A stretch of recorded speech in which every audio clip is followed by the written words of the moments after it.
It were not friendly, they chased strangers away. For a long time this land was there, for no one else wanted to stay.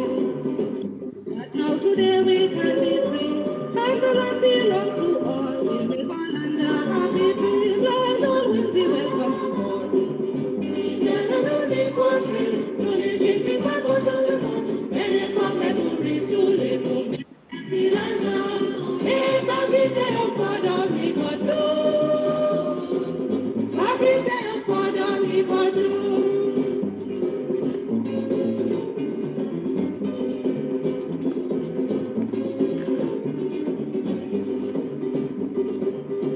When the British heard of this place, they came to settle in. They brought Africans who was on the Caribs were to stay with them. French people got to know the land, so they came with a mind and will. Though the British want back the land, the French country stay with us now. Only them and only country, only shipping and was on the coast. And they come to resume the boom and the pillars down. They back in the bottom, we got to. Back in the bottom, we got to.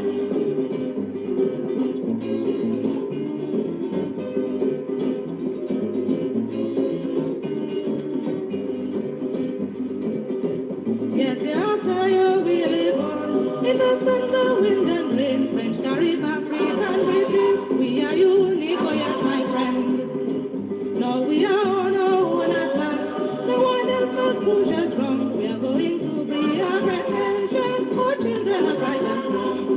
Only them and only country, only shipping and was on the boat. And they come and to resume the boom and they feel a shout. They have been there upon them, we got to.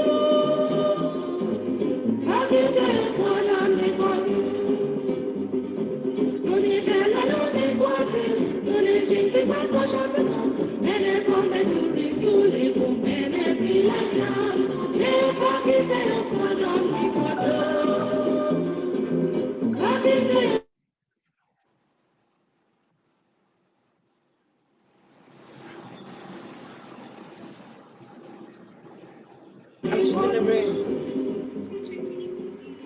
Okay, okay, okay, bye.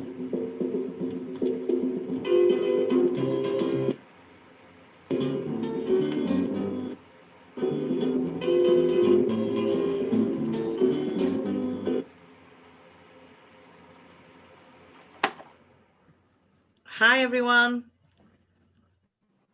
Hi. Can everybody hear me?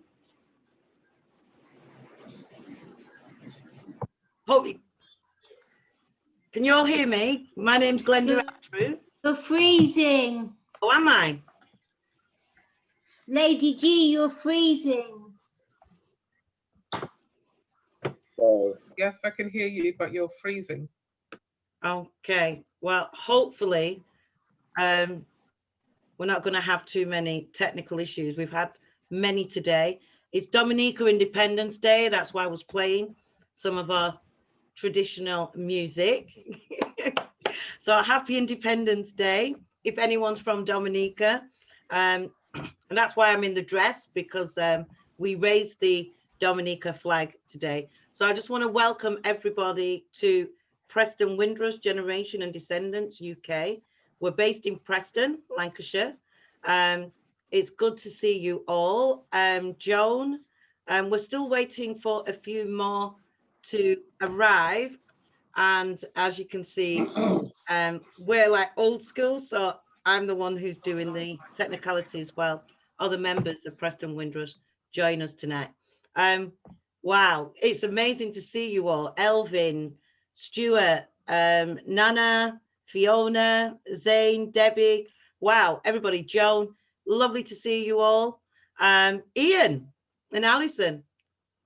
So the way that we do the Free Talk, it is a weekly event, and it allows people who've been impacted, affected by the Windrush scandal or any other issues that have been placed on people throughout this challenging time or through their experiences.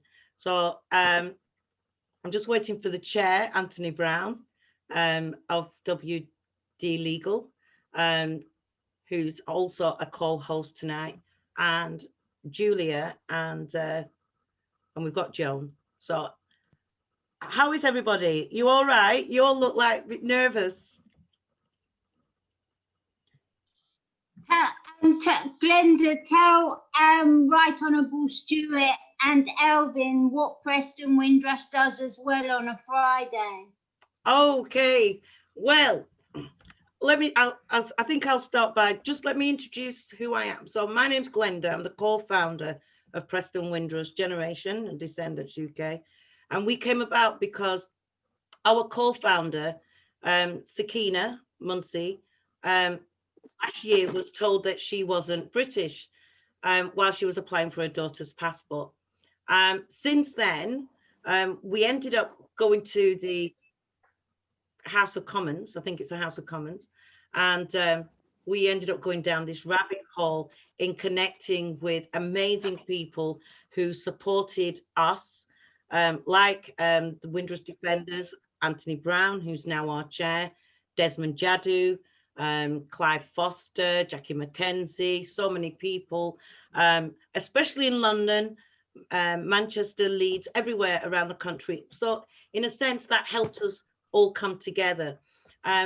Since then, in helping our community, and my mum's still here, my dad passed away 4 or 5 years ago, and everybody else, on a Friday, we as volunteers have a Windrush community response. What we do is we provide hot Caribbean style meals, chicken, rice and peas, yam, I love it when I say it, plantain, sweet potato, or it's salmon, rice and peas, sweet potato. I wish I could get the dashing in there. Sweet potato, plantain, salad. And it's all done by donations. The money that we receive every single day, we're trying to raise £70,000 because that's what it's going to need it to do it for a year, but we can't stop.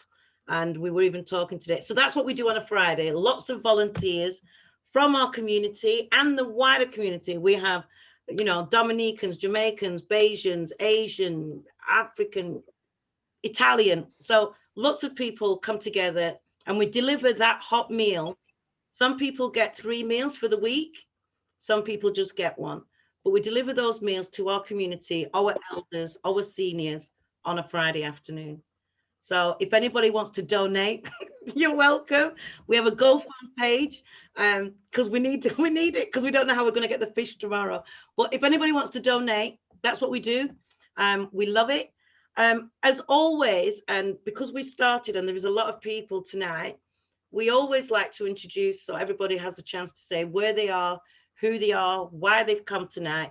And if there's anything that we can help you with tonight, you can either put it in the chat or you can say it's now. But I'm giving you 60 seconds to introduce yourself. Is that all right? Yeah? So yeah. Firstly, in my corner, I'm going to go with Ian Cash. Quickly, can you introduce yourself, Ian? Yeah, obviously my name is Ian. Professionally, I'm a photographer. I've had the pleasure of helping with lots to do with the Black community, and especially loved helping with Friday.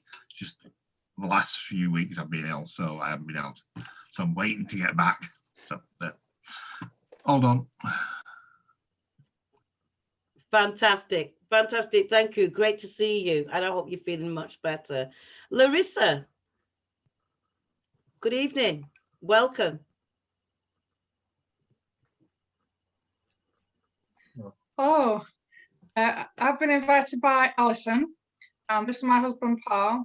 Hi, I'm a teacher, primary school teacher, and I'm really interested in the African culture and Black Lives Matter and everything, and how to promote it into schools. I've just done I'm in charge of art, so I've just done a Black History Month art competition, and I'm just really shocked at how some parents are just so, you know, racist, and I'm just trying to promote you really. And when Alison sent me the link, I just thought, yeah, let's go for it.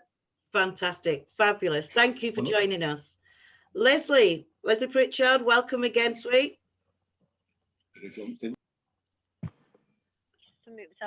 Hi everyone, I'm Leslie from Preston City Council. I work in community engagement. I have two hats. One is equality and diversity, and the other hat is financial inclusion, so basically anti-poverty work. The community, it's really important to the community engagement officer just to, you know, be talking to people and not just listening to what's happening in Preston, but there's lots of people from all over the country and it's really interesting. So thank you very much. Thank you. You're welcome. Thank you. Thank you. Alison Malak. Hi, I'm Alison Malak. I'm the Director of Equality and Diversity UK, and I've been supporting Preston Windrush with my husband doing the website, and I've done some development and delivery for them. Thank you, Alison. Jacqueline, is it Jacqueline Robinson? Welcome.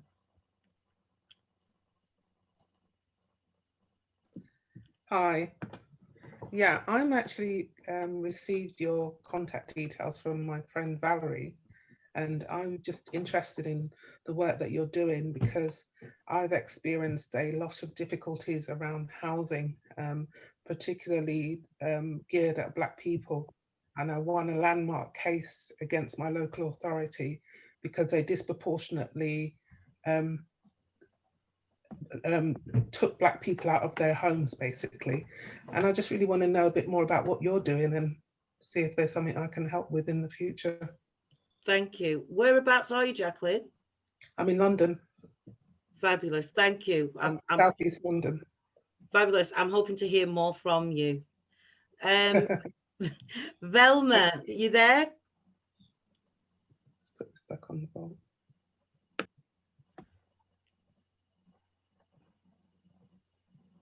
Velma? Dr. Velma? Okay, I'm going to keep Joan, Elvin. I'll keep you to the last to introduce. Nana, hi. Hello. Hi. Good evening, everybody.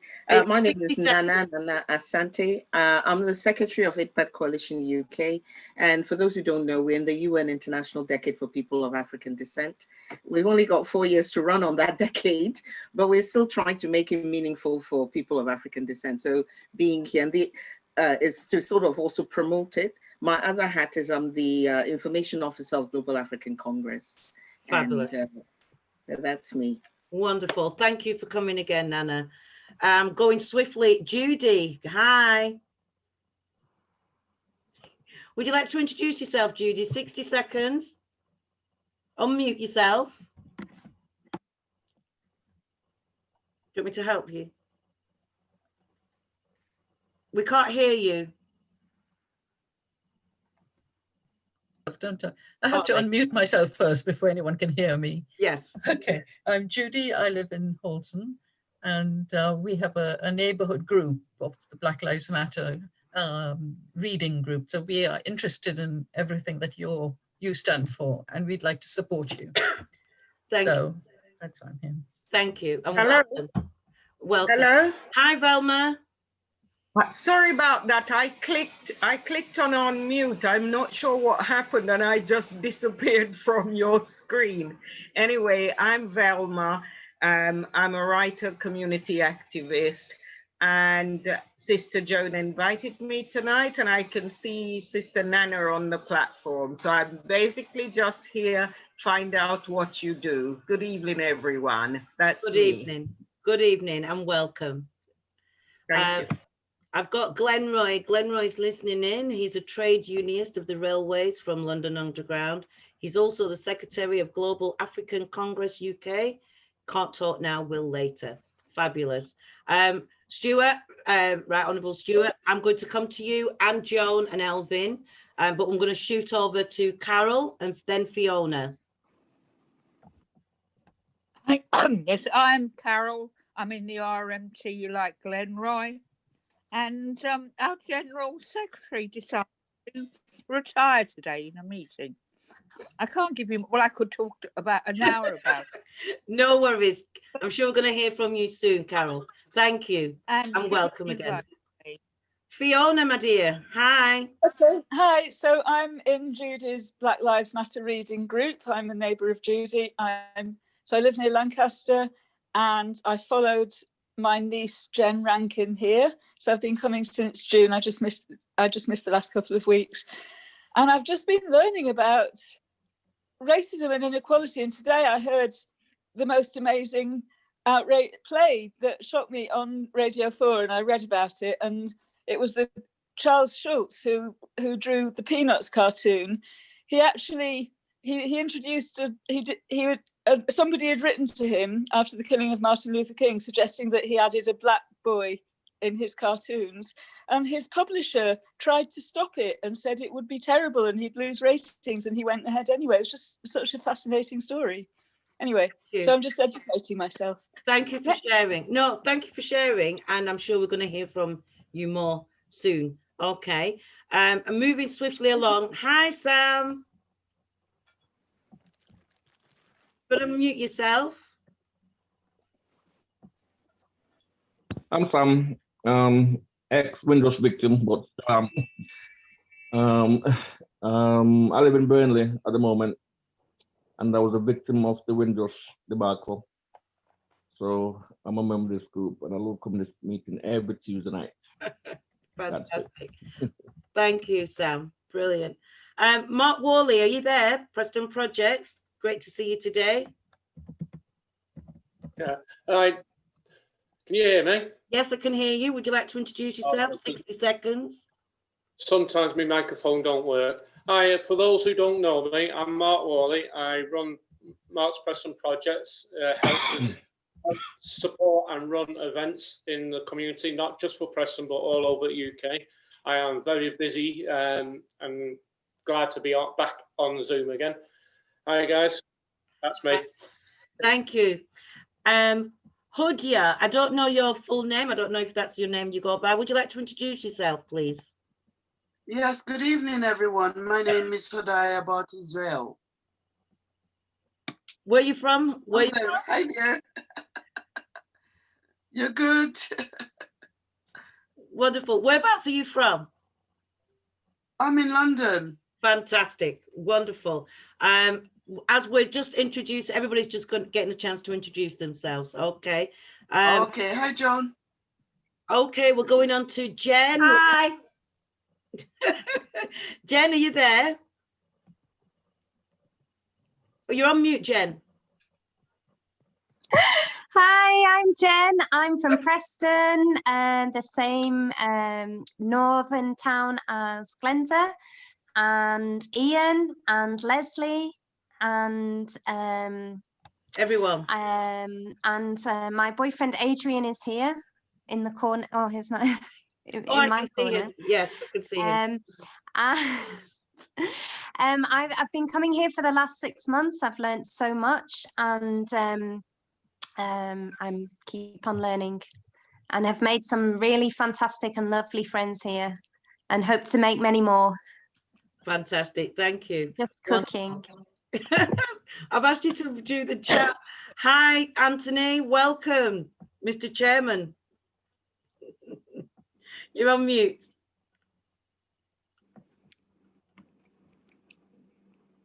You're on mute. You need to unmute.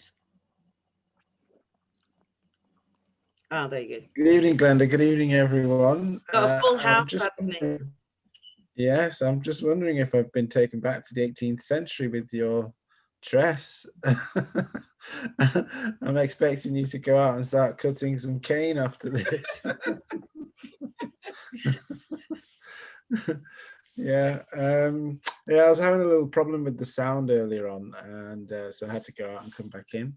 But I'm Anthony, and I'm the chair of Preston Windrush, and I'm also co-founder of Windrush Defenders Legal. We support people who have been affected by the Windrush scandal with applications for citizenship or indefinite leave to remain, or also we support them in claiming compensation. We're also campaigning for law reform and a Windrush Act that amends the various legislation that have created the hostile environment that caused the Windrush scandal. So. Okay, thank you. Who's next? Debbie Allen. Can you hear me, Debbie? I can hear you. Good evening, everybody. Good Debbie evening. Allen from London. I'm a mum, author, publisher, anti-racism activist with Black Lives Matter West London and West London Stand Up to Racism. And we've been very busy. Thanks to Joan for supporting us in the month-long Black History Month Matters rally. It's been wonderful. And I love this group. Here with my notepad and my pen and questions. Oh, fantastic. Thank you. Fantastic. Nice to see you again, Debbie. Thank you so much. Adrian, you there? And then Daniel. Adrian, lovely to see you again. Can't see you like. Adrian? While we're waiting for Adrian, Daniel, you there? I am. Can you hear me? Yes, Mr. Councillor. How are you doing? Hello. I'm not too bad, thank you. Yourself? Brilliant, brilliant. Would you like to introduce yourself, Daniel? Yeah, so my name is Councillor Daniel Duckworth. I sit on Preston City Council representing Sherwood Green Ward. I'm privileged to represent people like Glenda. And I love coming to these meetings. I also help at the community response on a Friday when I can, getting my other colleague to help out as well, Maxwell. But yeah, I love coming to these meetings and I learn an awful lot. So thank you to everybody who's involved. You're welcome, and thank you again. Zena Taylor, e-singer mentor. Hi, good evening. Would you like to introduce yourself, please? Hi, Glenda. Yes, everybody, my name is Zena Taylor, Glenda's younger sister. I'm here to support Glenda. Just to let you know a little bit about me, yes, I'm a vocal instructor, vocal coach,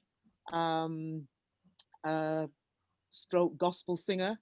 I also am the director, one of the regional directors for the Be Positive choir, the choir that was put together by the NHS blood transplant to help raise awareness of the importance of more Black blood donors so that people like sickle cell, people with sicknesses like sickle cell can have access to regular blood.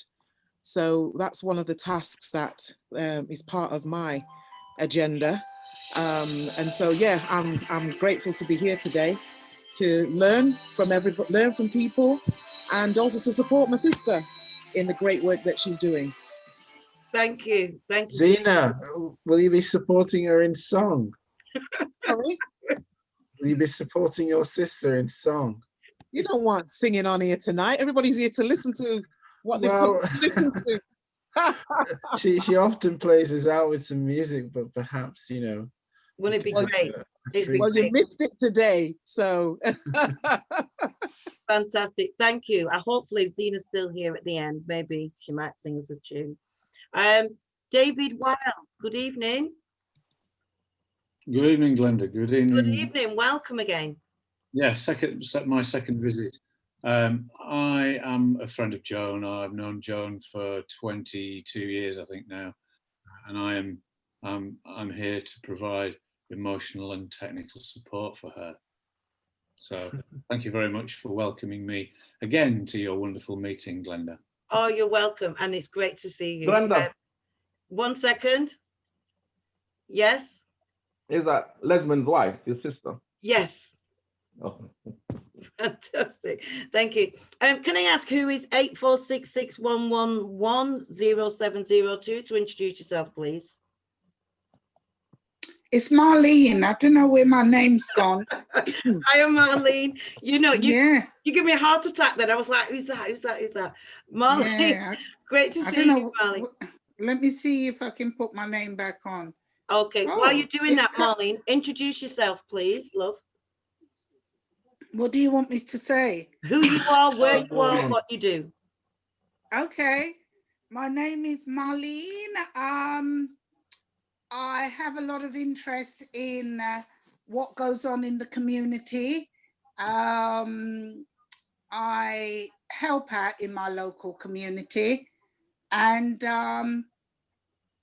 I'm here to get more information and, you know, see what I can do as an input to help in whatever way. Is that enough? That's fantastic, Marlon. Lovely to see you again. Well, I've not seen you yet, but lovely to hear from you.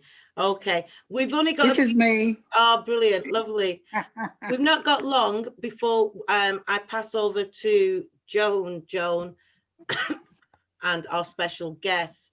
I'm just going to see if I can get Valerie, Pamela Campbell, Roxanne, are you there? And I'm here. Hi, Yeah. Pamela. Would you like to? Hi. Yeah, hiya. Yeah, just here again because I find it really interesting, these meetings. And yeah, as a friend of Joan's, I'm here to support her as well.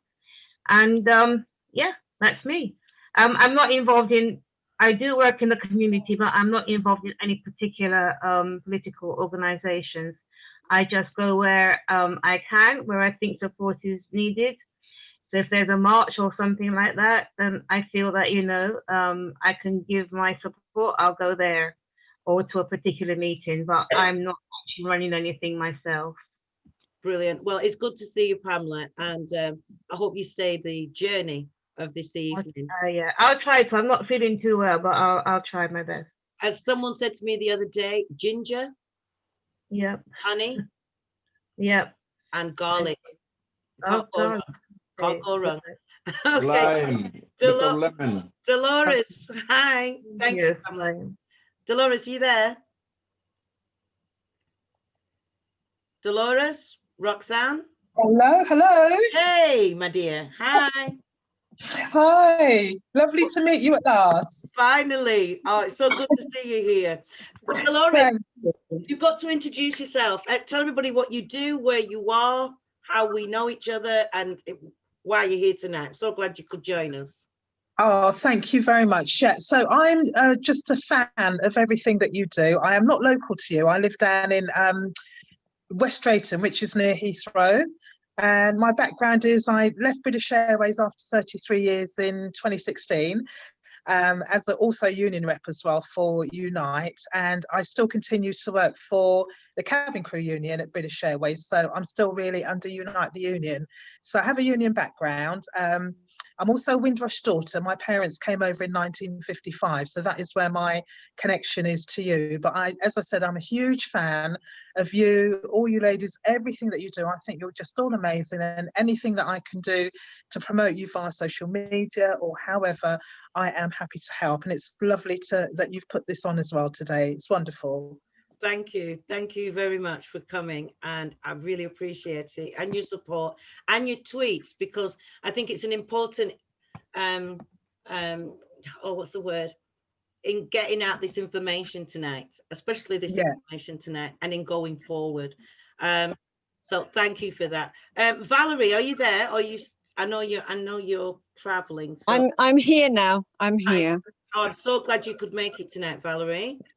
Yes, I am. Good evening, Glenda. Good evening, everyone. It's a privilege and a pleasure to join you again. It's been a few weeks. I've missed being with you, but thankfully I'm able to be with you this evening. So I am from St. Albans in Hertfordshire, and I am a child of Windrush parents, born in Jamaica, came over here in 1962, still fighting for my brother, who also came over with us but went back. He couldn't take the cold here, so we're still fighting his case. And just generally fighting injustice in every shape and form. And it just seems every day we're seeing more and more of the structural racism in this country.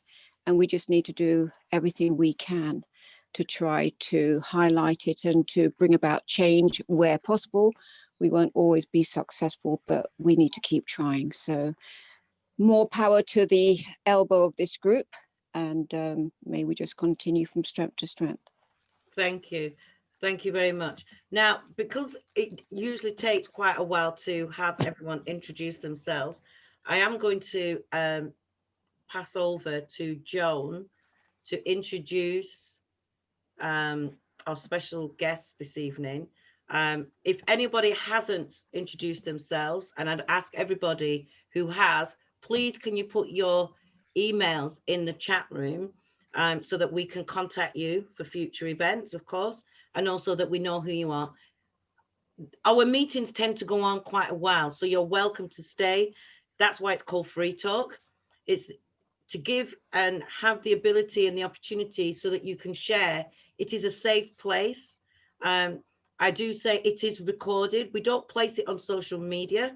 However, I will say that we do ask others not to share it on social media, and that it is for personal or for educational means. The other thing as well is, while we're waiting, because I think Julia's got some technical problems at the moment, I'm going to pass over to Joan, and Joan's going to introduce herself, and then I'm sure she's going to, excuse me, she's going to introduce our special guests. And it's a pleasure to see you both here tonight. There you go, Joan. Hello. I'm really nervous. So I'm yelling. Don't be nervous. So you know I love this group, my Windrush family, who's taught me more about myself than any of my history books ever bloody did. And so I'm obsessed with coming here on a Tuesday.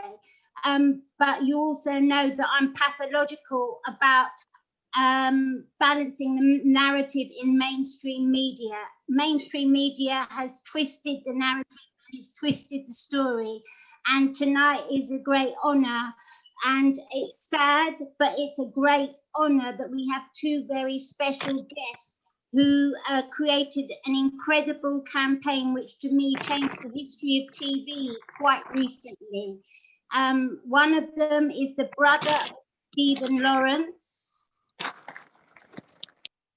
who is Stuart, and the other is his best friend, ELVIN. I had to big us up to get them on here, so please be nice. And the reason I was blown away is because of, you probably saw it, the video, because it was all over our WhatsApps and on TV, and we need to share it more. It was commemorating Stephen Lawrence Day.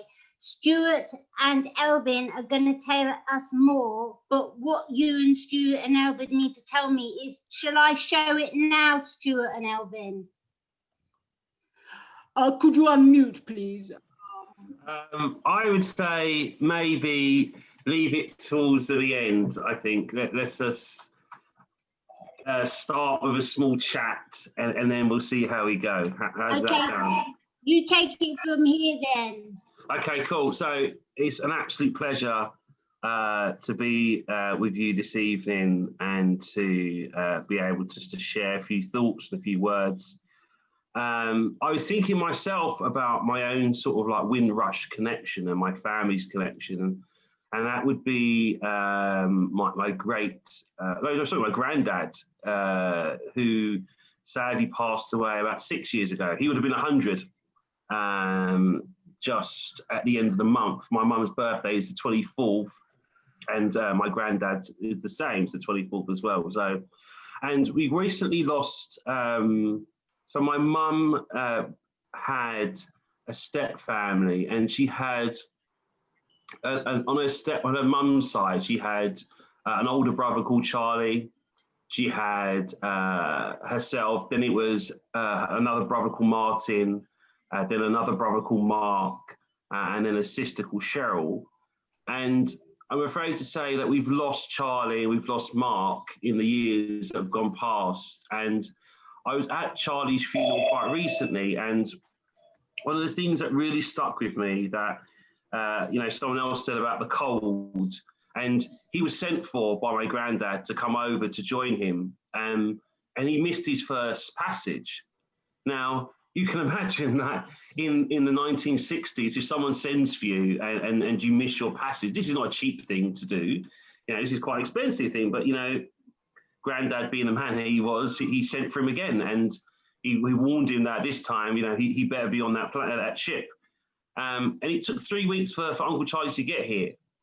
And it really blew me away to know such a small little fact of, time on two factors. A time that he missed it because he knew he did it on purpose. He didn't want to come. He knew how cold it was going to be. He was quite happy to be in Jamaica with his grandma, and so he didn't want to come. But his dad made it quite clear that he had to come because he could see that he would have a better opportunity for him and a better life. And look at that, how far and how wrong he could have been, really, because we've been over here as a family and we faced so much adversity as a family.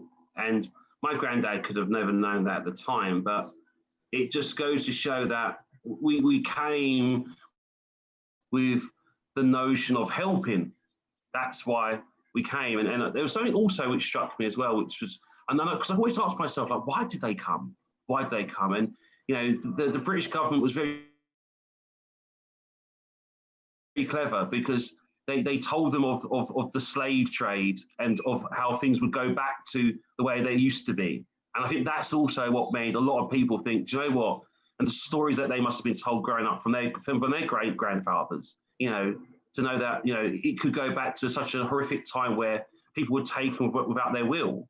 So it's really poignant for me to be here today with you all. And as I said, I'm eternally grateful to just come and share a few things that we're trying to do on the platform of Stephen Lawrence Day and the foundation going forwards. So it's a pleasure to meet you all. I'm sorry I spoke a bit more than 60 seconds. I shall pass over to Elvin. Yeah, hello everyone. Yeah, I just wanted to kind of echo some of Stuart's sentiments. I'm not from the Caribbean. I'm from Ghanaian descent, but the same sort of call came in the 60s for nursing help, and with promises of frankincense and myrrh. And when my parents arrived, it was very difficult indeed. She had to bed in with a Caribbean family. As a result, unfortunately, myself, my brother and sister, we didn't learn Ghanaian because our extended family, who were Caribbean, all spoke English, and they didn't want us to be they wanted us to all be kind of embraced within the household that we was living in. And it was hard for my mum being a nurse, my dad working 9 to 5, which is not a regular 9 to 5 for people that look like me, and my mum working all 2 jobs, nights. And at times, if I'm honest, from the age of 5 to 6, there were many nights when me and my brother were in the house on our own while my mum went and did another job to put food on the table. But that was all with the promise that there's a better life over here, and that whatever was over here, we would be treated equally. Unfortunately, my first brush with that fact that we weren't treated equal was my have I gone over my time? Is that it? This is your time. This is your time. You're the guest. Yeah. Was my my uncle being killed just before I met Stephen. In fact, there was a party in New Cross that he had some friends that went to. He didn't go, but he worked nearby the household that where it was there was a fire there, suspicious fire to this day. My uncle had something to say about it at his workplace, which was in Deptford at the time, and he was killed. And nobody to this day knows why. He was hit with a heavy object and found dead in the factory. So my first met Stuart was going to church, the same church where myself, Stuart, Stephen, and my brother became friends. And as time went on, I suppose for a short period, we had a good childhood. I'm quite sure Stuart's childhood with Stephen was really good. it was as we got into our teens, we started to realise that we were seen as different in the area, in our school, by our teachers. We were taught in a different way, we were spoke to in different ways, and we were given different expectations of how to elevate ourselves to be better, or just to make do with what you were given. Don't get me wrong, school wasn't all bad. We had some really good teachers, myself and Stephen and Stuart, and I credit them for getting us, me and Stuart, to where we are now. And Stuart had to leave our school for those educational reasons. And when I say that, I mean the way we were being taught. I don't think Stuart, as a young man, was being treated in the way that the rest of his peer group were being treated. And the best option for Stuart's family was for Stuart to leave. I stuck it with Stephen, and yeah, unfortunately, the story ended in the way that everybody knows, that you know, Stephen was taken with us shortly after we left school, and that's had a devastating mark, not only on Brian but personally, and you know, with Stuart's family as well. So I've kind of been helping in the background, really searching just to try and find the truth of what's happened, why it happened, and trying to understand why we were treated so differently, and why specifically, like, the Lawrences were treated so differently when they were a welcoming family that didn't see race or colour, and it embraced everybody that was in the neighbourhood. And me, as a Ghanaian, I was never made to feel that I was African or was different. And trust me, when I was young, I looked very different. And let's just say a lot of hair. And yeah, you know, Doreen, Stuart, Stephen, and Neville just kind of took me in, and it was like four brothers who kind of grew up together. And that was sadly kind of torn apart with their best endeavours of the establishment. So where we are today is trying to show some light and positivity on some of the struggles that we've gone through. And I know everybody on this call has got stories of either for themselves or people that they are close to, or stories that they've read, but we're trying to share a story that will impact everybody on this call, because some of the pain that I think Stuart's family went through, they went through, so you guys wouldn't have to go through the same sort of pain. Well, that's how I kind of have to see it, because that is the positive that's come out of a really dark period in our lives. And yeah, so I'm here to shed any light on any things that bring us all together as a people in a diverse way, to try to start, you know, meaningful conversations, so we educate ourselves about each other, because we're all human at the end of the day, and it's about communication. So that's what the foundation is kind of based on. 3 pillars of careers, community, classroom. Careers, community, and classroom. Yes, 3 C's. And yeah, hopefully those 3 pillars will kind of instill into the youth, and hopefully the generation that's behind us will be able to, you know, make a better society for all. And we've certainly come some way. There's a hell of a way to go, but these conversations do help, and they just need to continue. Elvin, can we show your website? And Stuart, can we show the website to sort of give you context? Yeah. And do you want to show the film? Because to me it was groundbreaking, and it's got to wake people up. What do you want me to show first, or Glenda and I to show first? So I think the film is... Yeah, definitely. Okay, bear with me while I pretend to be technical. Keep on talking so that I agree. Keep on talking. So what happened was this: we wanted to find a way to really show and highlight. I think Elvin said it best. I think as a family, we never my mum and dad never said to me, you can't hang around with that person because they're blah, blah, blah, blah, blah. You can't have that person come around to our house. Like, that person can't knock my door because you can't be friends with them. My mum and dad never said that to us. It was always about, as long as someone was a good person, as long as someone was polite, as long as someone was courteous, then these were the principles that we was brought up with. And what we wanted to do with this video was try to show and highlight that if we all have a place in our minds that we can understand that we all have a story, like we are here today and we are all sharing, you know, we all have a story to tell. And in telling that story of each other, if we have that time and get that place to listen, really listen and hear what that person has to say, it will enrich our lives. And that's what we try to do with this little short film here. Okay, basically, I'm just going to test it for sound, then rewind. Can you hear that? Yeah. Stop grinning. This is serious because this is very important. Yes, we can hear it. Yes, we can hear it. Thank you.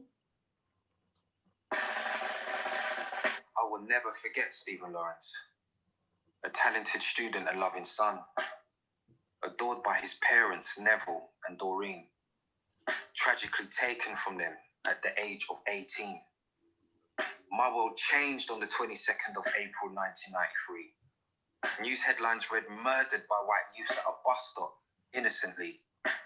That was gut-wrenching and stuck on my mind. Chosen randomly, wrong place, wrong time. His black face could easily have been mine. It was my George Floyd moment back then, you see, and it still makes no sense to me. For an unforgiving family trial, where even Nelson Mandela came to raise the profile and walk the long walk with the Lawrence family, shaming the Met and the Race Relation Act's inadequacies. The fact that the act is needed at all is a failure of a Britain that gave that famous call to a Windrush generation to come lend a hand to help rebuild this motherland. You tell me, how should I react when most choose to ignore the Race Relations Act that states socially, economically, educationally and more? To discriminate on the grounds of race is simply against the law. We know the law. It's not some apparition in black people's heads or chips on shoulders of race issues long dead. We see those not willing to admit to uncomfortable pasts, not knowing for us that these histories last. This is why it took 18 long years and a Macpherson report through blood, sweat and tears that saw the abolition of the double jeopardy law. 2 out of the 5 retried is something Britain never experienced before. A black family actually changing the law to bring about convictions that said in 2012, 2 will serve life for killing Stephen dead. I wish I could say it's done and dusted and we're happy with pride, but it isn't. I can't lie. When black people like Stephen continue to die, none of this I've said is done to create any controversy. It's simply explaining what brought us here to support Stephen's legacy. In this moment of global unrest, where people of all ethnicities are voicing their protests, alongside black people, to say we will no longer ignore the racism we all deplore. And that's why we will honor Stephen with humility and embrace all the differences and diversity of our human race, in celebration of all Britain can be, in our families, our lives, and our communities. We will make the changes that we need to see, raising our voices in all we do. We will educate everyone that he is part of all of us too. And we will never forget Stephen Lawrence. Stephen Lawrence Day is coming 22nd of April 2021. To find out how you can get involved, register at stephenlawrenceday.org and help us create a legacy of change.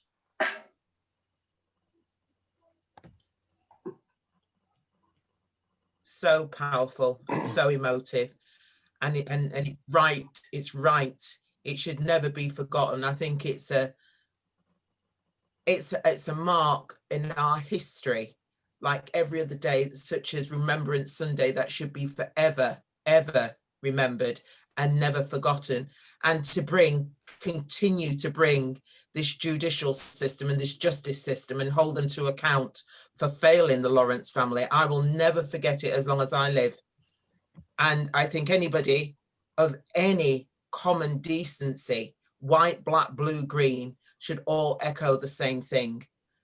And as soon as COVID is lifted, we should all join together and stand before them at Parliament, outside Scotland Yard, Metropolitan Police, and say what we need to say on behalf of the family. Because I think, like everything else, it's not a trend, it's not a fashion. A family lost a son, a brother, an uncle, who could have gone on to have been somebody's fiance, could have been a father to a child. You can't replace that. And it's a numbing feeling. When that happened, I felt like my own son had died. And why? Because I'm black. But because I'm human.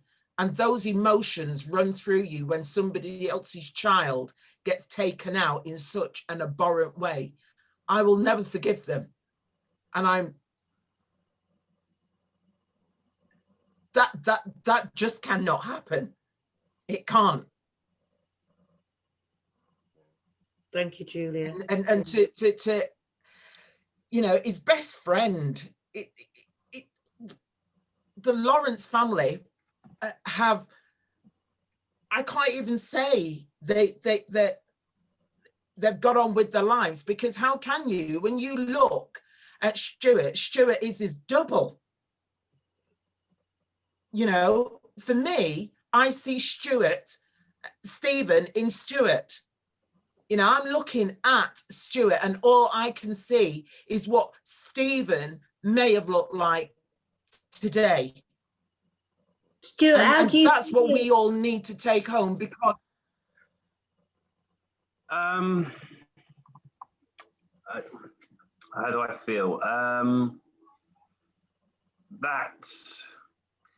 I say to people all the time, it's one of those things where I'm one of three, and in being one of three, you assume the place of the hum.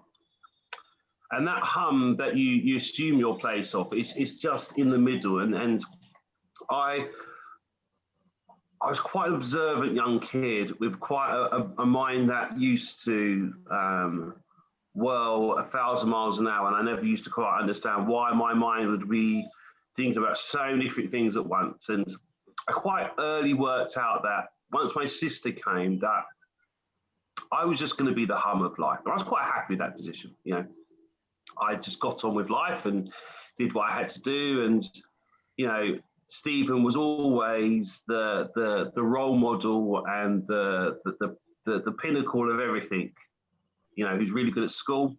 And that's what Elvin alluded to earlier about why I never quite fitted in at Blackheath Bluecoats, because I was consistently compared by the teachers to Stephen, which, like, as I said, with the best will in the world, I was never going to be as talented as Stephen was. And so when you know that about yourself and you know that's going to be your position, to be thrust to be the leader, to be the eldest brother, to be the one that has to set the example for my younger sister. It took me, I would say, probably 2 or 3 years to get my head around that. Simply because, like I said, I had assumed the position of the hum, and I just never thought that I would have to implement and to go forth and, you know, be the rock and the example for my sister. But once I then did that, then yeah, things became a lot easier. But it's been a struggle to say in places, you know, again with today's news that's come out again today, it's just one of those Elvin said it today. It's one of those. It's the gift that keeps giving, which has so many negative connotations to as well. You know, we have done some amazing things. You know, we should never have done some of the things that we've done as well. Can I also stress that? And some of the milestones that we've reached, we should never have really reached them. But again, it comes back down to the inequality and the way the establishment and institutions are set up. They are all set up for us to fail. Wow. I'm afraid to say, for the everyday person, that they are not set up for us. Wow. And it's only when you see the other side of the curtain, you know, that analogy of the Wizard of Oz springs to mind. You know, it's all looks. You know, who would know that we live in the first, you know, such a powerhouse of a country that we can't even solve the simplest murder in our country's history? Because that's what it was, guys. Let's not pull any punches now. It was the simplest murder. The boys were notoriously known in the area for doing what they did to Stephen. You know, this was number 6 or 7 incident of the local area from this group of guys. The very next day, you had people who gave the full 6 names of all the individuals. You know, it was supposed to be an open and shut case, but due to people's decisions outside of the realm of our own personal family and in the realm of institutions and establishments and professions that are supposed to be there to protect us, they decided to, you know, do the stereotypical thing of, oh yeah, he probably deserved it, you know, he probably was a drug dealer. That's the one thing I'd say, you know, that really gets on my nerves. I've seen this is the most horrific one I've seen recently, which was Stephen Lawrence was a drug dealer. The reason why he was killed was because he owed money in the area that he got killed in. And if you go to the said area and ask anyone, they all know about it. That's the one for me that really gets me recently. I was just like, I love it. That's because, no, you can't love it. That is because they wanted to tarnish your brother's name and his history and what the family has gone on to achieve. The way to undermine that and to break you down as a family, and even his best friend Elvin, is to what do they call it? Decategorize his character. Yeah. Because the public perception now sees Stephen Lawrence as almost as, yes, the justice system failed him. We know what happened within the establishment. The police were under a lot of pressure not to admit that there was a racial connotation attached to this murder. So they did everything to dilute that and to diffuse that and to say it was any other reason but that. But everybody knows it was that. And they completely ignored the 6 incidents previously that put these guys on the map. I watched that. I couldn't believe what was being rolled out in front of me. And anybody who I knew within the police force, I was saying to them, is there anything that you need to do? Is there anything that we can do? Is there anybody that we could talk to? Is there anything that we could bring up? And it was like a closed book. It was like a safe that only the establishment had access to. And anybody else who wasn't accessible to the case, you couldn't penetrate. So even the family, when you went forward, I can remember your mum and dad and another family member, elderly person, went in with your mum and dad, and they sat there with the paper saying, here are the names. And the chief inspector at the time just took that piece of paper, looked at it, screwed it up, and put it away. I will never forget that as long as I live. Now, if that was I can only say, I can't begin to walk in your shoes to know what it took to get you to where you are today. All I can say, if that was my child, they'd have to put me in prison, because I saw the devastation it caused to you as a family, to the point of where your mum and dad virtually, they broke down. I'll never forgive them. Questions for you. We've got a few questions for you as well. Sorry to interrupt. Carry on, Stuart and Elvin. Couple of things I wanted just to clear up, just for the people within this group, because Stuart's touched on it. The myth that's been the opposite argument as to why Stephen was killed, that's been bandied about by ignorant racists trying to demonize or assassinate Stephen's character. I can say for one thing, when I met Stuart and Stephen in church, because if I'm honest, we both sets of brothers had to go. We didn't want to be there, but it became a pleasant experience. I'm not a religious person. I don't think Stuart is overly religious either. But we had fun on those Sunday schools, and it kept us off the street. What the key argument to say that Stephen was a drug dealer is because he had gloves. One of the other key arguments to say that Stephen was a drug dealer is that he had a hooded coat. The other one was that he had a bag that and that he had a hat. All pretty normal stuff, really. But what they failed to say, and what they never say, which I'm going to say to everybody here, just to kill this rumor. Not that anybody in this group believes it, but just to give you the admonition, if anybody comes back and ever was to make the mistake to say it to any of you, Stephen was wearing my coat when he was taken from us. The gloves in that coat were my gloves. I am an artist. I learned how to spray paint. I used to go to Ladbroke Grove and Camden Town and watch the likes of Goldie spray on walls. That's what we used to do.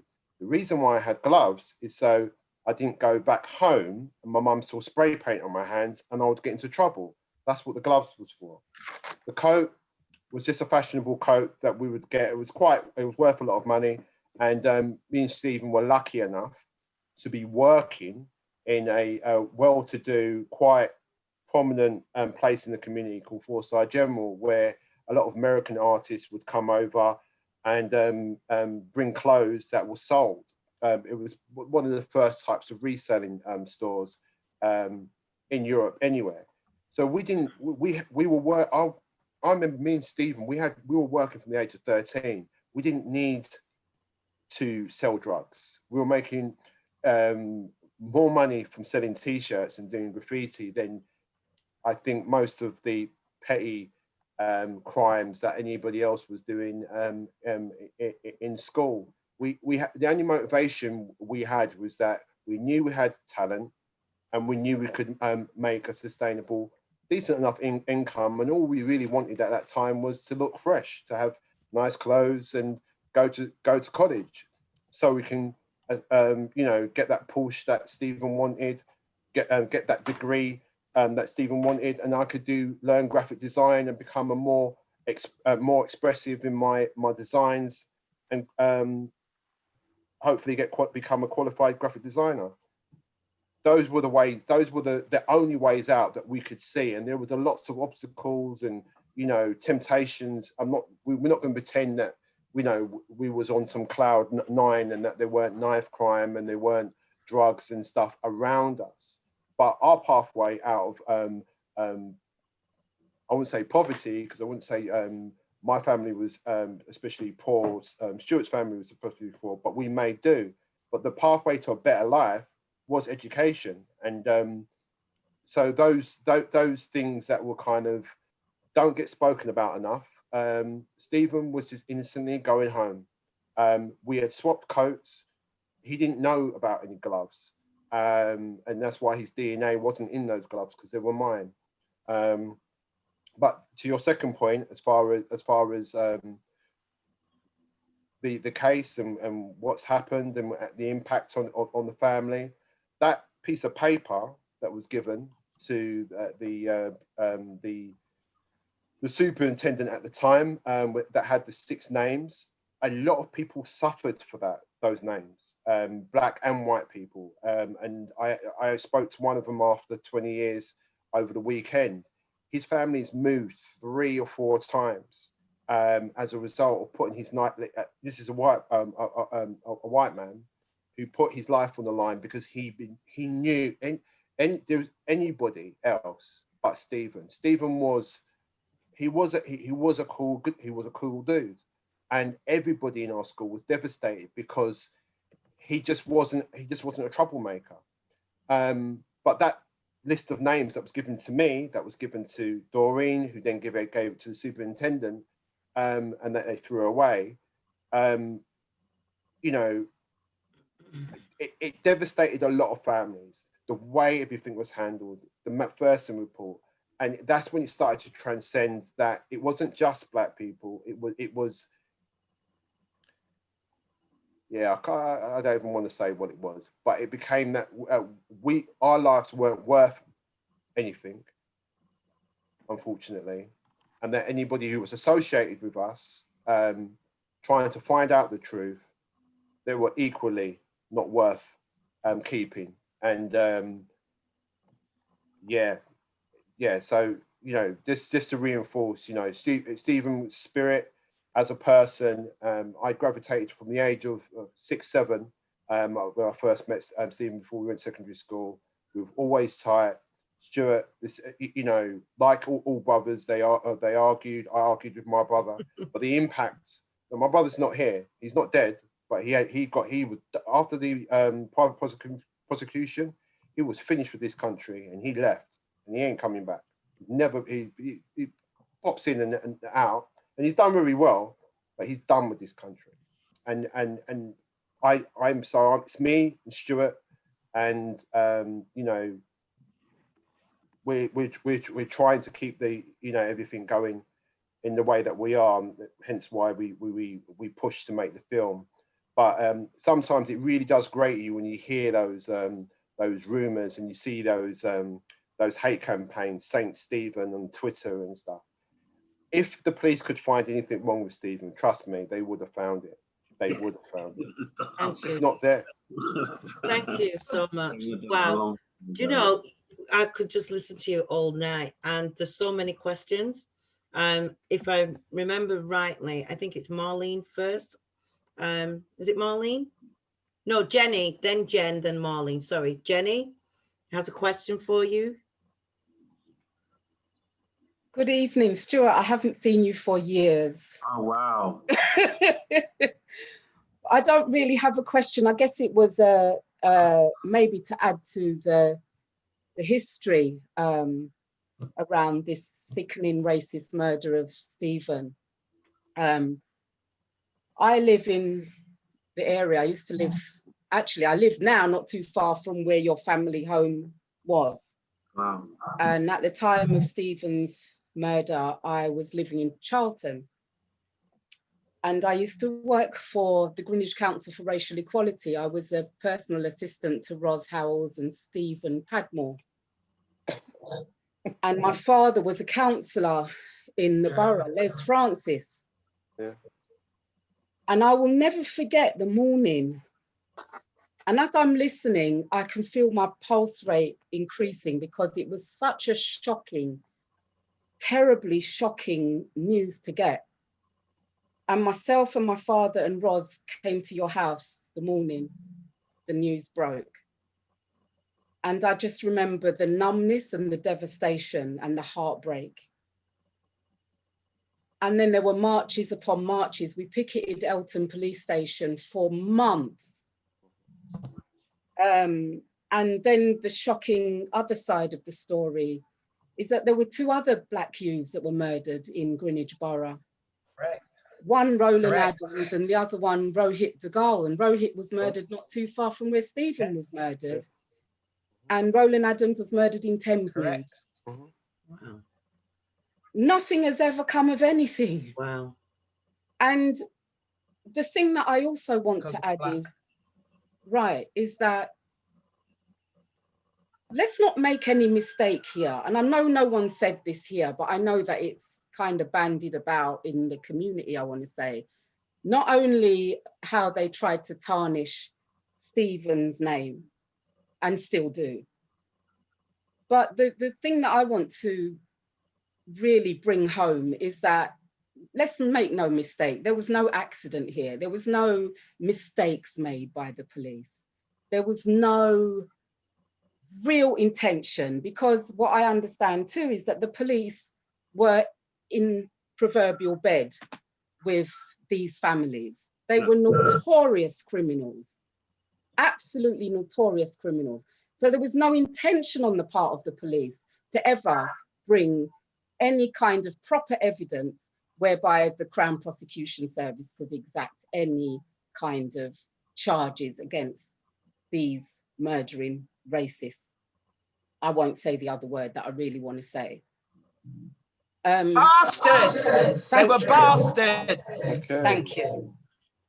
And it really hurts my heart, you know, it really does hurt my heart. And I know we're here, we're talking about Stephen, and, you know, there have been so many other deaths. You know, George Floyd happens to be another big name that has come to the fore. Not the first and not the last. We're talking about Emmett Till. You know, we're talking about so many lives have been taken. And I just want to really add that people really, please don't be under any misapprehension that there has never and will never be any intention to hold any Black life important enough to bring proper justice. That's it. Stuart, blessings. Elvin, I've never met you before, I don't think. You have. Have I? Oh, sorry. That morning, I remember you coming down with Roz and somebody else. Yeah, Les Francis. Yeah, yeah. I remember that morning. Well. It felt like everything was in slow motion. Yeah. Wow. Wow. Thank you, Jenny. Where you say you're in London? Yeah, so I live in the racist borough, as it was once called, Greenwich. Wow. Well, people used to ask me, oh my God, aren't you scared? Aren't you scared? How do you live in Greenwich? I'm like, where is safe for any Black human being, actually? Yeah, and it's interesting because I'm thinking about it now. I was brought up in Preston, born in Preston, but I lived in London at the same time. At the time, what happened to Stephen, and I remember, and Julia stirred it in me, because I remember thinking at the time, you know, I'd moved from sort of quiet Preston to London, and there was a lot going on in London. But then I also realized as well, there was a lot going on here. There are people who've gone and nothing has been done about it. And I hope my friend doesn't mind me saying it, but Clem Oscar is one. And he was a good friend of ours, and that's going back a long, long time. So it's interesting that this is still happening today. And I'm sure you're going to share more about Stephen Lawrence Day and what your vision is and what you intend. But there's some more questions. So we've got Sister Jen. Sorry. I just wanted to add something in just really quickly, that we were fortunate enough to have a really interesting bookshop in Welling that we also used to picket. It was the BMP headquarters just up the road. Okay. Bookshop that you never saw any books in the windows because the windows were always dark. Wow. Yeah. Wow. And that was the start of our, if I'm not, just to touch on that quickly, as Stephen's friends who were, and we were all being investigated, they couldn't find anything on us because we weren't, we weren't, hardened criminals like who the people they were protecting.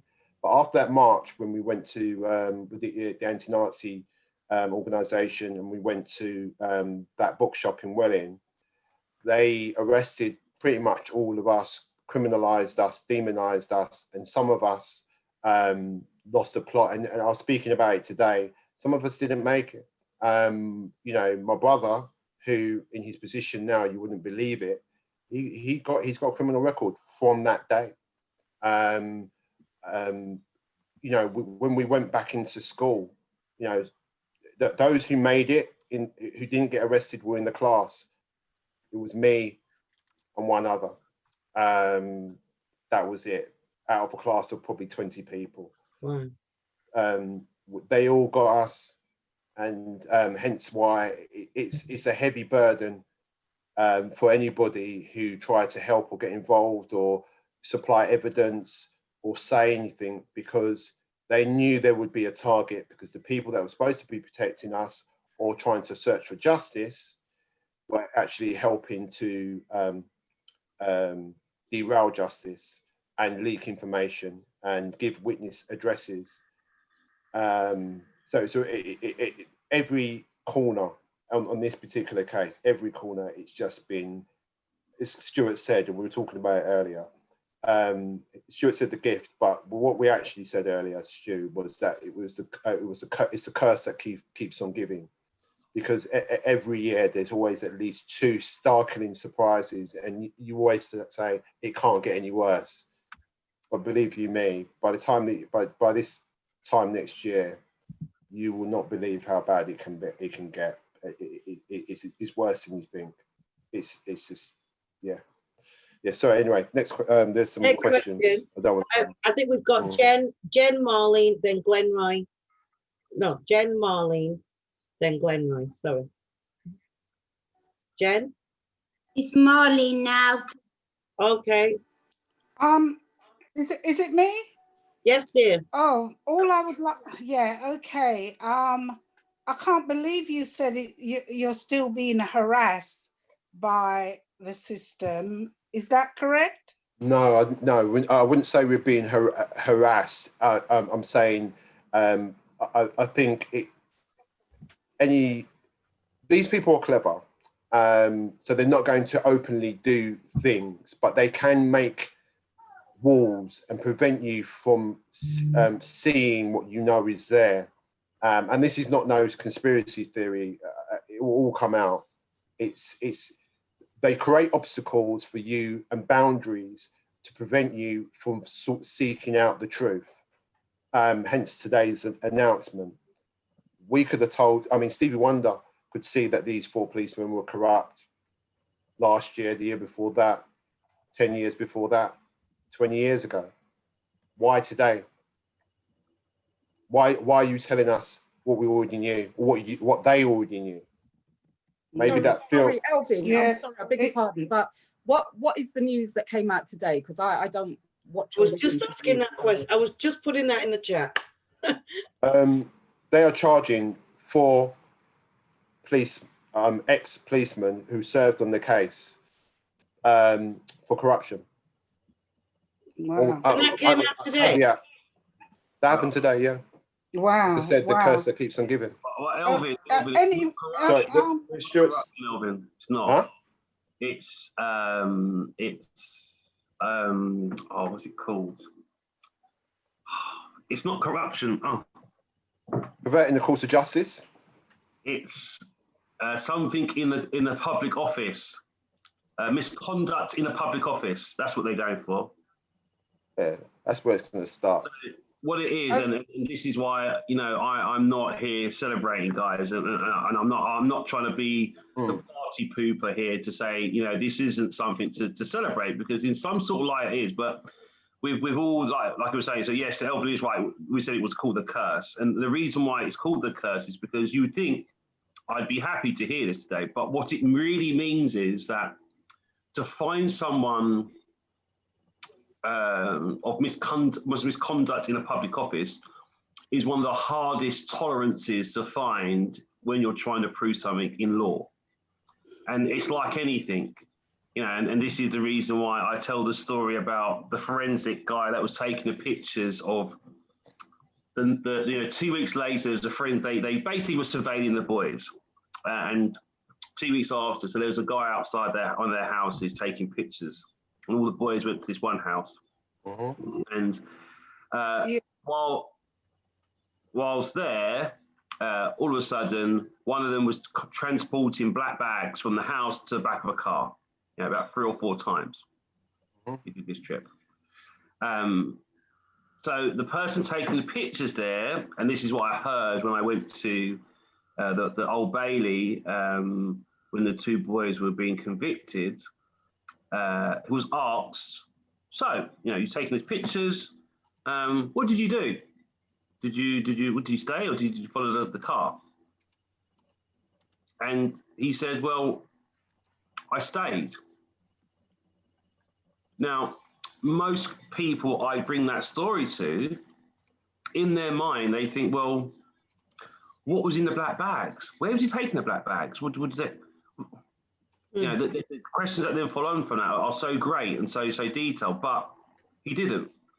And obviously, we're talking 1993 here, so mobile phones wasn't a readily available thing, so no one had no mobile phones. But I'm sure they had radios. I'm sure he could have just gone radio. Do you know what, boss or gaffer? We're seeing something. No, he decided he was just going to stay put and continue taking pictures of a house with people in, and so acting suspiciously. Yeah, but so it's a very hard thing to prove, this misconduct in a public office. And so, I spoke to my mum this evening, and she did say to me, you ain't going to find nothing. It's not going to come to nothing. It's just something that they've done. And I'm just like, okay, cool. I was the same sort of opinion. But if it stops their pension for a while, these 4 gentlemen, it'll make me feel happy, which I think does happen when you go in to be accused of something like that. They're not gents, they're bastards. Julia, right. Glenn, can I continue? I didn't finish saying what sorry, I wanted to say. Okay, Molly. Yeah. Also, it's just dreadful to think that when they're meant to be investigating the criminals where Black people are concerned, they always seem to be investigating the victim and or their family. And that is, I just find that, just appalling. And it just sounds like you all went through such an horrendous time, worse than any of us could have even imagined that you all went through. Because, trying to make him, Stephen, seem like he was up to no good. Why do they have to come to that conclusion?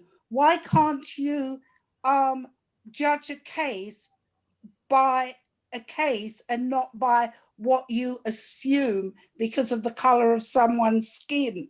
And, that is just so painful. And I also have to say, I just admire Doreen for her tenacity, her strength, and, not ever wanting to give up, and would not give up until even today.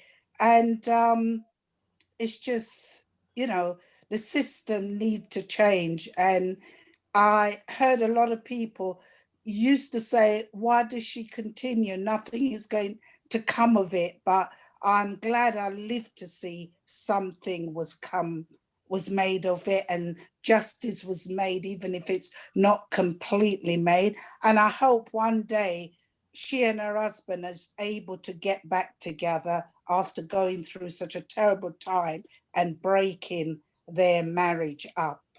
And, I feel it really hard because I followed it. I remember every night the news had it on it, and she was relentless. And I went to a lot of things that she, was keeping the motion up, that it would not go away.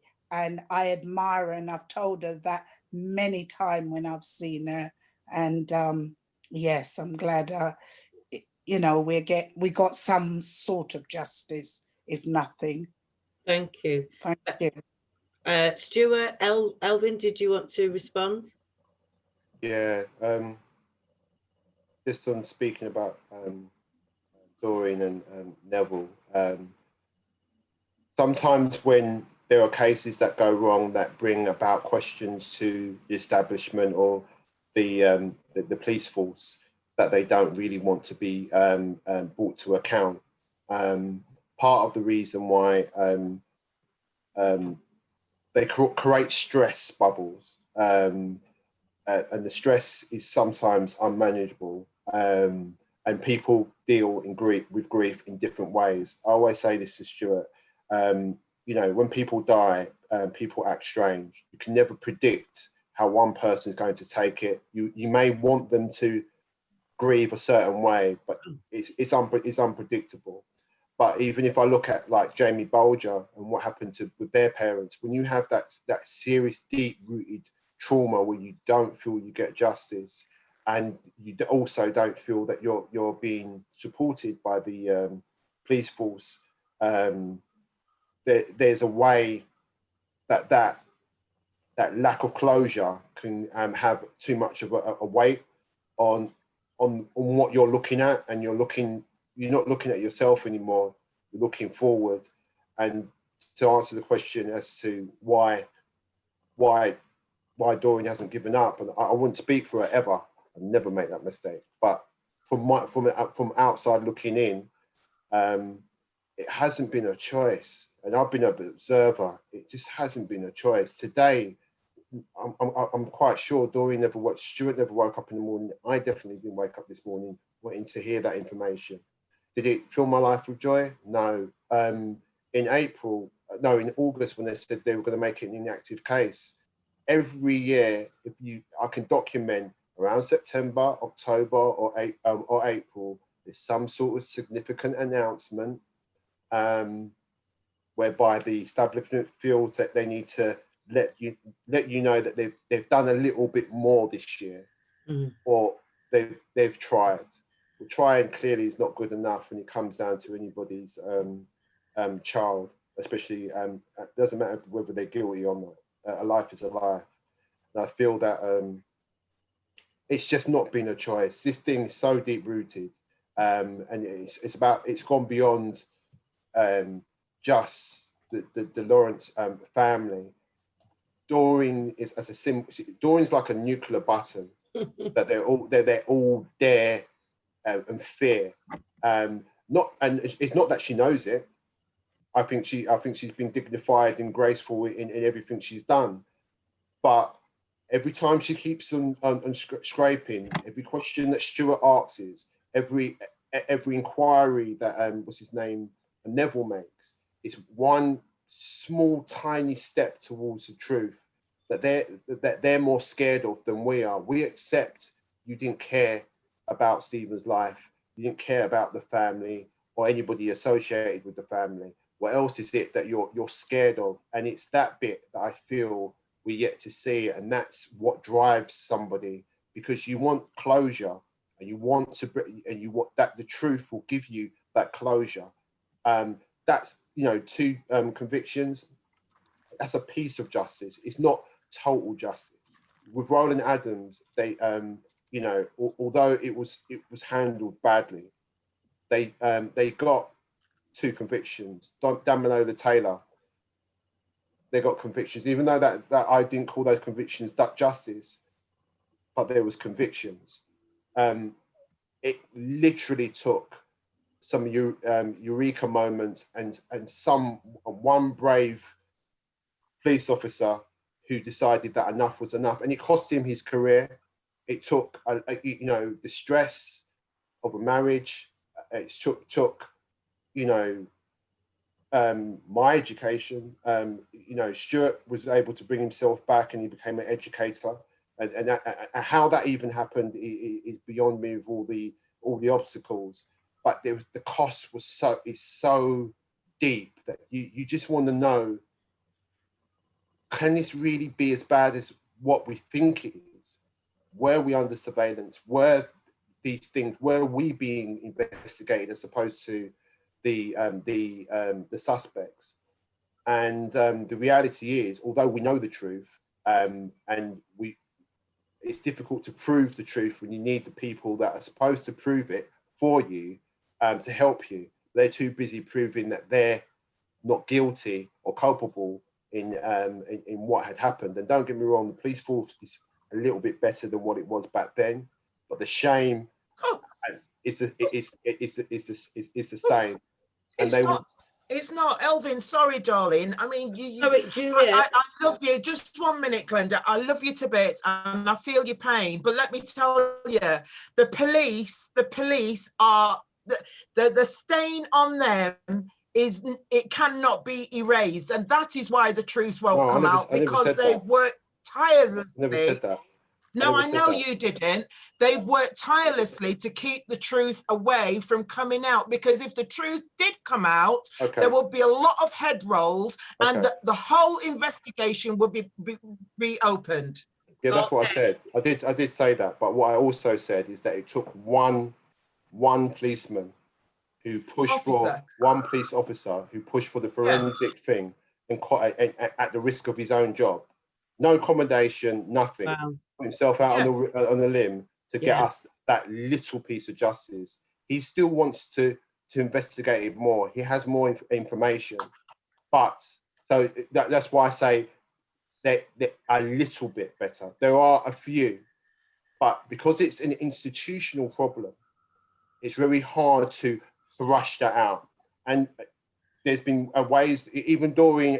You have to, if you see the problem, you have to work with it in order to change it so it doesn't happen again. And Doreen has gone at pains to kind of change that attitude and showing them where they've gone wrong.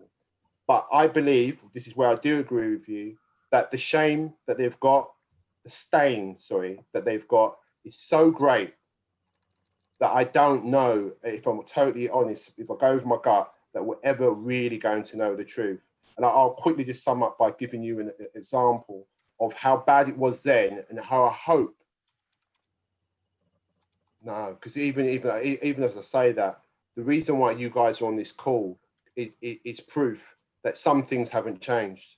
As I was about to say how bad things were, and they were a lot worse, but it doesn't excuse what's happening to you guys that are on the call and some of the people that have gone through the Windrush scandal. And the Windrush scandal is not just related to the people from the Caribbean. I've had people lifted from my family and removed just because of misplaced papers. But just to give you an example of how deep, when the establishment don't want, and the Windrush is one of those things, when the establishment don't want to admit when they're wrong, they'll go to all sorts of lengths. So, and I'll be really quick. And I've said this to Stuart before, it's the truth, and this will come out. When the Macpherson report came out, I was in Miami. I was working, doing graffiti art, whatever I was doing. While I was out there, the Macpherson report came out, and the police contacted me to say that my house had been sprayed up by the BNP and the NF. So all the windows had been sprayed, SWAT stickers had been put on there. My son was about to be born. So they said, you have to move. So they moved my mum, they moved me. When I came back, they said, we found you a place. This is the place, rehousing me. Of all the places they would have moved me next to in the universe, the police chose to move me next door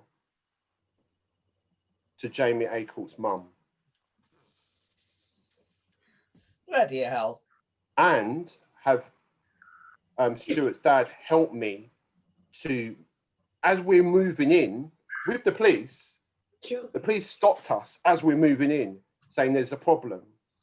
You need to stop. And I'm asking why. We need to tell you something. What is it? The Acorts live next door. They had been rehoused. So they've got a certain amount of houses where they rehouse people in witness protection, and they didn't check. Or, I mean, that's a big mistake to make. To have putting Stephen's dad in harm's way and then sticking me next door to them. And what in the morning, what was going to do? Exchange niceties and tea and exchange sugar. I'd have got a machete out and chopped him. Stop it, Julie.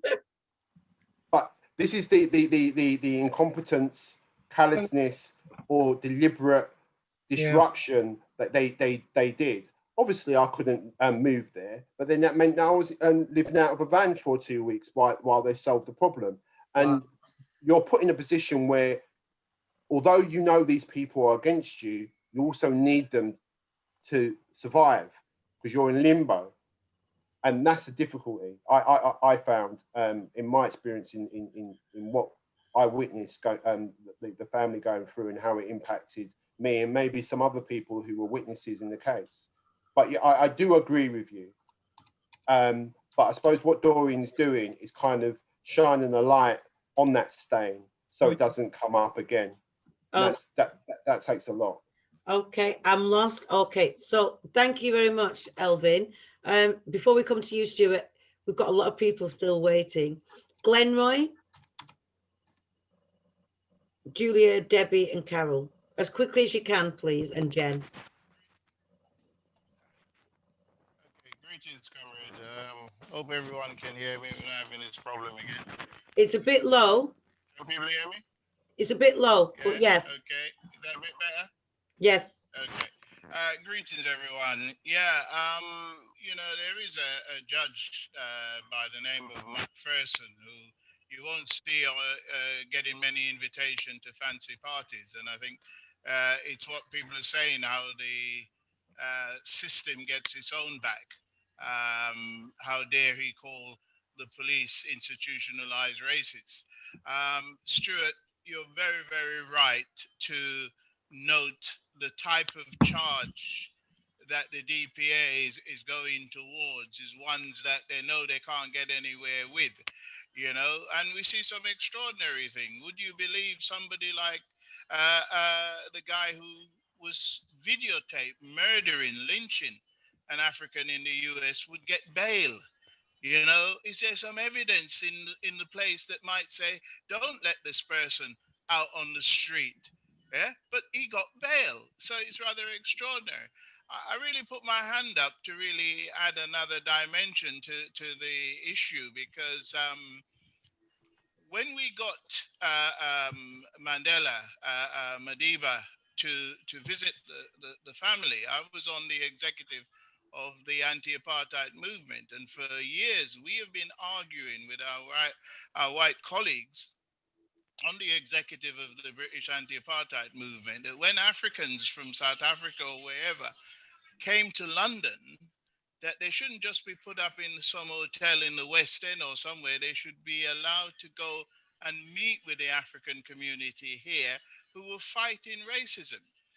But there was a sort of hand-in-glove relationship between some of our white colleagues on the leadership of the anti-apartheid movement and the British state, you know, that they wouldn't interfere with the racism that was going on in the UK whilst we were fighting racism in South Africa. So that was an absurd situation for people like me on the executive, and we were getting into fights all the time. We had an organization called the Black Solidarity Committee within the anti-apartheid movement, where all the other grouping of people got together and we were lobbying, and we made sure that when Bishop Tutu and others and Mandela came to London, that they would visit the African community and events like that. And what really changed it was when Mandela told the British government that they had to talk to the IRA. And Neil Kinnock came out and was trying to tell Mandela not to say anything or you shouldn't interfere with British politics. The white comrades on the anti-apartheid movement then realized there was no support or hand in glove from the establishment in the UK. But that was going on, and that needs to be exposed, that what Madiba did was very courageous in challenging the establishment, you know, but I think he knew they hated him anyway, so they couldn't hate him anymore. So make that alliance with people suffering in the UK. But it really is a pleasure to hear you guys, and you know, power to your elbow, because the reality is the struggle continues. Elvis, you got the point, comrade, that we are still there. We're still in the struggle. We hope for better. Obviously, we want things to be better. We want it to change, but we've also got to be very cautious and always keep their foot to the fire, because they need that to make sure there is some change. So, just to thank you guys for your continued effort. And as you will have noticed, you have the support here of most people. Good to hear you. Thank you. Thank you, Glenroy. And for me, I like to tell people that story of Nelson, because as we are going through the journey of this story, he was very instrumental of changing of the narrative. Right. So, like I said before, that this was widely reported that Stephen was a drug dealer, gang member, someone of the streets, so to speak. But like Elvin said to you all this evening already, we were church-fearing people, and I used to go to church every Sunday, and that was so far removed from what we were as people. So we was facing so much resistance. We was protesting, like Jenny was saying. So there was marches going on, and my parents were very mindful of the anger that was building, and they were very sort of mindful to say always as well that we can't be violent. Any form of violence, any people, breaking, smashing things up was only going to, go with the rhetoric of barbarians. These people can't control themselves, etc., etc. So whatever was done had to be peaceful, and that my mum and dad are very sort of adamant about that. And I don't remember the day, or I do remember meeting Nelson, and I remember going in the room and sitting down and waiting for him to come in. And I always say to people that you get told that when you meet great people that they have an air about them, and there's something special that you can't quite put your finger on. And I can definitely say that he definitely had that stature about him, and he spoke very quietly.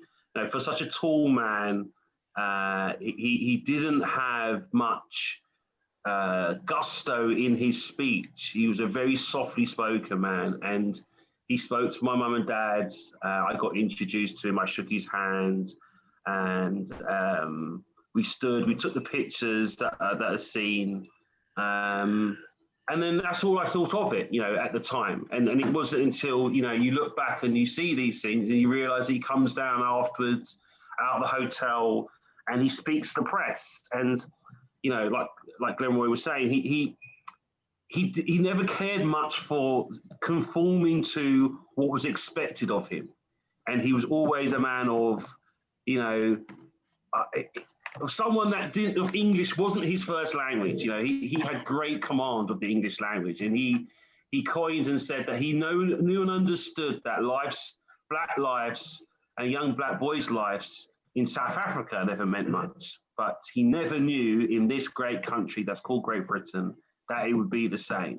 In such a simple turn of phrase, to show the establishment that, you're quite happy to support me in my struggles in South Africa, but someone in your own country that is also asking for some sort of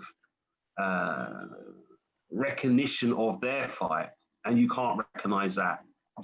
And then it changed. The boys were arrested very soon after that statement was given, and I do remember in the press how it changed to a young black aspiring architect, who had his whole future ahead of him, was cut down, and then that just changed the whole nation's appetite to what had happened as well. And that's how we then galvanized more public support, and not just support of the black community, the support of everyone really, because it was the stories beforehand was just so far removed of who we were as people and what we stood for.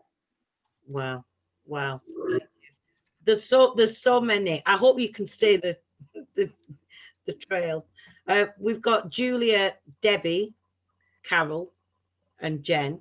Do you want to ask your questions to Stuart and Elvin first? Can I just ask you to ask the questions first, as quickly as you can? Julia, your question? Thank you, Glenda. Before, Stuart, before the answer, yeah. Thank you. Can I ask you, Stuart, do you feel that the establishment, being the establishment, who have given your mum an OB, apologies, a damehood? No, is it a damehood? Yes. Well, it wasn't establishment really, because she was made a dame through the Labour Party. Right. She received an OBE from Her Majesty the Queen. Yes.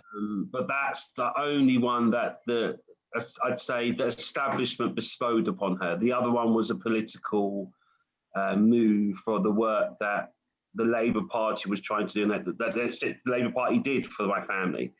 Right. And they asked me to go into the House of Lords. Thank you. So my question is, do you feel from a political perspective then, when the political parties, any of them are supposed to be impartial to something like this, have used that to, if you like, get the recognition and to take the emphasis away from the death of your brother or your mum's son? So in order to award her with something, they've done that saying, we know it was a catastrophe. We know that it shouldn't have happened. We know that the murder took place. However, we want to, in recognition for you not going away, we want to give you this. Do you think that the establishment were right for doing so? Or how does, and forgive me, I'm perhaps asking the wrong person, what does mum actually think about that? Well, like Elvin says, I can never speak on my mum's behalf. Not even I can do that, I'm afraid, guys. But what I can say is, I do believe that because of the Windrush scandal, so it was that perfect wave, you know, it was that perfect wave. We had the Windrush scandal.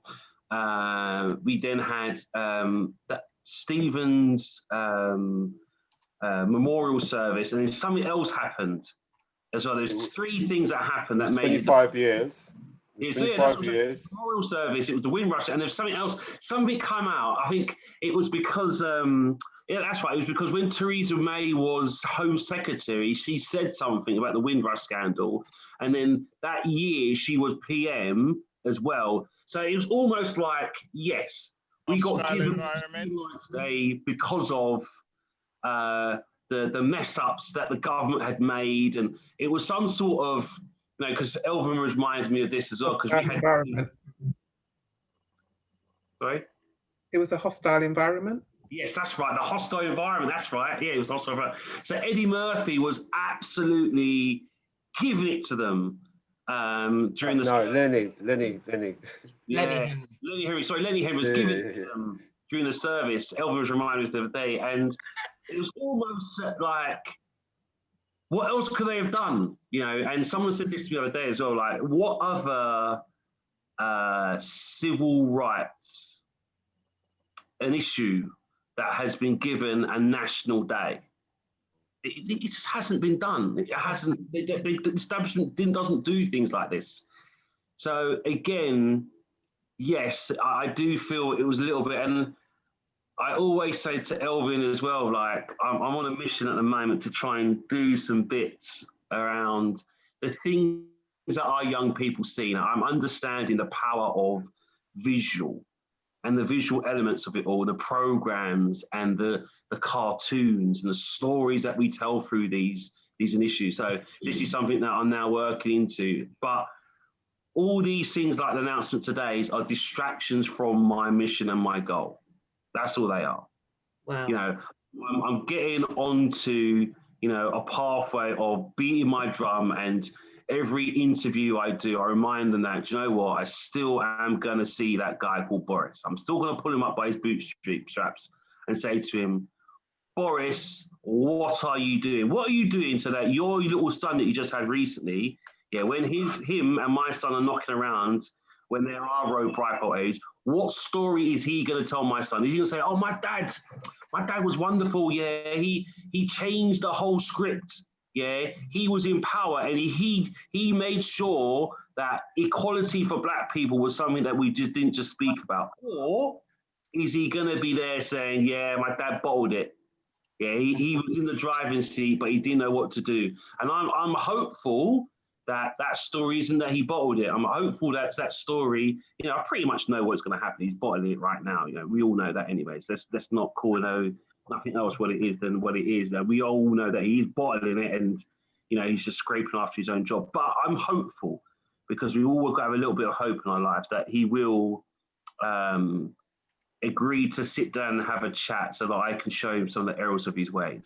Wow, thank you. Thank you. Fantastic.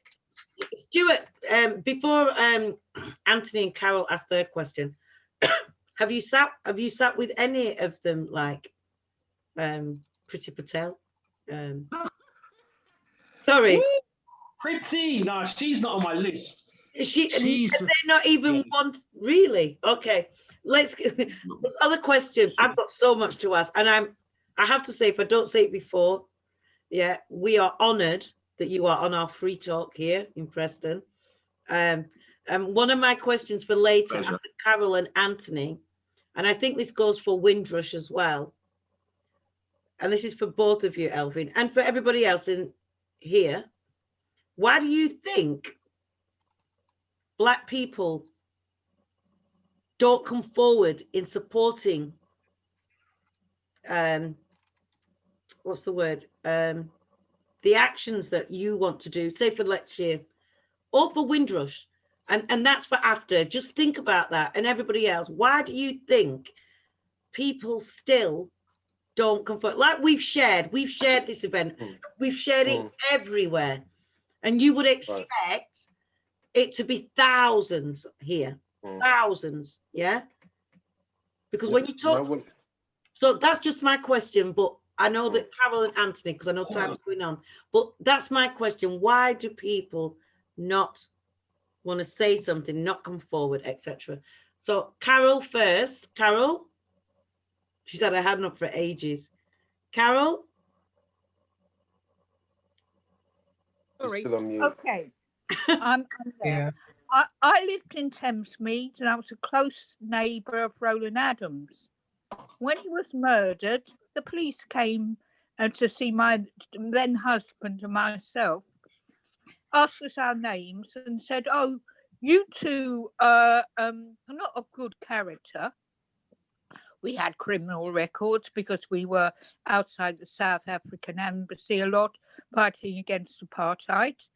And they also said to me, what exactly are you? Because I'm of mixed heritage. And they came and they said, well, we really don't want to speak to you two.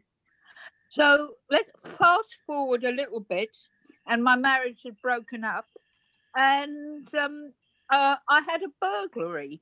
Well, a so-called burglary. There was swastikas on the walls.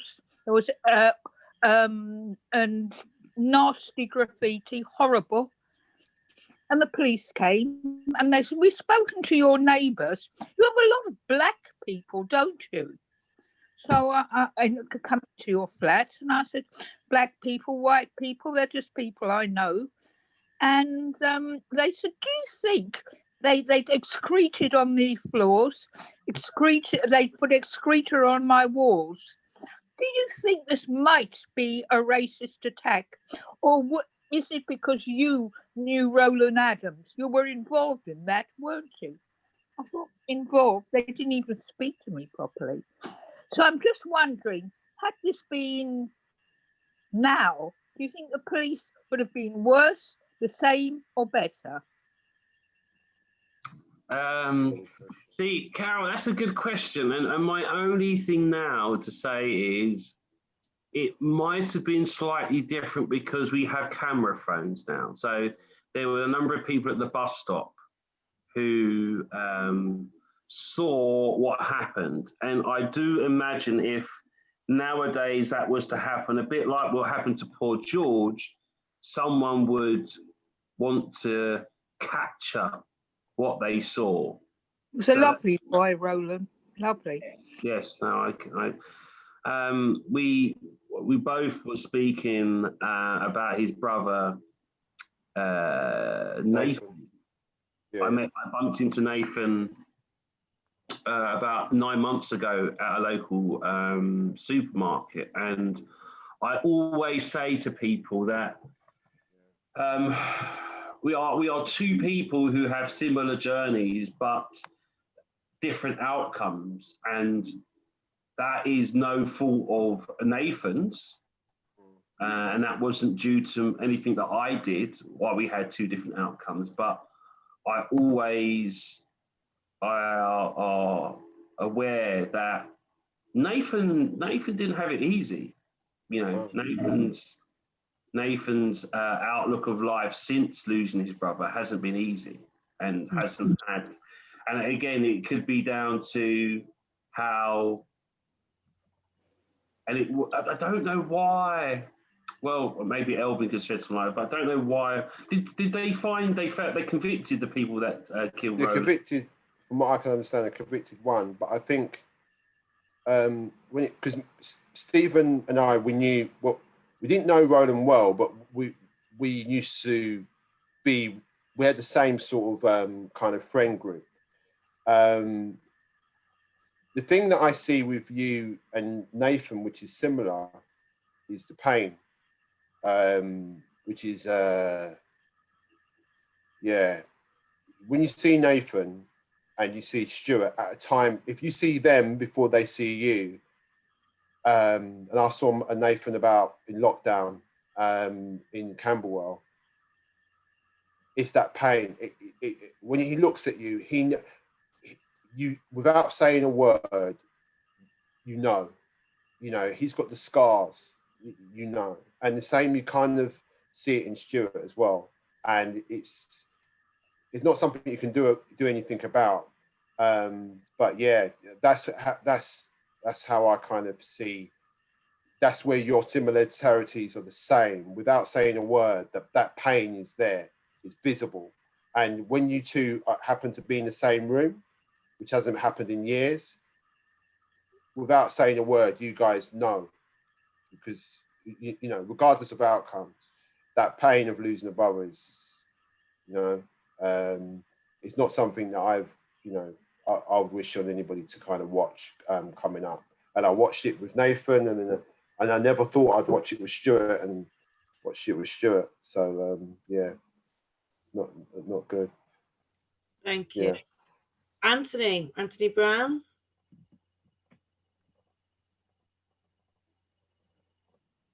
Anthony.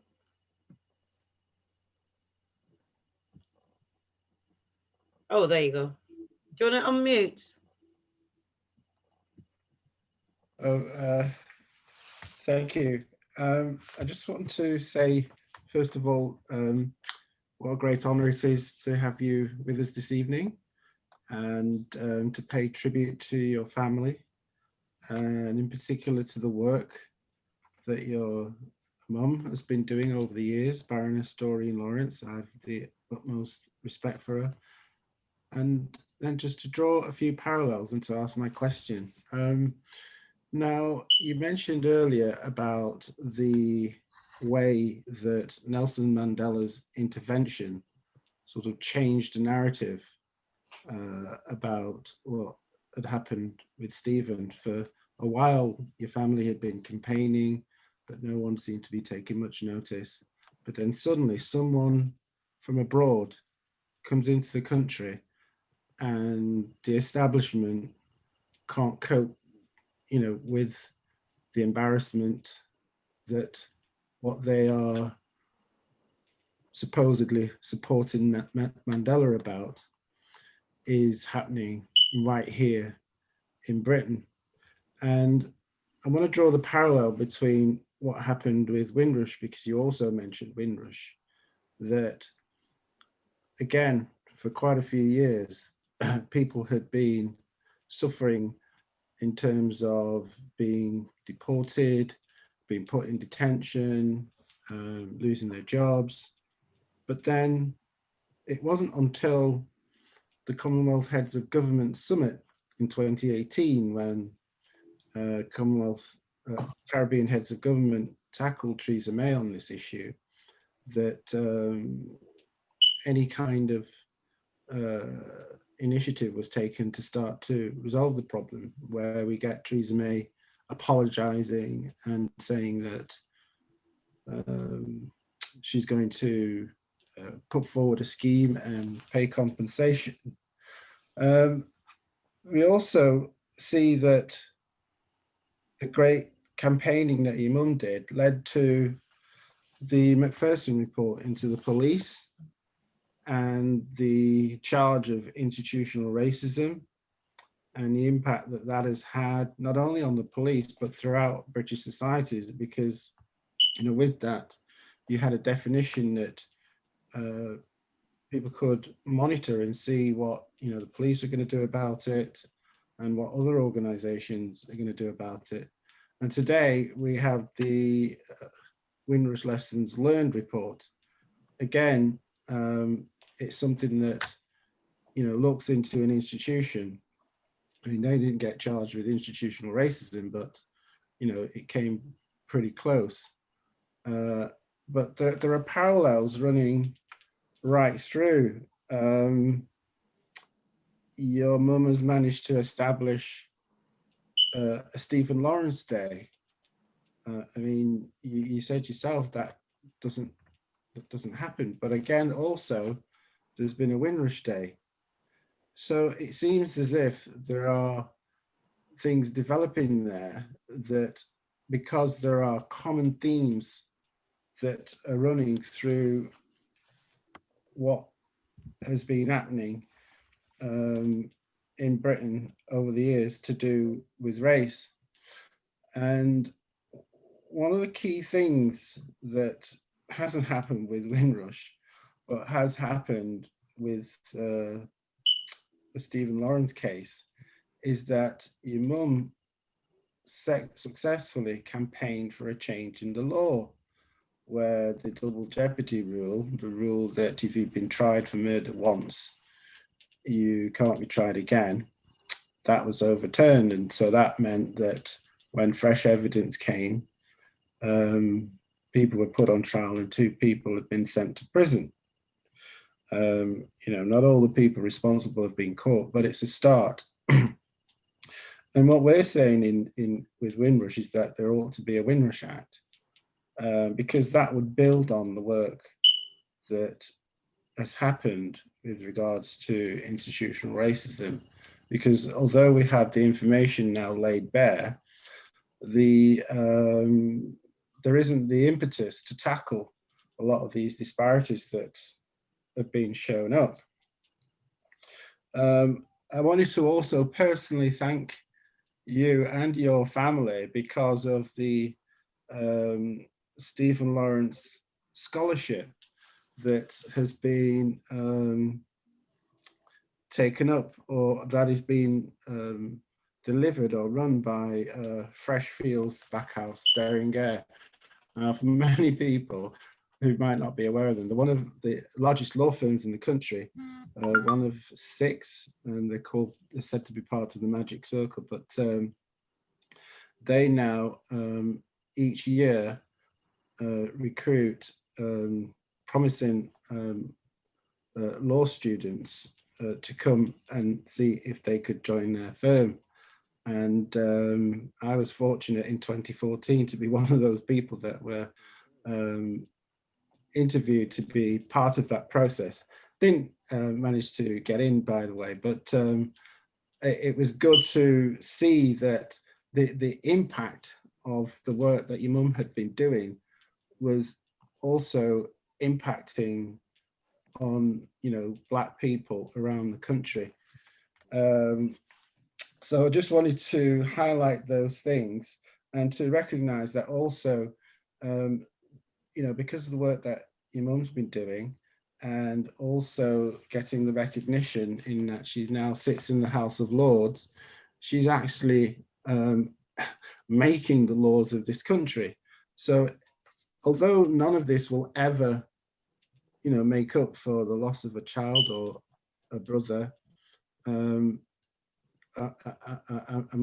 like to pay tribute to the to the work that's been done and the impact that that is having. So my question is, given these parallels, is there a way that the Windrush campaign and yourself can start to see how strategically we can work together to have a greater impact on, race and race disparities in this country? I would say, Stuart, do you want to go or? No, go ahead, Elvin. You jump first, and I'll. I would say at every moment when Doreen was allowed, she did comment and did push for the inquiry, and as Stuart's kind of, I'm going to answer two questions with in one go. As Stuart's alluded to, she pressured Theresa May into it. Was the pressure that Doreen was applying wasn't for the Stephen Lawrence Day. It was because of Windrush.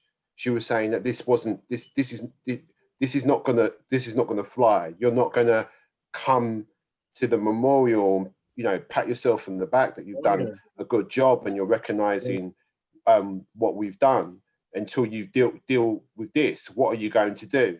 And Theresa May came to the memorial, tripped and fell into Lenny Henry's joke, and said, we're going to have a National Stephen Lawrence Day. It literally happened just like that. It fell out of her mouth. And the minute it did, if you watch the recording on YouTube, Lenny Henry looks at her and she couldn't take the words back and put them back inside her mouth. That was it. Lenny Henry started clapping. The whole church erupted. And if Theresa May had more time to think, I don't think she would have said national holiday if she had a choice. But that was to do with Doreen in the background, applying pressure at the highest level to try and get a change for the Windrush. It was not about getting the Stephen Lawrence Day. That was something that they was kicking into long grass in the same way they've kicked into long grass the having a statue for Stephen. So answering a question from earlier on about things that Doreen has got as far as titles when she got made a baroness or got her peerage, it wasn't necessarily, she's not aligned with any one real political party. Labour Party has helped, but anybody can get a peerage. It's what you do with it. And I think one thing that I've admired for the many years that I've worked with Doreen is, they can't nuclear button. They can't predict it. They can't control it. They try. And what she's been able to do with the peerage is impact real change. And she had a little bit, not as much as she was, I think maybe she would have liked, but she did, while Theresa May was there and she was able to apply the right type of pressure, she did apply it for the Windrush, not for herself or anybody else. So it's what you do with the peerage and trying to make the change that trickles down into causes like yours. Moving forward, there's a new day. When I say a new day, there's a new foundation that we've launched in Stephen's name. But this is to highlight all sorts of atrocities and injustices. And if we can work strategically, I'm sure we can find a way to do that. That's what we're about.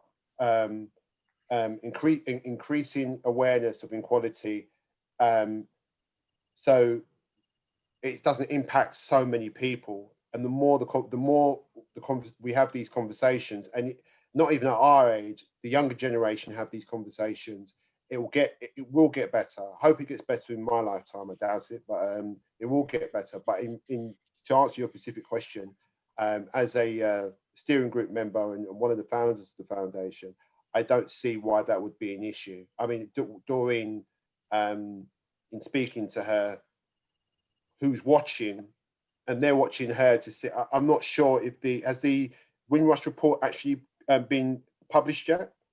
Yes, it has. It has been published. They didn't make a big fanfare about that.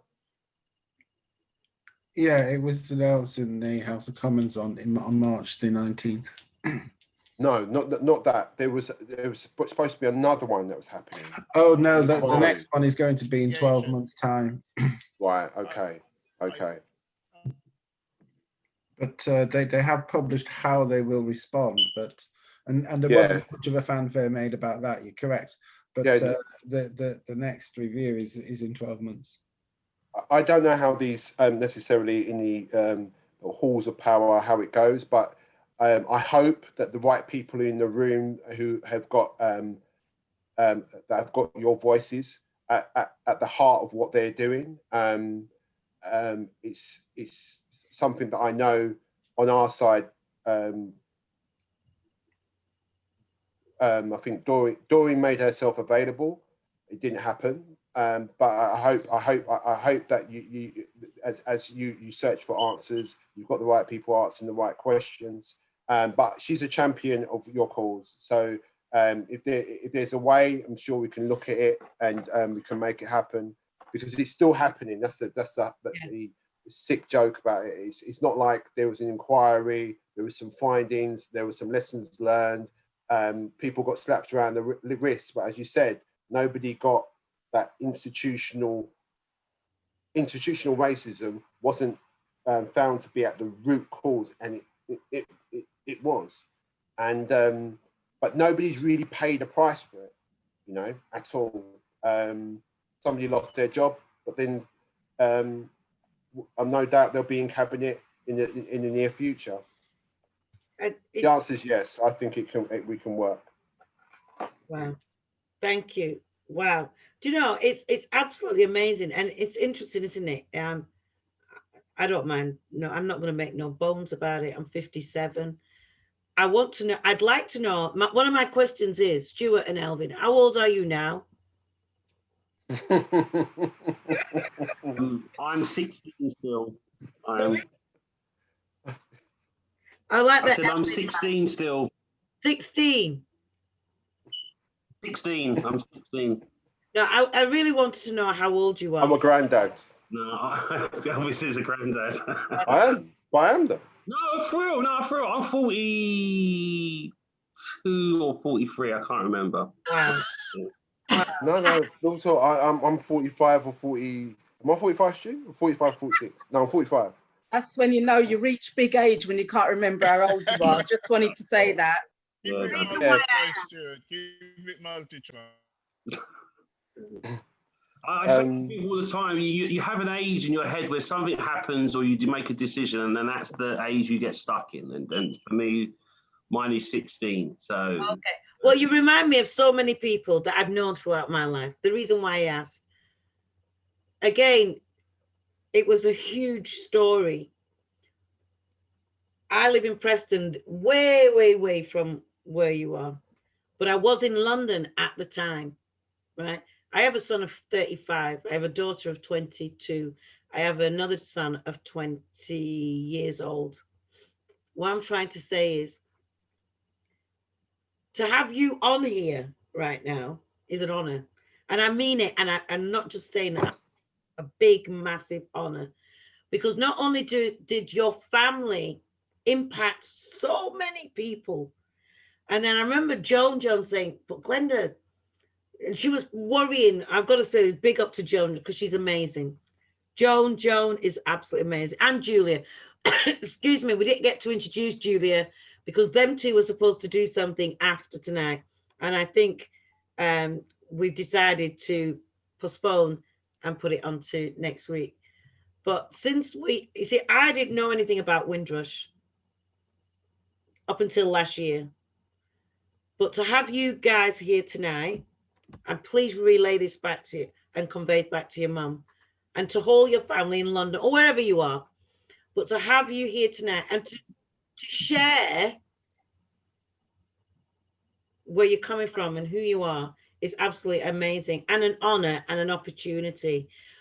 One of the questions though for me is, what's the vision?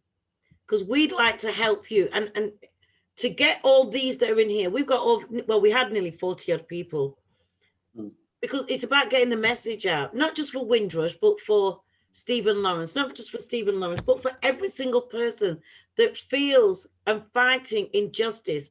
We see it all the time, every single day. Someone said to me today, we raised the flag for Dominica independence in Preston. And one of my cousins said, why did you do that? And how did you get that to happen? It's not about, you see, we did it for, and I hope Dave's not asleep. Dave's here, Silver Afro.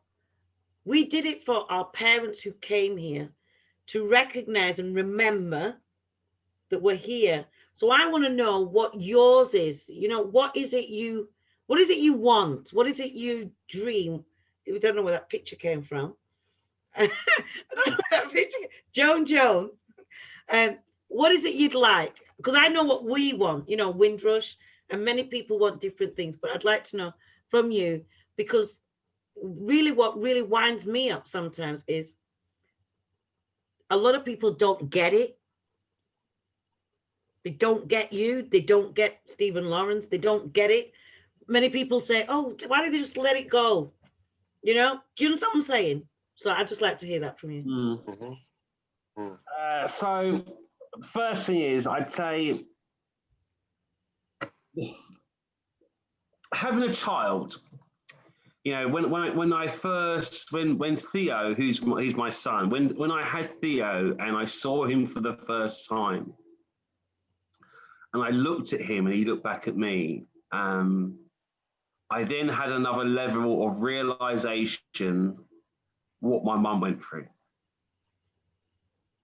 I think Julia said she would kill someone, and that's an automatic reaction. I do this thing with kids where when I go and do my assemblies, where I ask them to close their eyes and I ask them to think of someone or something they really hold precious, or they like doing, that gives them that feeling in the pit of their stomach, you know, where, you know, it just makes you go all giddy inside, and, you know, you can be with this person or do this thing and time to sort of disappear. I ask them to hold that thing in their mind, and then just for a second for it to go, and for someone to say they can't have or they can't do, because that's the only way I can get someone to realize what it is that I go through from losing Stephen. Wow. Because it's only when you realize the fragility of life and how quick something that you hold so precious can be taken away from you, then you start to realize that, do you know what?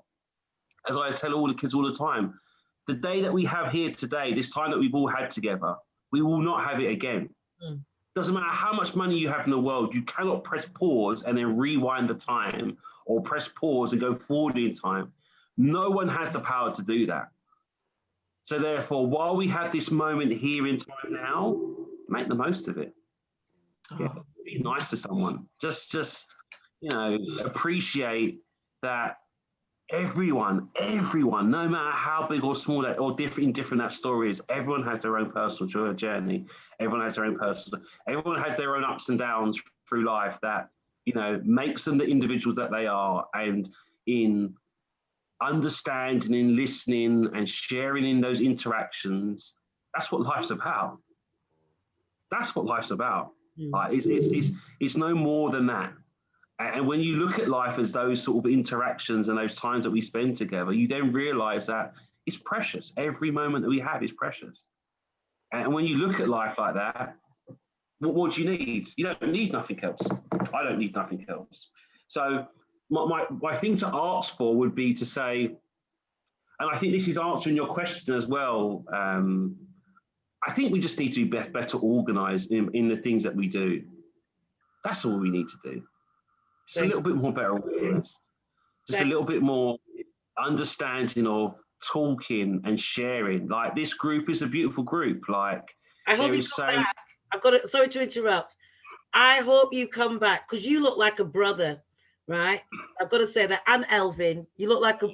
No, you do. I can't say the name because they're not here, but you look like someone from Blackburn. Sorry. So, but it's a friendly group, and honestly, I feel that you're part of our group, especially because of. No, I'm part of the group. I can't do this every Tuesday because that's the only thing I say to you all the time. That's the only thing that I hold precious now, which is time. You know, I try to use my time as wisely as I can, and I plan out my days to an intricate nth of the time. So I can pop in now and again on a Tuesday today. Yeah. We're going back down again, isn't it? We're losing days. So yeah, I'm not going anywhere. We are all locked up in our houses again. So I definitely will try and pop in. Yeah. And that's my only ask will be that just, in the mission that I'm going on, I need more people to be behind me, propping me up, holding me up. That's all I ask. So I put my social media channels in there. Please follow me. Any questions, anything I can do to help, I'm a message away. So that's also what I said. And Larissa Killarum, who says she was a teacher that did an art competition. See, things like that, that's what I love. And any way that I can help support you in the messages and the things that you are doing, that's what I like doing. There's no harm in half an hour of my day, me zooming into your classroom and critiquing your kids' work and offering my opinion. So for me, it's those little things I can do that will then inspire the next generation. Joan's got her hand up. You're not going yet. Excuse me. And we, Elvin and Stuart, I've got a couple of questions. To kick off, we've had a message saying they just tried to donate. Can you pay with PayPal? That's the question for Elvin, not for me. Good question. I think if you can pay by PayPal if you do Just Give, but if you're going to go to our donate page, I'm not sure. I'll have to 2 secs. Bear with me, caller. Okay.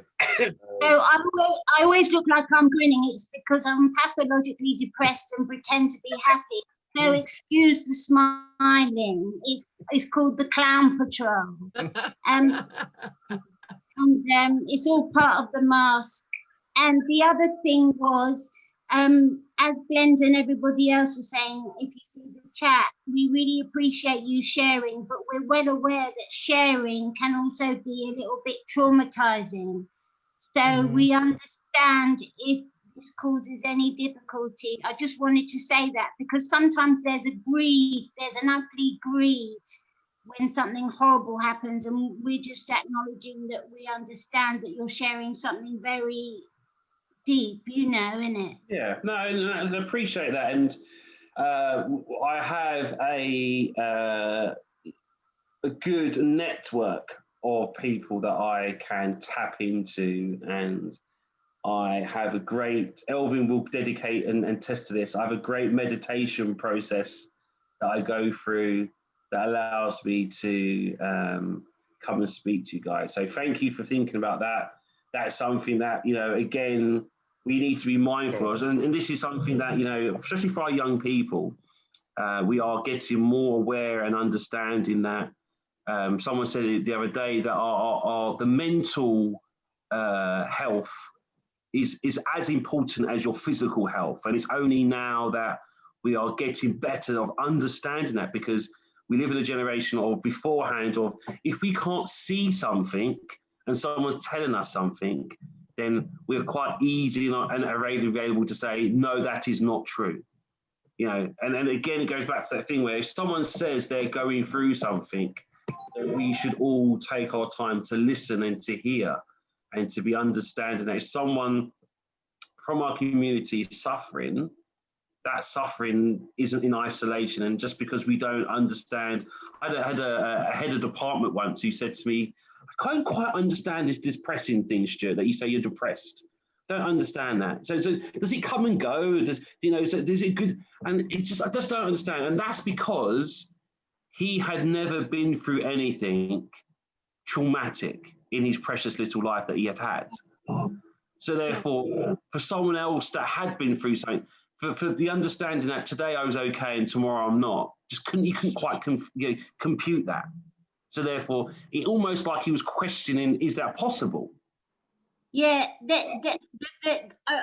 I'm interrupting you, Right Honourable Stuart and Brother Elvin. I'm only interrupting. Glenda will probably tell me off in a minute, but I am always standing near a cliff. And my best mate who's here is always trying to drag me off the cliff. So I think it's really important to mention mental health, even though people go, oh, crikey, she's talking about that crap again. But if we don't have our mental health and our well-being, we don't have anything. So I just wanted to flag that up. And it's easier sometimes for women. So that's why I'm saying it. I'm just going on and on until you interrupt me, basically, Elvin and Stuart.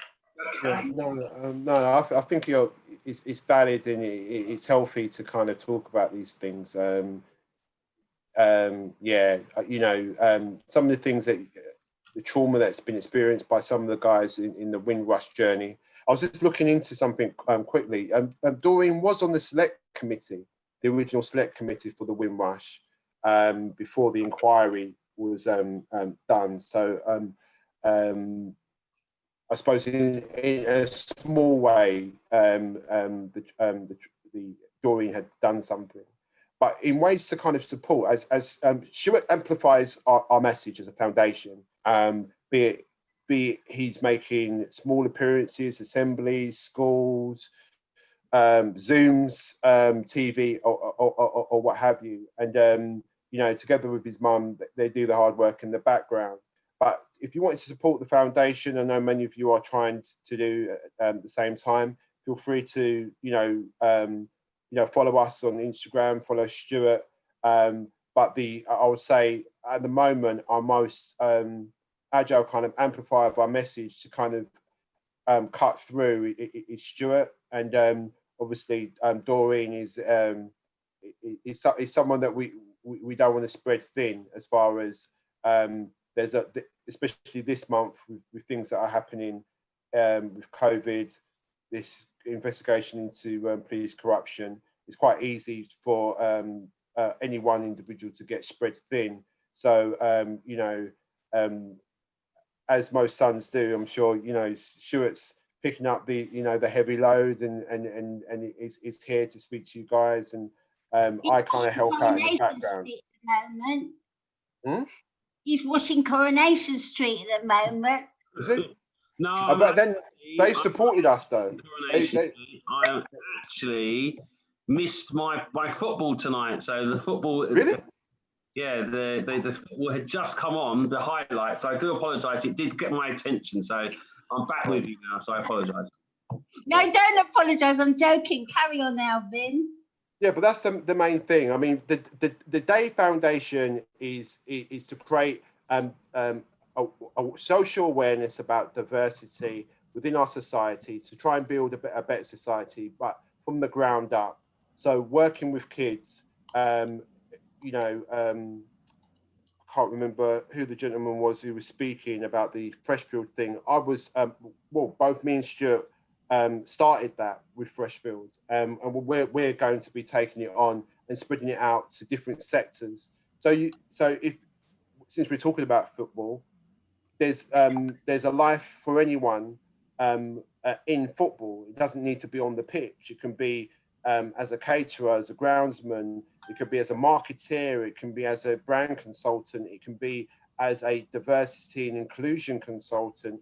It can be as a mentor. It can be as a psychologist, you know, physiotherapist. There's so many different things that you can do in regards to football. What we want to do for people from our backgrounds is to highlight that there's pathways into careers and creating those opportunities, starting with some, well, we started with the prototype, which was Freshfields, but we're going to be taking it far and wide. And it's kind of watch this space, because there's going to be some big announcements in institutions whereby we're going to do what we did at Freshfields in the first year, is take at least, you know, 20 kids from impoverished areas and backgrounds that look like us, not necessarily black, not necessarily white, but definitely from a background that kind of reflects our environment, but mainly a focus on Afro-Caribbeans, because the scales are not tipped in our favour, and we want to take those kids and you know, get them onto bursaries or scholarships and get them through some of these institutions that have a problem, and it is their problem. You know, institutions like the BBC, you know, BAFTA, they have, it's not our problem, it's their problem. We're helping them. And what we will do, we will support them to get people, the kid, there might be adults here on this call that wanted to write a film or wanted to be a correspondent, but just didn't get the chance because of circumstances. It was going to be too much of a burden to put onto mum to pay for you to go to university, so you opted to look after mum.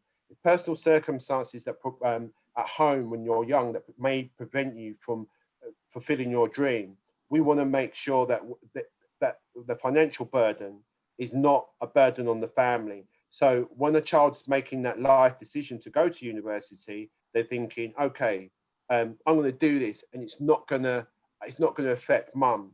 If they're home carers, giving the family that support, so the child who aspires to be the next Barack Obama has that support to take care of him, and has that support network.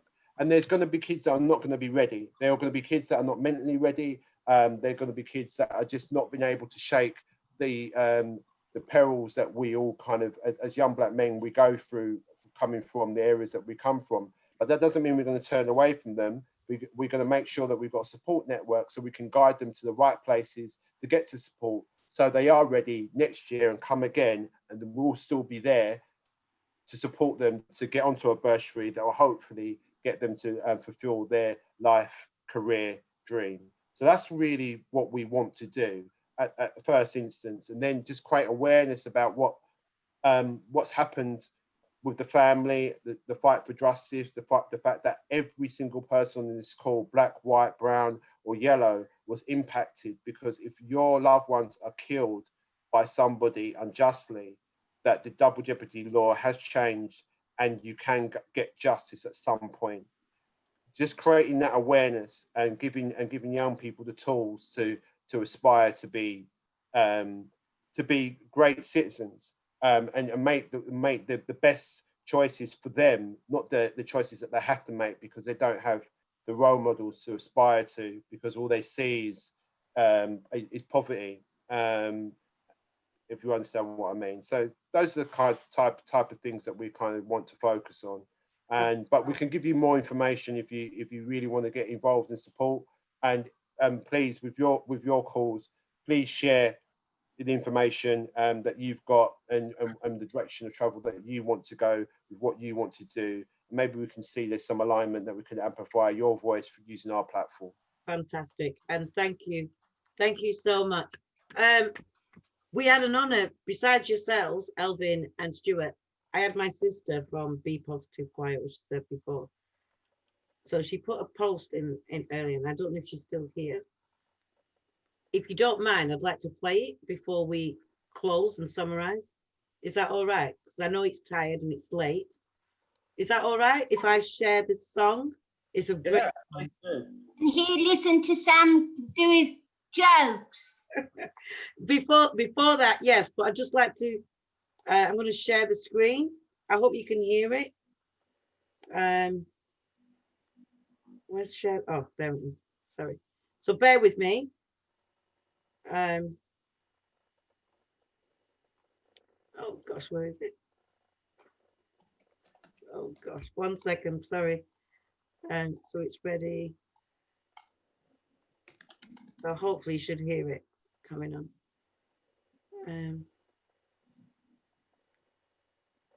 Oh, where's this? Bear with me, sorry. Can you hear it? Not yet. Stuart and Elvin, we talked till about 1 in the morning. I'm not allowed to speak. Oh, yeah. Living life full of meaning, you can find the fire that's in you, so we're gonna walk it out and move mountains, gonna walk it out, move mountains.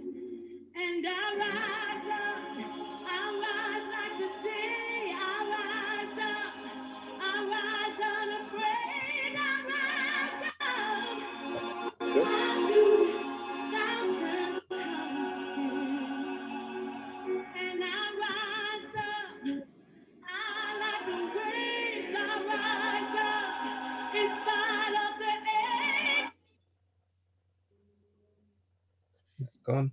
It's gone. Can you hear it? No, it stopped. Oh, I'm so sorry. Oh, what's happened there? Glenn, did you want me to play it from here? Yes, please.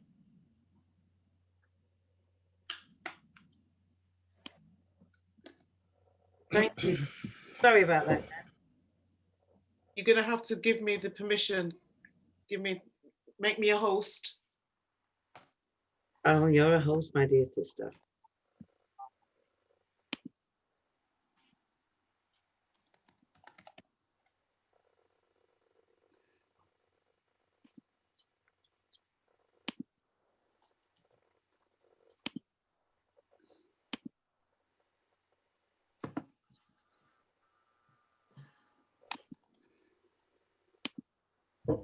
I don't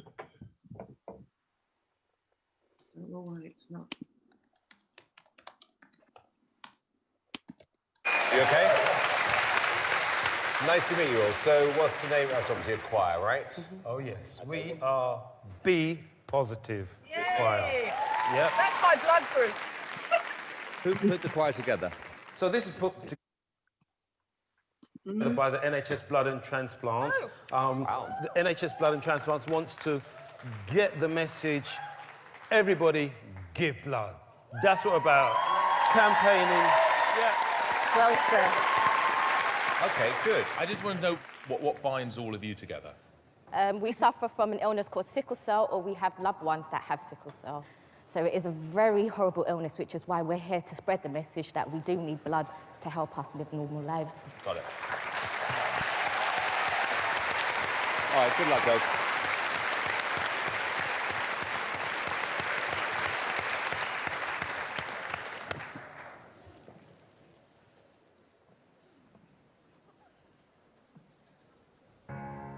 Broken down and you're tired of living life on a merry-go-round. You can't find the fighter, but I seen in you, so we're gonna walk it out and move mountains. Gonna walk it out and move mountains. And I rise like the day. I rise unafraid. I rise up. I'll do it 1,000 times again. And I rise up. I like the waves. I rise up in spite of the ache. I rise up. I'll do it 1,000 times again. And I rise up. I like the waves. I rise up in spite of the ache. I rise up. I'll do it 1,000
Wow.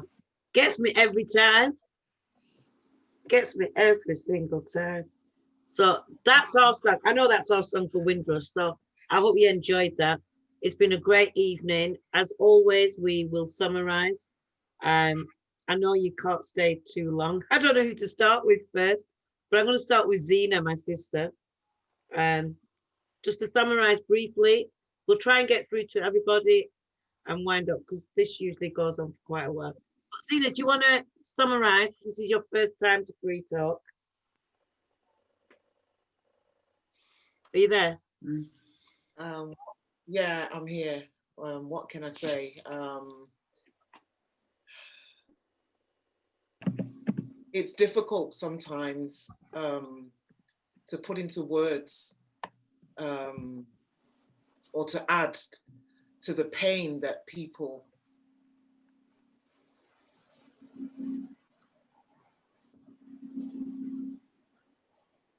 I've always said in growing up that, you know what, it's hard enough being Black in this life, but to be Black and a Christian,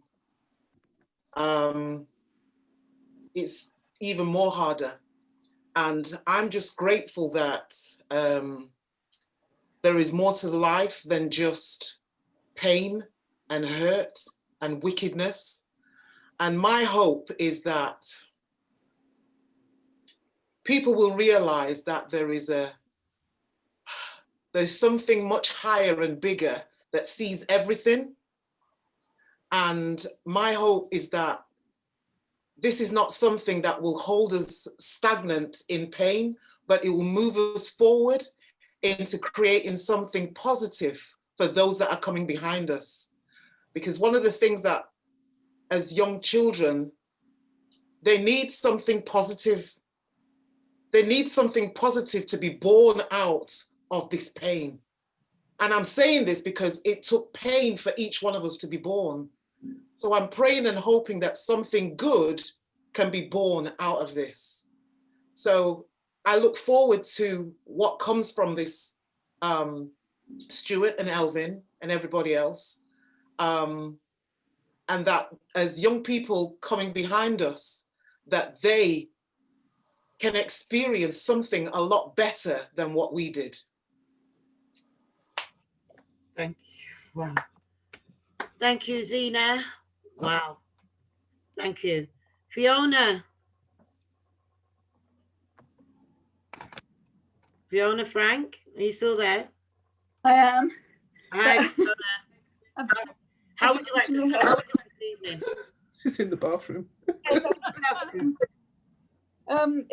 just so absolutely moving to be in the room with the people that are making this happen. So it's not like something we're watching on telly or listening to on the radio, but we're here and with you. So it's just been, you know, it's tribute to what you've done, Glenda, as well, to make this be not a few people talking in Preston, but it's a national voice and with national guests. So it's been really moving. Thank you. Thank you. Thank you, Fiona. Dave Williams, Silver Afro.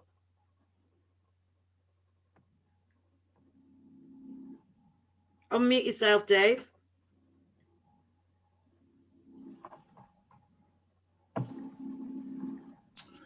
Boom! I'm just going to thank you, Glenda, anyhow. And Zena, thank you as well for today.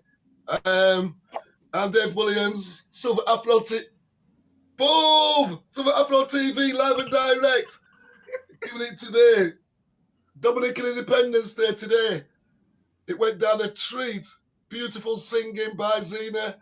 And if it wasn't for Glenda, it would not have happened today. Thank you very much. And the meeting today, absolutely brilliant. Elvin and Stuart, thank you. Thank you. I got a bit more of an insight into what was going on, what happened and how you felt. Respect to you. But that's all I've got to say. And thank you, Glenda, for tonight. It's been a very good meeting. Thank you. Thank you, Dave. Leslie Pritchard.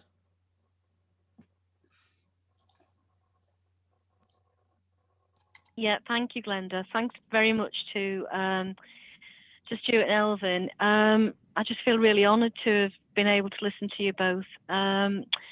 Taking away from what I've listened to tonight, I'm going to catch up with Councillor Duckworth tomorrow, and also with Councillor Khan, who's our Cabinet Member for Social Inclusion and Justice, about how we can support the amazing work that you do. and just listening to your kind offer to Larissa, I'd really like to perhaps talk with you about a project in Preston called the Hearthstone Project, which we are involved with different schools. So yeah, thank you so much. It's been very emotional. I'm lost for words really, but thank you so much, Glenda, for organising it, and Stuart and Elvin, thank you so much. Thank you. Thank you. Kalinda, are you there? Kalinda? While we wait for Kalinda, David Wiles? Yes, I'm here. Thank you. Thanks, Glenda. Thank you, Stuart and Elvin. That was very, very kind, your contribution this evening, and I've enjoyed listening to you. I'm sorry you've had to go through the things in life that you've gone through, but I think you sound like very strong and capable people, and I've enjoyed listening to you. And all the other contributors and people who've spoken tonight as well. Thank you, and I'll join you again at some point in the future. I look forward to it. Thank you, David. Roxanne, you there? Roxanne? Yeah, I am here. Hi, Roxanne. This is my very first time joining, and I have to say thank you to Joan for pointing myself and David in this direction, and this won't be the last time we've joined.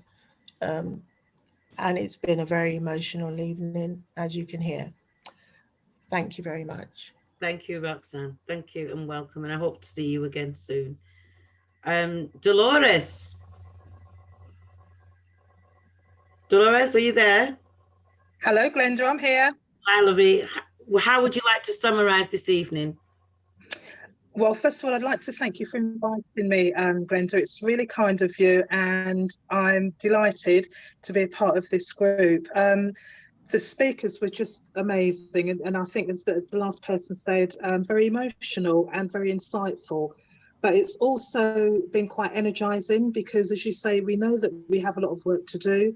And I think as long as groups like this exist, then we will progress and we will get there. We will get where we need to be. So thank you very much. I've really enjoyed it. Thank you. Thank you very much, Dolores. Deborah Fletcher, hi.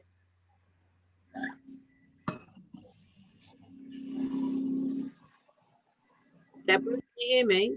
I have to unmute. Wait. Yes. Welcome. Yes, I can hear you.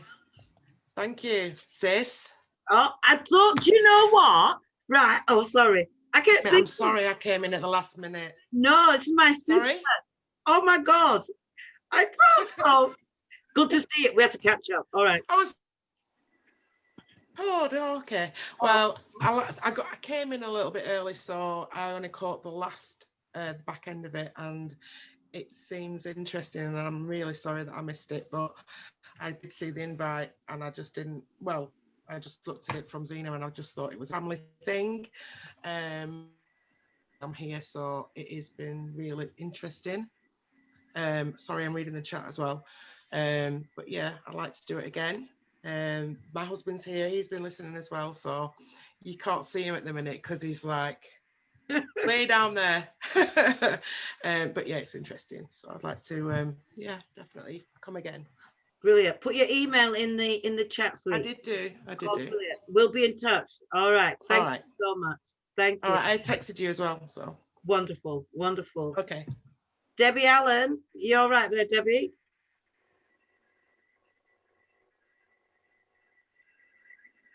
While waiting for Debbie, Kalinda can see you now. Do you want to unmute? Welcome tonight. Hi there, good evening. Hi. Hi, I'm Stu and Elvin. Thank you for coming to the FreeTalk today and sharing, you know, what you've experienced in the last, it was 93, wasn't it? Gosh, that 27 years? Well, I was roughly the same age as Stephen, your brother, like when he passed. And I remember the time so clearly. I was living in Elephant and Castle at the time, so not too far, you know, from where your family were living. And yeah, within the community, you know, there was a lot of support. We all ran it around, and I remember there was, I can't remember exactly what it was, but something happened at Elephant and Castle where there's loads of people. And I remember watching the news and seeing my aunt, there were two of my aunts there at the time in support with when you know, the defendants were kind of going up towards near the station or what have you. And I work in marketing, and I think a few years, I think since from about 94, I started working in like ethnic diverse communications. And so I've done that for a few agencies. And I remember that first report came out in 99. And what I will say is, you know, your brother has left a legacy. His death is horrible, it's appalling. And I know your family like really, really must be saddened by it. And you're all really strong people, you're all very inspirational.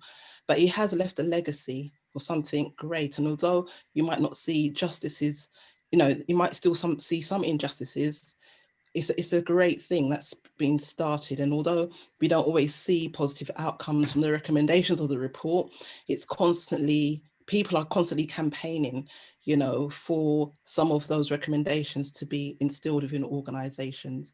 And, you know, last week I mentioned, Joan, you put my website up. That was an event I did a year ago. That website's coming down soon. But anyway, that's, yeah. But what was I saying? Last week I talked about some of the recommendations that were mentioned, and a consultancy I was working for at the time, what we were pushing for in terms of equality and diversity. So I think it's a great thing. I also worked for the Mayor of London, 2000 to 2001 at City Hall. So I used to see your mum come sometimes to City Hall. We didn't work on any projects together, but I'd see her then, I was just like, admire her strength and resilience. And I was probably a bit too shy to approach her, even just like to give her a bit of comfort, but I could just see, you know, the pain there sometimes, you know. And what I would say is, you know, just continue doing what you're doing. I'm so keen to get involved in the Stephen Lawrence Foundation. You know, I often do get involved in community stuff in the community. Stephen Lawrence Days will be like, 2020 will be like the 3rd year it's running, isn't it? I personally, maybe because my day are country, no, I used to live in London, but I haven't heard nothing about the day. So I hope that 2020 is going to be memento, like big, considering all the things that 2021 rather, considering all the things that happened this year, and, you know, race relations and inequalities, you know, being at the forefront of our minds, you know. And I hope that it won't just be a day to remember, but a month, in the way that we have Black History Month. I just hope that all these things with equality will just continually, like, there'll be so many things every month that we can celebrate, or not just celebrate, but just see positive change, so we can continue to see like the positive parity, you know, within our community. And you know, I just want to continue to encourage you and just thank you for coming on. And yeah, Glenda, you were asking about why Black people don't support. I think Black people do support, but it's about people knowing about what to support and how. And I guess with today's event, you know, I guess if there was a lot more time to let people know about it, and also the messaging of it, just keep it as a single message. If it's twofold, people might not know exactly what it is they're coming to speak about, you know, or, you know, partake in. And so I would just say, what I noticed from the foundation, that you do apprenticeships, can't speak, in digital marketing for young people, which is great because it's all about promotion and marketing. And I think if you can get more people in the industry, you know, so people can globally know about the things that I think people in America now know about Stephen Lawrence in the way we know about George Floyd, etc. He's become global, and we need more of that, you know, so that we can unite locally and globally for matters like this. And I don't want to continue going on and on and on. So I'll just say, you know, thank you for coming to share. And, you know, you're obviously all really, really strong. And I remember there's another friend of Stephen's, Lawrence, whom I've met as well through the Black Father Support Group. Can't remember his name, but I know he's written a book, and I don't know if that was the person that was with Stephen at the time of that awful, you know, incident. And, you know, I can see how these things have affected you guys. but yeah, thank you. And, you know, what I'll say is great. Although, again, I'll just end by saying, although we don't see justice fully, there's been some justice, and one of the important things is a legacy that your brother has left for more positive change to come about. And that your mum, as you would say, is she a soldier, but she's female. I can't think of the female alternative right now to say about that, but she's doing great stuff, you know. And yeah, to thank you, you know, the blessings. Oh, bless you. Looking beautiful as usual, Glinda. Me try for the camera today, you know. I coloured the hair. So I thought I'd take it out. Okay. Delroy, good evening. Delroy Forbes. I'm thrilled to have been a part of this forum today, and I really do sincerely hope that good will come out of this evil that we've all, the family of Stephen Lawrence has been through, and one day something good will surely happen, and I sincerely hope I'm around to see that happen. Thanks ever so much for having me. Oh, you're welcome. You're welcome. Delroy, did you put your email in the chat room? I will do. Thank you. Where are you, Delroy? Sorry. I'm in East London, not too far from Marlene. Okay, okay. Well, stay in touch, okay?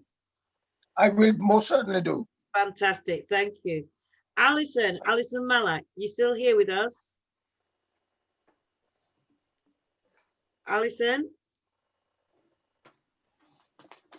I put it in the chat, Glenda. Oh, I'm so sorry. I didn't see. There's so many. Oh yeah, I put it in the chat. I put it to Joe, and I just sort of said that I'm really pleased that it's taking place this evening. I want to thank you for the safe space that you gave to both of them to speak, and just to thank everybody for listening, because it's really difficult sometimes to not speak and say what you want to say, but it was really good that people were respectful and listened to what they had to say.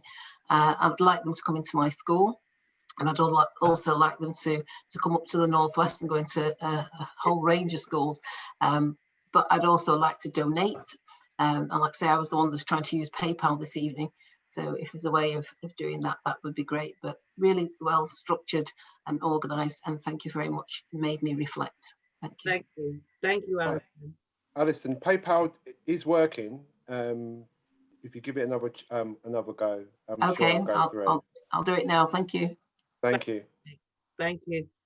Hodea, hi. You're on mute. Yes. Yes. Yes, indeed. An absolutely phenomenal gathering.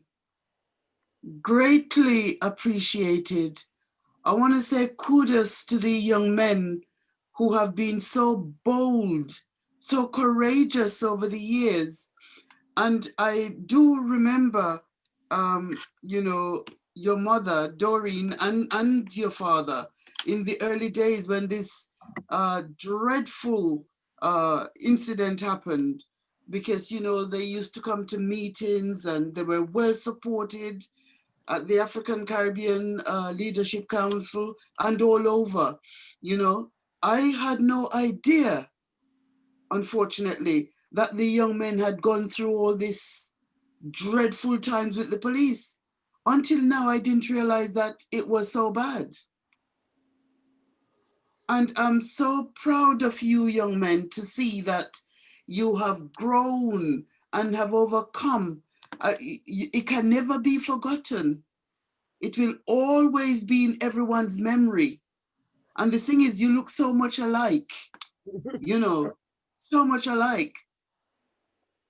So it's like, see, Stephen is living, you know, the pain will always be there, I know, but I'm proud of you to see that, you know, you're really rising above all this. You know, the racism is dreadful, we know that.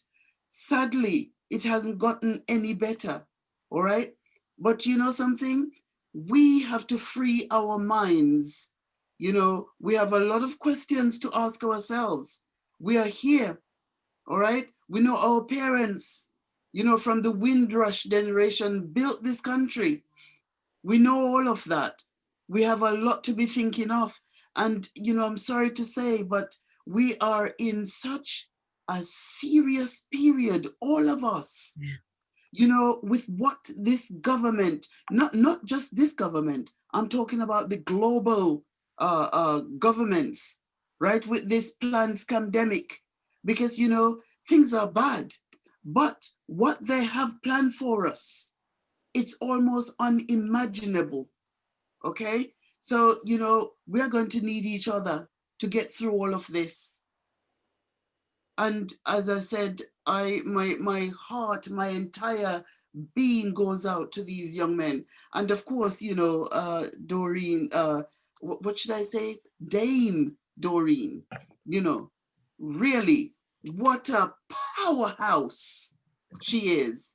An absolute powerhouse, you know, unstoppable, so determined, you know. She has got so many admirers, not just in this country, but around the globe. You know the saying, "Me little but me talawa." That's her. She is incredible.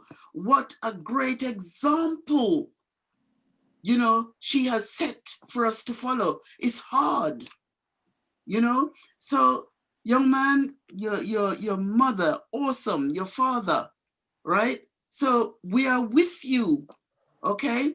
I've put my number in the chats, and it's very important that you all, you know, contact me, because I've got something great to offer everybody here, because we are going to need it, all right? So I'm Hodaya. Lovely to see you, seriously, you know, really happy to see you, all right? And yes, I hope we will keep in touch. And of course, you know, thank you so much, Madame, for, you know, hosting this, you know, much appreciated. Okay, so I say bye for now, all right? And have a good night, okay? Thank you so much. Thank you. Larissa. And your husband, Larissa. Yeah, hello. I just want to say thank you very much for letting us in. And I do work in a predominantly white school. I know that Freshfield sounds an absolutely amazing, great idea for promoting education and really good jobs for Black people. But I just want to be a little drop in the ocean if I possibly can.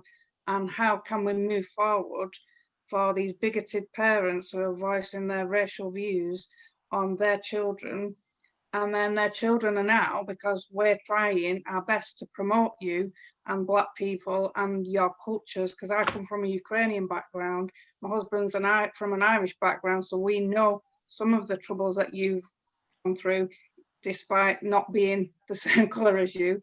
But I just want to try and fight your corner by doing things like the art competition. But how can you move forward when you've got such people that have got these horrible views and they're sending these to the children? I also want to say, Leslie, I'll definitely get in touch with you, and hopefully we can do something together. Stuart, I'd love you to do a Zoom or something for our school, because that would be wonderful. I want to know what's on your jumper. I'll come up here. And I'm glad you asked that question. I've been trying to figure it out all night. Can't see it. Stand up, I can't see it. I will really all in a second, because it goes back to a point that you're saying. Right. First of all, let me cover the parents. Yeah. So no child is born a racist per child. That's the first thing. It's the environment that they're brought up into. And what we need to do is, most parents' prejudice come through fear. And that fear comes through the unknown. And that unknown means that we have to try to find ways of getting them to understand that we're not trying to. I think a lot of people fear or think that if the Black race was to really, you know, wrap their heads around what has happened to us as a culture over hundreds of years through slavery and all the rest of it, I think lots of people think if we really boiled it all down and started to realize what had happened and how much every institution in the great institutional powerhouse in this world was brought out the back of slavery, then somehow we'd ask for all of it to come back to us. I think that's what some of it is. But you've got to know and understand that we're not asking for it back.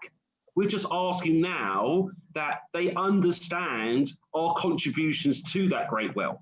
And in that understanding that somehow they rebalance the powers of being to say, it used to be like this, guys, where we made it may seem like, we was above you, but really, truly, it's a bit like this. And really, truly, we can make it a little bit like this for a little while. That's what we're asking. And then we can maybe bring it back up so we can make it equal. So we equal things up. So that's that rebalancing act that we can have. So that's where I think a lot of fear comes into, where we're thinking we're going to ask for hundreds of millions of pounds, which we're due to be getting anyway.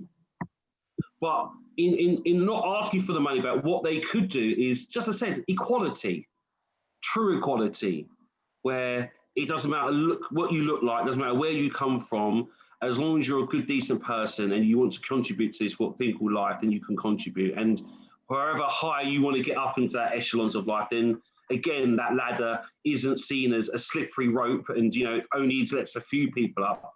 Whoever wants to work hard and get to the top can get to the top. That's what we need to get back to. My jumper is my Black History Month jumper, and I'll just move it down. So it does say more blacks, more dogs, more Irish. So it's a spin on the whole thing where it says no blacks, no dogs, no Irish. So that's what this is. So I've been wearing this throughout the whole of Black History Month, trying to do all my presentations with you. And on the back it says, know your history. I don't know if I can show it to you properly, but it says, know your history or know our history. And this is a jumper that's been made by an organisation called Irish Jamaican. It is in the post as well. So, but these are little things that we can do to try and. Now, someone saw this. I was in Brixton the other day. Someone saw this, and he said, "Oh, I like your jumper. More dogs." I thought of all the things you could say about my jumper, you're saying, congratulations, we need more dogs. Like, come on now. But that goes to show, that we still have a lot more work to do, guys. That's all it does. Fantastic. I hope you come. Well, I think that's where I can't go tonight without saying something. But my dad came over from Ireland, from the bog, in the northwest of Ireland, and he told me when he came over here. No Irish, no blacks, no dogs, how disgusting, that's how it was. Tonight's been really interesting. It's not, I don't believe what I read in the papers anyway, but some of the things I've heard here tonight, my God, I didn't know it was that bad. And to dig dirt on you, come on, that hopefully will backfire on them, because that is absolutely disgraceful. That has got me. That is so bad. So bad. You've got to understand, it was a time where, there was a lot of thinking that. No, there's no excuse if what you went through there. I didn't know that you knew that there was names mentioned. I didn't know that, but I'm just setting the scene for you. It was a time where, like, things like this, the way that we all can communicate now. 27 years ago, this wasn't here. Absolutely. It was a lot of smoke and mirrors. It was a lot of things that, we can show them this, but not show them that. And that's how we as a general public were treated. And it's only now that the steps that we had in modern technology, like I no longer need to go to a newspaper to get my message out. I don't need to wait for permission. Yeah. I have my own platform, I can go on Instagram and start a live stream and broadcast to the world without anyone asking their permission to do that. Yeah. And that's what I'm saying about, communication and talking and sharing and storytelling. This is where the power comes in. The more that we do this, the more that, so hopefully tomorrow now, the rest of you guys will go tomorrow and tell someone about what you've experienced this evening. Definitely. And in that conversation, again, you start to erode these prejudice, these barriers, these walls that people presume that are there. We are people. Yeah. We just want to be understood. We want to be loved. We want to be cared for. We want to be heard. We want to be understood like anyone else does. Mm-hmm. And the more that we have these conversations, the more that we talk, the more that we're open with each other, the more that we share, the more you'll see there is no barriers. There is no difference. We're just people. and we just want to be heard, we want to be loved, and we want to share. Yeah. Thank you so much. I think as time goes by, I think like the younger ones now, I think the younger ones are better, aren't they? Well, you know, the way we're bringing our kids up, but I think, well, I hope they are. I think some of them are, but I think it's all about time, isn't it? Unfortunately, will we see it? And keep positive, keep strong, and make sure you keep doing that message. Well done, and thanks for tonight and organising it, everybody. Thank you. Yeah. I hope you put your email in the chat. Yeah, I've done already. Thank you. Fantastic. Jenny, you're shining at me at the moment. Jenny? Hi, I'm shining. I'm glad to hear that because I'm tired, so tired. I'm really tired. Well, sorry? I won't keep you one. We won't keep you. Oh, I wondered where you'd gone. Everything switched round all of a sudden. Yeah, it was lovely to be here. Thank you, Joan, for rising me up out of my work evening, because I work Tuesday evening, so it's a bit, I'm a bit like over it right now.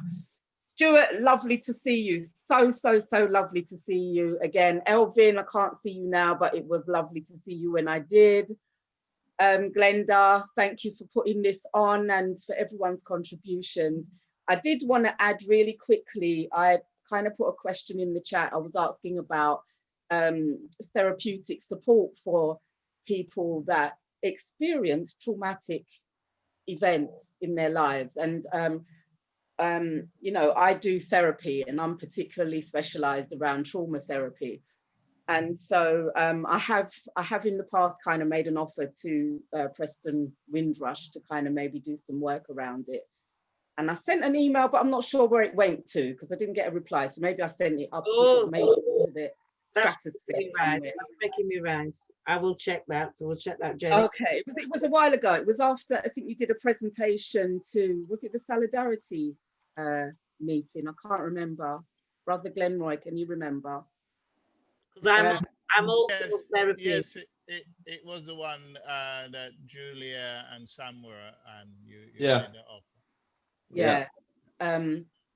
So just really interested in therapeutic support because I'm thinking about I think it was Sister Hadaya said about you know, the trauma and the impacts, you know, around Windrush, and I'm thinking, boy, I'm even looking even further back than that. I'm looking back 500 plus years and the intergenerational trauma. And not only our own personal traumas, but the trauma of things that we've witnessed. You know, like I said before about being present that morning after Stephen was murdered, you know, and I know I still feel my trauma from even receiving that news into my ears and coming to your home that morning. It's imprinted in my brain in a way that I can't even begin to describe. And yet that was not my brother. I didn't even know you as a family, even though we live in the same area. But again, you know, generation, age differences, etc. So I think, yeah, we need to really think about our psychological health and not ignore the impacts of these terrible things that we're hearing and seeing. And, you know, even though we have this wondrous technology where we can receive so much information from wherever around in the world in a split second, whereas before we had to rely on, you know, poor Trevor McDonald on News at 10 and whoever else, before we knew anything that was happening, unless we happened to have family in countries where things were going on. But what that also means is that we are constantly inundated with traumatic images, traumatic information, you know, tears of people. I saw a video today of a young girl on her way to school that was, you know, I want to say kidnapped almost by a young man who was taking her off to sexually abuse her. And were it not for the fact that someone saw and was suspicious and followed, who knows what would happen to that young girl. But she's still traumatized. Let's not forget, nothing maybe happened, but she's still traumatized. She was picked up off the street by this young man. So we can't underestimate the impact that we all experience. And if there's something that I can do to help, if there's something that I can do around supporting, let me know. I'm mega busy, but you know, if there is something I can do, I'm here. Look after yourselves, peace and blessings for this evening. Thank you. Thank you. And please send me an email again. Stu, did you want to say something? Just, or are you all right? Just while we finish. No, it's just it's a face that definitely that rings bells, and so yeah, it's just nice to see Jenny. So yeah, that's fabulous. Yeah. My mum's on here. I think she's the oldest person besides Glenroy. Aye, I'm kidding. I'm kidding. Has she just gone? Mum, are you there, Paulette? Hello, Paulette. She doesn't know. She might not know how to do the rest of it. But my mum's here. She must be listening. I'm clicking ask to unmute. I'm clicking now. Goddess Paulette. Yeah, that's my mum, Joan. So if she comes through, we'll let her. Sorry, Sister Glenda. Yes. Thank you for having Glenda. Thank you for having Glenda. Can I just say really? Oh, sorry, Joan. I just wanted to say really quickly as well. Stuart, you and I used to do play scheme at Simba. I think we're going to say something else then. See, these good old You days. remember? Hold on, I had to wake up there. You can't draw out Simba. And just... Who's that? Hold on. Simba, you know. Teachers. Let me tell you, everybody, Simba meant something to the community. There was, if there was a gang problem, Simba solved it. If there was a summer, you know, every summer there was going to be some bloodshed. Simba was the place, neutral ground. You can't fight in Simba. There used to be school journey, well, Simba journeys, as they used to call it. What is and Simba mean? Simba was just it was like it was more than a youth centre. It was like a people centre. It was, community project. But I grew up in it. Like, it had tentacles connecting all over South London. And they would take us from South London to Devon, to assault courses. We did parascending with the paras. I mean, and these are kids from like the council estates that were being put in these situations. And if anybody had a dispute, it normally got figured out by the time you went on a Simba journey. And then when you came back, it was like, no, if there was any disputes out there on the road, it would be like, well, no, I know him because he's part of Simba. And it was like an invisible force field that if you were lucky enough, and sometimes Simba paid for kids who didn't have the money to go to these things. Wow. Simba is still there in some shape or form. The building is. I'm not sure if Simba is actually carrying on. But I'm telling you now. It's into like a housing provider. Yeah, I thought so. They had the housing association even while Simba project was still existing, but political wranglings. The organisation was lost to the borough. Yeah, I went on a Simba journey with Stephen, and I'm telling you now, I learned survival skills because we went canoeing, and my canoe capsized, and I lost everyone. And it was only because of a book that we read at Simba about if you're lost in the forest, follow the river. That I even got back to the camp that we were staying. Simba was what the youth today need, because you could do music there, your homework there, everything there, and it was a place. There was no shame. It was about you had elders there. There was one guy, one Rasta guy, and everybody would go to him, and he would do your maths. He would do your English. He knew all the parents. You know, if you was skipping school, he would collar you. But they've taken that away from the communities now. That was so important when I was coming. Simba, I'm telling you now, there's some Simba kids out there. Simba meant so much, man. Let's send out a call for Simba children, yeah? Yeah. Well, that place really was, like Elvin was saying though, like it was one of those things where, because the people that helped out there as well was slightly just only a couple of years older than you, It weren't like you could misbehave. You can't, like, because like, when no one was looking, that was like it was game over for you. So if you thought you was big bucks then, like no one in Simba could disrespect any of the helpers. That was like sacrilege there, which kept us all in line, which is what you need. You need that someone just a little bit older than you, just to show you, right, you think you're big bucks, yeah. Look, I know plenty of people, I've seen your type so many times before. And then it also then made us and also very conscious about the next generation. So I helped us. I went to Simba. I was one of the kids that went on, like Elvin talking about trips. I went on those trips. But then when I came of age, I went to Simba to help out. Like, that was the best thing, to be one of the helpers and to, like, get back in line. I remember those like you get back in line. You think you're big. Awesome. Right. Let's that whole community takes a village to bring up a child sort of mentality. That, you know, that's the vibe that Simba had, and like Elvin said, like it supported lots of kids in Southeast London. That maybe isn't it? You didn't have nothing for the summer holidays, Easter holidays. That was the dead time as well. Like when you wasn't at school, that's when it really came into play, to make sure that we weren't on the streets just rolling around getting up to no good, really. So. No. You said you might come back. I reckon you'll be back next Tuesday. Let me check my diary now, Joan. Wonderful. You know what I mean? I'm wonderful. Let's get Darren, Mr. Brian. Are you there? I'm sorry we didn't get to meet you earlier. Darren, are you there? And Kwaku. Darren and then Kwaku. And then my mum. Darren, he's coming. Yeah, I'm here, sis. No problem. Remember today. Yeah, hi family. Hi, Darren. Hey there, Hodaya. Yeah, just remember as well there, this isn't all about me there. So you're making me feel all conscious now. Like, am I stealing the show? Damn it.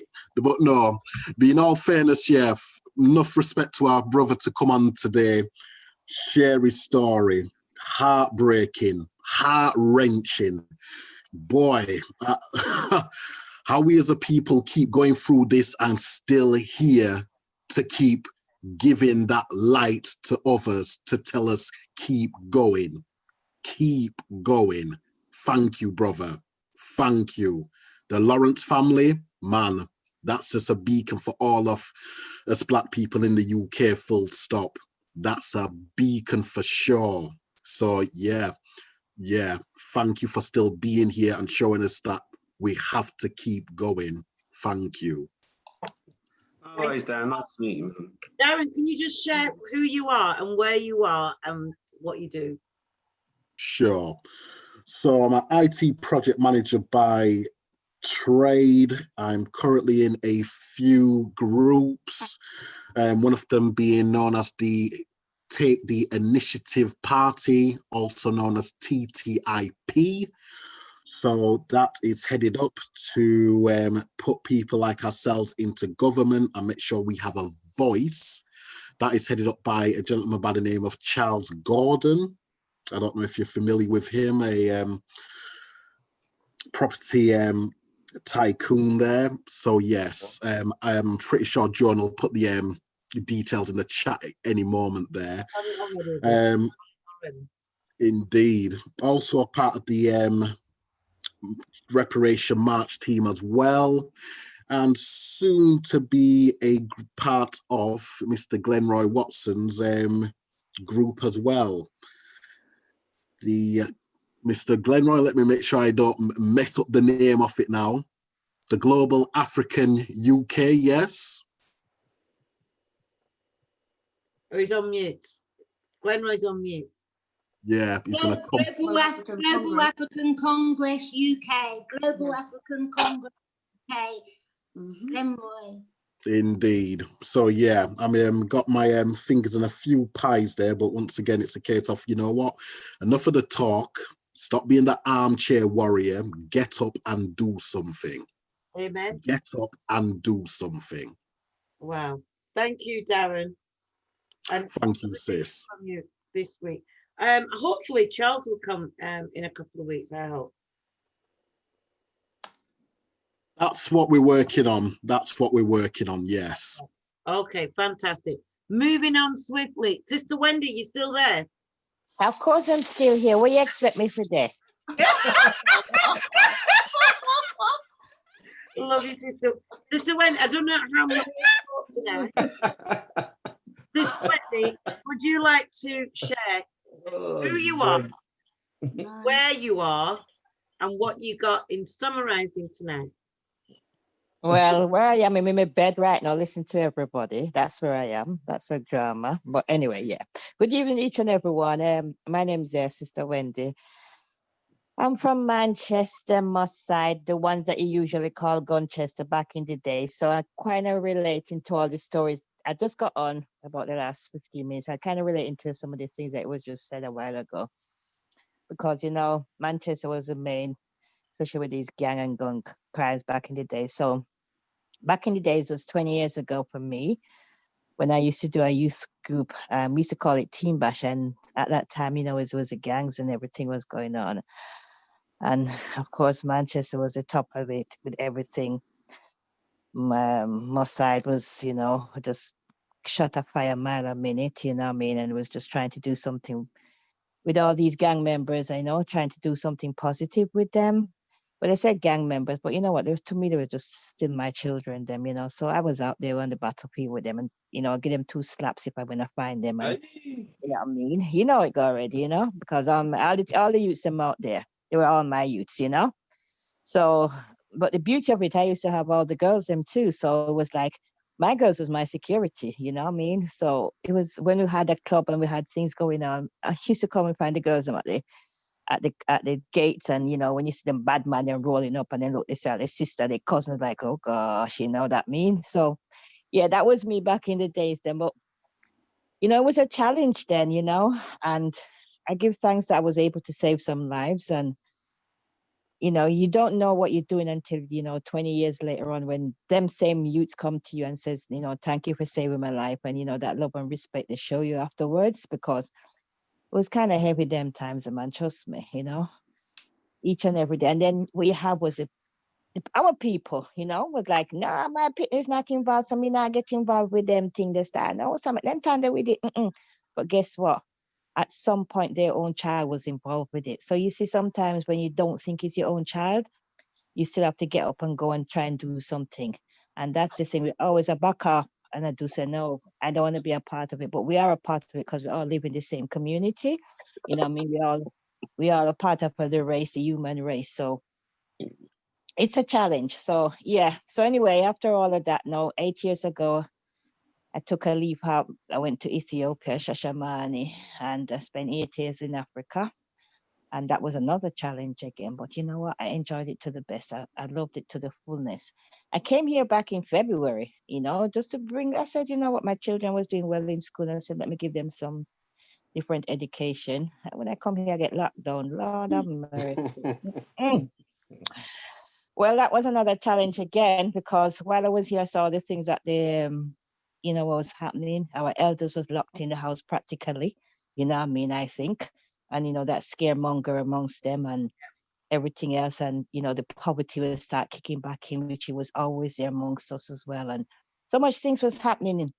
And I thought, nah, and my community was like, it was worse than the cemetery down the road. It was like a ghost town. It's like, no, there was no love, nothing going on with them. It was just, ugh, you know? So I just said, I started to do like a food bank. It wasn't about just the food bank alone. It was just about bringing the people them together, you know, because again, we see how we scatter and we don't. You see, when I'm in Africa, no matter what's going on, we have love amongst us. In this community right now, I'm like, what happened? You know, what happened to that love? It's, as somebody says, it's when there's like 400 years of, you know, it's like slavery mentality still growing and growing every day. It's like that traumatized to the community. It's still going on. We need some healing. So for me, I just take a stand, started doing some food bank. Trust me, I had so much problems with the government. Now with the council, no, we got this up the road already. We got this one here. I said, yeah, we got all of them, but we could do it some more. You know, I mean, so I just start pressing some buttons until finally, say, yeah, man, I finally got through the 1 foot in the door. So every Thursday now I'm doing food parcels and start cooking support, just like what Glenda's doing, you know what I mean? So that's part of it, but it's a challenge. And again, you know, there's always been a challenge for us, and you know, too much times we have to start fighting for what we believe in, you know, and maybe not physically, but you know, that institutional, what they've got for us right now, you know, the Winnie Lynch, they really planted some seed, and you know, to be honest, we really fall for it as well. But let's try and see if we can overcome. Let's start working together and just start building ourselves, as well as our community, as well as our nation, as well as Africa. You know what I mean? And that's who I am. Thank you, Sister Wendy. And thank you for coming tonight. Oh, listen, I'm in my bed. I can't sleep. That's why I remember you. Love you lots. Love you lots. Okay. You're looking gorgeous as well, sis. Oh, do you like, I knew you'd like it. I thought you'd be here in Preston. Yeah. Picking up that Windrush flag, not Windrush, Dominica flag. Listen, we'll do it. Well, sorry again. One more thing as well. They got Manchester lockdown so much right now. So I don't even know what to do with myself. I don't even know. They're even turning away people on the motorways as well. So that's another thing. Well, you know, so yeah, you can't go certain places where they might turn with people back. So if you reach on the motorway and you want to go somewhere else, and like, yeah, where you going? Go back to your yard. Turn on your yard. Bless you. Now then, I'm trying to think who I've not got. Right. I don't know whether to go Julia or Joan first, and Anthony, and then Glenroy. So I'm going to go with Glenroy first. Glenroy, darling. You've forgotten me. No, I haven't forgot you, Marlene. You've forgotten me, Marlene. Oh, Marlene, I haven't forgotten. Well, I've got to go soon. Oh, do you want to go before? Yeah, I'm going to go soon because I need... Oh, okay. All I want to say, it's been really great meeting Stuart and what's his name? Elvin. Yes, because for what you went through, and you've come out the other end much stronger. You know, you are a strength to our community, and I'd like to see more of you. I know you've been through a lot, and it's more than a burden you can take on your shoulder to be involved in a lot more. But, you know, you're a great example, because considering they were trying to look for any dirt they could find to, you know, dismiss the whole thing, and they wasn't even able to find a speck. It was like, hallelujah, because, you know, they just couldn't break Doreen in no way. And I admire that woman to the hills. And, you know, just keep on the good work. And I hope at some point I see you doing something within our community in whatever way to help us, and just keep the strength up. And I'm just glad they didn't break you down, and just, you know, meet with people, talk to people, that you don't sit alone, to focus on it. And if you've reached this far, both of you at this age, and you've managed to elevate yourself and do well, and people can look up onto you, you'll go and do greatest thing. And Stuart, I see a lot of your mother in you. You know, you're strong, you are articulate, and I think you've got kind of a love and a really forgiving heart. And that's a great quality to have, because it's not easy when you've gone through people trying to grind you down, you know, and even your friend as well. So love you both. I wish I could give you a big hug and just make you feel that you're something that our community look upon and admire, and keep it up. And I just love the way you express yourself, even when you're talking and what you say. There's no anger there, even though it's probably deep down, but you hold it together well. And, you know, I admire you and your family, and what is his name? Eldwin. Elvin. Thank you.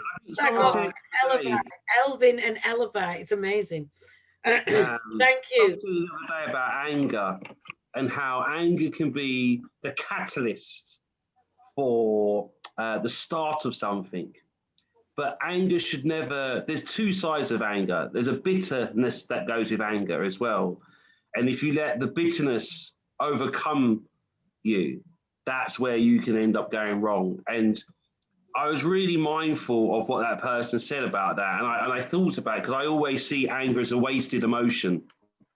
As you know, I say to people all the time, like, I get angry, you know, I get upset about things, but I tried to limit myself to 2 times a year of losing my temper, just so that I can keep a check of myself. Because like I said, I believe that anger is one of those emotions that it can become overcoming and all encompassing. This can be, which then takes over your life and it makes you very bitter person. So yeah, that's something about anger. So I do get angry at times. Yeah, and you mentioning anger, I remember I was watching a program and there was this young black man, and he said he landed up in prison because he used to attack people because his head was so mixed up and he was feeling a lot of pain, and the way he dealt with his pain was by being, you know, aggressive and attacking people. And it is great when, you know, he said he had a daughter, and when he had this daughter, it made him come to realization, and he changed his way and he became a much better person. So it's great that, you know, you don't let anger consume you with pain, with the pain you're going through. Thank you. Glenn. Amen. Thank you, Marlene. Yeah. One of the things I noticed, Stuart, neither you or, well, I think you touched on it slightly, ELVIN, but the spying that was going on by the police, you know, and all that's been exposed really is the police spying, not the MI5 and the other security service who are also doing this kind of thing. They only tell us about the police, throw us a bit of raw meat, you know, and I commend you again for recognizing the kind of charge that they bring into these police officers now, trying to create a smoke screen where they seem to have done something, appear to have done something. What is available to police, as you may know, is that if they resign now, they keep their pension. They get away with it, you know, etc., etc. So there are all of these tricks of the trade that is going on. But Glenda, you ask about, you know, African people being part of the struggle, if you like. And again, it reminds me when I was on the executive of the anti-apartheid movement, where, you know, similar things were being said when we were doing our marches, and it was a large proportion of white people rather than African people, you know, and the white comrades on the executive would say, why is it that you know, more black people are not coming out? And I said, well, look, as African on the kosh here, we're fighting racism in Tesco. We're fighting racism in Safeway. You know, it's not just this day when there's a march against apartheid. Of course, African people are against apartheid. However, our day is consumed by opposing racism. So don't judge us by our not being at every event. We can't be at every event. But I really believe that in order to push this thing forward, we really need a major mobilization. So I understand what you're saying in that regard, but I like to think that we're all doing our bit somewhere else. And, you know, not everybody is slackening off, but in saying that, we do need some more visual I agree with you. I agree with you, Glenroy. Yeah. But one of the things that this discussion brought up again to me is, you know, the behavior of some of our comrades, as I was saying earlier on the anti-apartheid movement. I don't know if people remember an organization called Anti-Racist Alliance.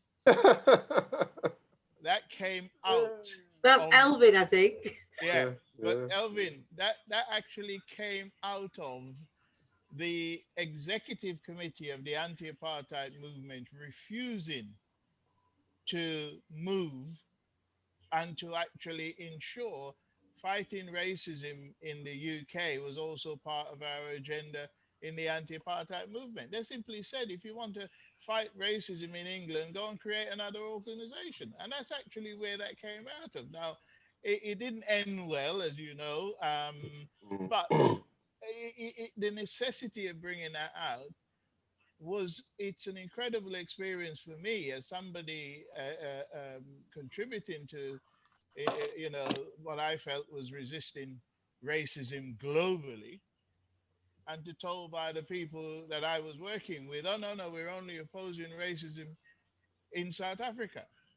And it was an incredible attitude. I don't know if you remember another organization called, what was it called? It held a 24-hour picket outside the South African embassy.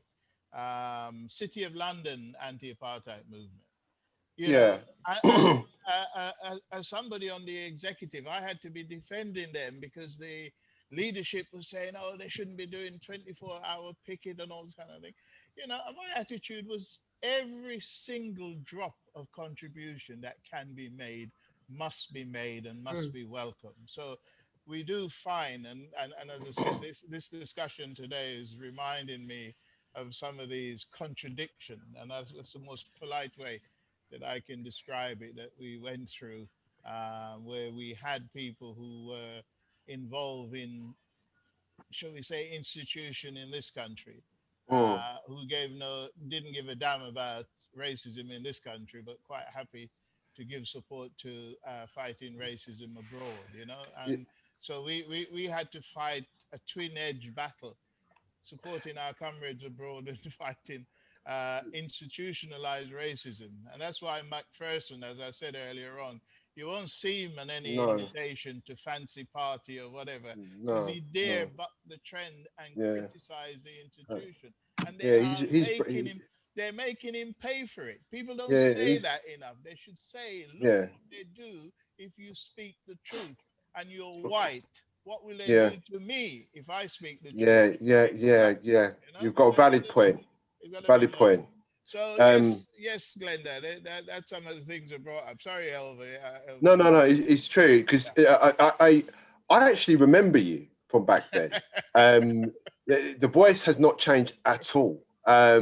Your beard is green for some reason, but your voice hasn't changed. Don't tell Glenda, she'll tell me I'm older than her mother. I mean, there is that. You know, I would say like DCI Driscoll, who dared to challenge and take on his own establishment and push for those convictions. He's not invited to anything whatsoever. You know, I think there's a team slowly trying to erase him where they can out of the history books as the person that did that. Macpherson, under the weight of undeniable evidence, he had his reputation to think of. He couldn't be associated. It gets to a point where truth is so, the weight of truth is so heavy that and undeniable that if you turn your face away from it, then what does that morally say about you? And at the end of the day, we are human beings, and I don't think Macpherson and definitely Driscoll they just couldn't do it. But when it comes down to racism and Glenroy, you've been on the road from when I was a kid. You've been on the road, so you've seen them come, you've seen them go. I won't say names, but there are people that look like me and you. That if racism was to be totally made extinct tomorrow, they'll be the first people to beg for it to come back, because there is a currency of blood to be made out of other people suffering. And unfortunately, the establishment at times is invested in that suffering. It's an economy, and I feel that sometimes, when you're going through this, you know, this will be a lesson learned from my experience in the Stephen Lawrence campaign. is that some people are sent to you, and they're not always your friends, and they'll offer you, you know, support and X, Y, and Z. But every time they somebody from the establishment offers you support, you need to ask yourself why, because there's always a cost, and you might not know what that cost is, but it probably could cost you progressing further. Yeah. So not kin folks. Thank you, Elvin. Thank you so much. Julia, how would you like to summarize? Would I like to summarize?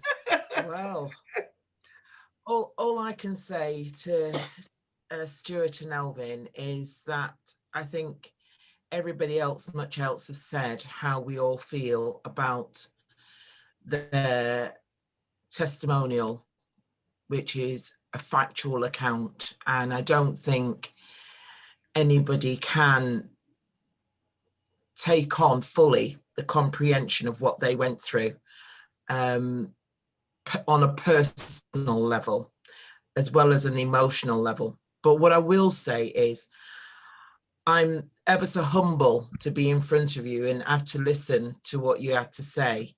And I think, as everybody else has said previously to me, is that keep doing what you're doing. You're great ambassadors for the youth, for young men, for young women, young mothers who are coming up and trying to raise their sons up and raise their daughters in such a hostile environment. And the thing is, on a generational level, my father, who is 97, has said things haven't changed. And you are living testament of that. Things haven't changed. And for the non-Black people on this forum tonight who will say, we are learning, we are going to take things forward, the process is so slow. I think I could go to Kuala Lumpur and back before I saw any kind of real momentum which reflects that. But I'm here to say I will do everything I can in my power, everything as a woman, and I cannot wait for COVID to end or give us a break so that Sister Joan, Sister Glenda, Sister Hodea, Sister Zena, Sister Kalinda, Sister Paulette, and Marlene, Sister Marlene, and Fiona, and Jen, Sister Jen, to all get to Parliament and stand up, whip our bloody bras off, and I'll show these buggers what they need to see. Because when I first gave birth to my son, my bust, excuse my French, went up to a 56 double F. And they extracted off me milk to feed babies in the special baby care unit. It was called SCABU. It was called SCABU for short. And this took place at Manchester Royal Infirmary, if my memory serves me right. St. Mary's Hospital. I was one of them once too. Yes, sister, tell them. Thank you, Sister Wendy. Yep. There is something about us Black people that is so unique and so special that there must be something why they want to keep doing this persecution of us. But I'm here to tell you, as long as my dad breathes, and I've got him to 97 without the help of this system, and I will continue to do what I'm doing. It's not without its challenges, but I'm here to tell you the love we have for people is bigger than we ourselves know, because for every time we're kicked, for every time they try to kill one of us, for every time they call us out, for every time they blame us for something that we didn't do, for every time that they try to say that we're not intelligent and we're not intellectual enough and we are not pretty enough and my nose is broad and my back is broad. Yes, I am here to tell you, Stuart and Elvin, I respect, I admire your integrity. I am here to tell you what you are doing is a beacon of light. Long may it continue. Please feed this back to Sister Lawrence. I'm not even going to call her the titles that they, if I saw her, I would call her Mother Lawrence. So know where I am going with this. Amen, and God bless you. Sister Julie, yes, it's Wendy here. I mean, it's funny how you just said something about the breast milk, because I remember having my son, you know, he's 30, how much now? He's 30 something now. And I was going to St. Mary's Hospital as well for the breast milk because of the same thing. And I'm like, when you said it, I didn't even think of anything till when you just said it. Then it's wow, it just brought back like a shiver to my whole body just then. But you know what, sis, I feel it good and proper. As to Sister Lawrence, I saw your mom same time here last year. I just come back from Africa again with the lockdown, and she was at the Bapa event, and you know I could still see that pain. You know, after so many years, and you know I've not seen her for so long. I can still see the pain, and I'm like, wow, you know. It's your child, and you know, no matter how many years you go over and over, no matter what's going on, as you said, how much time, it's still there, the fact that your child is gone. So as a mother, you know, I can only say, you know, tell your mom, she does incredible, as everybody said. And as a brother, and then both of you just, you know, I mean, hold strong, do whatever. Just keep going, same way, because it don't even finish yet. It's just begun. Wow. Just give thanks for love. Bless up. Wow. Glenda. Yeah, Sam. Can I do a question? Don't do a joke. Yes, Sam. What? Do it St. Mary's there. Uh-huh. About the breast thing, yeah. Uh-huh. Did they say to them pull the other one? Oh, you mean pull the other one? Which part you go find another one, Pam? Me? How do you? Huh? Other. That is our comedian. But before we go, don't take him on board. Don't take him on board, because we know what those breast pumps was like when they was pumping that milk out of us. Okay. You don't remember that laugh, all right? Okay. Listen, we've got a few more just to summarize. Joan, I know it's been a very, very, very emotional day for you. And how would you like to summarize? And then we'll go to Stuart, and then we'll go to Elvin. I'll try and get my mum, and then Anthony, and then Sam. Jen's not here. She's gone. Oh, okay. Your mum is actually unmuted if you want to ask her something. Just see if she's still there. Mum, Paulette. She might be asleep. Mum. Hello, Paulette.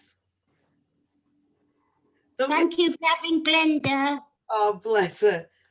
Mum, can you hear? Yes, I can hear, but I'm not speaking. You're not speaking. Mum. Yes. Would you like to say good evening to everybody? We've got Stuart. Good evening to everyone. Hello. Good evening, Mama Paulette. Good evening, Mama Paulette. It's the first time. Good evening, Mom. Mum, briefly, would you like to just say how it's the first night you've been here? What did you think? Yeah, I enjoyed it, but I'm not. I can't show my face. My hair is not done. Okay. I don't care. I don't care. We love you same way. We love you the same way, but thank you for coming and thank you for joining. Yeah? Okay, thank you for having me. You're welcome. There you go, Joan. Thank you for having Glenda. We should be thanking you.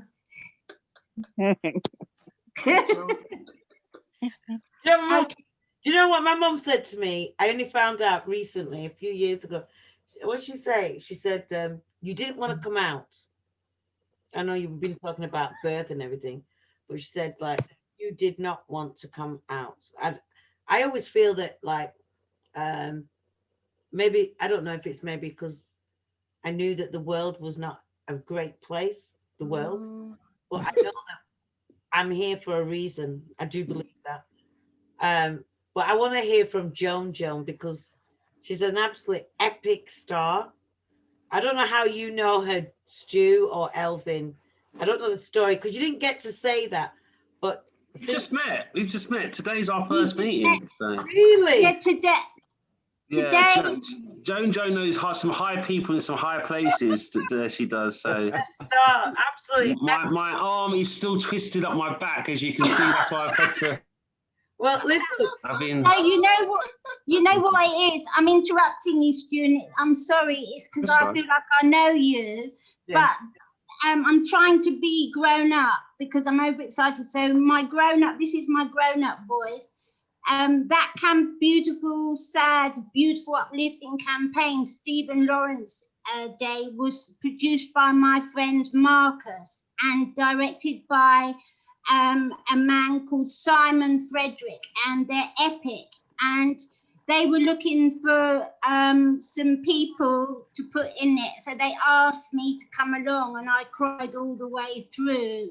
And Marcus and I have known each other for years, but last night he texted me and said, "Oh, I can't do the talk."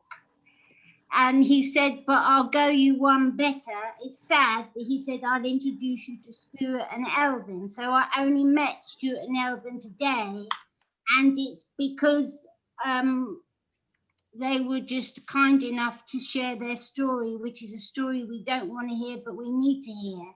So it's absolutely epic. Actually, Stuart and Elvin, it was going to be after Marcus spoke, it was going to be Julie and I banging on about being half African, half European. So we'll leave that till next week.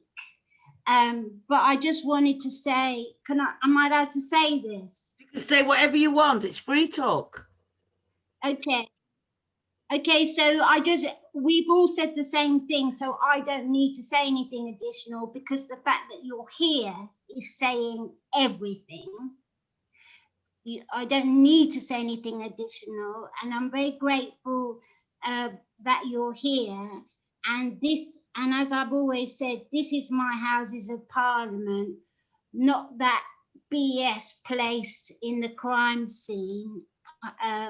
Houses, whatever they call it, Parliament Square, whatever. This is my Houses of Parliament. And I thank you very, very much, Stuart and Elvin, for sharing something very, very difficult. And I do regard what you did with the campaign as groundbreaking, because everybody knows I want to colonise the colonisers, i.e. the BBC, because there's not enough people of African descent in front of and behind the camera, and the narrative needs to change. And that's why we have the problem we have, because of hundreds and hundreds of years of miseducation, blah, blah, blah, blah, blah, blah, blah. You all know this. But ultimately, just because I did this presentation and we didn't have time, Julia and I didn't have time to do it, I'm just going to share this picture, because ultimately it was because of my own lack of understanding of my own identity that I've fallen in love with the Windrush group, and it's because of my mum. Can you see it? Mm-hmm. Yes. This is my mum on the left in Grenada. That's me. And this is my mum about a week ago, and she's traumatized now. She doesn't know she does. She is.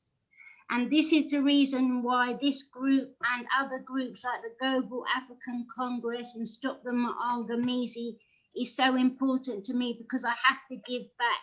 And Stuart and Elvin have helped me do that today by telling a story which I would rather we didn't have to hear ever again. Okay, that's it. Sorry, I've lost you all now. No, you haven't. Oh, that's Muhammad Ali, by the way. That picture, sorry, on my desktop. So thank you very much. And I know I sound like a kid and a joker, but I'm deadly serious. I love Thank you very, very much, Stuart and Elvin, for being so polite and letting me bombard your mobiles today. Oh, thank you. Okay, everyone. Good night. Oh, good night, Marlene. Wait, Marlene, before you go. Yeah. Right, we're going to hear from Stuart and Elvin now. Oh, all right, then I'll wait. Yeah. Okay. And not me. Kwaku! Oh, Kwaku! Oh my gosh! Yes, you're right. Kwaku. My dear Kwaku, can you hear us? Good evening, all. Look at David Williams. He's flat out. Who's Dave? He's been busy today. Don't worry about Dave. He'll get the recording. Kwaku. And that's the best sleep when you're not in bed. Kwaku, can you hear me? Anyway, I'm not going to keep. I can hear you well. I can hear you well. Can't you hear me? Can you hear me? I can, but there's a bit of wind. Yes. It's a bit. Oh, okay. Anyway, I'm not going to keep you long. It was interesting hearing the stories.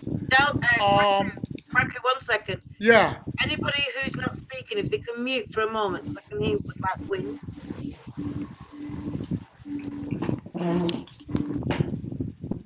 Delroy, is it Delroy? I don't know who it is, Delroy. Yes. Can you mute, darling, sweet? Oh, thank you. Okay, Kwaku, go ahead.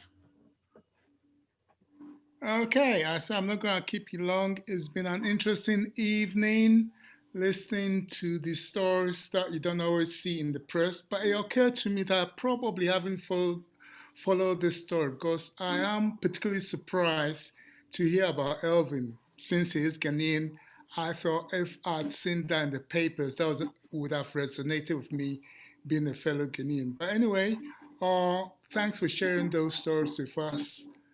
Okay, that's me done.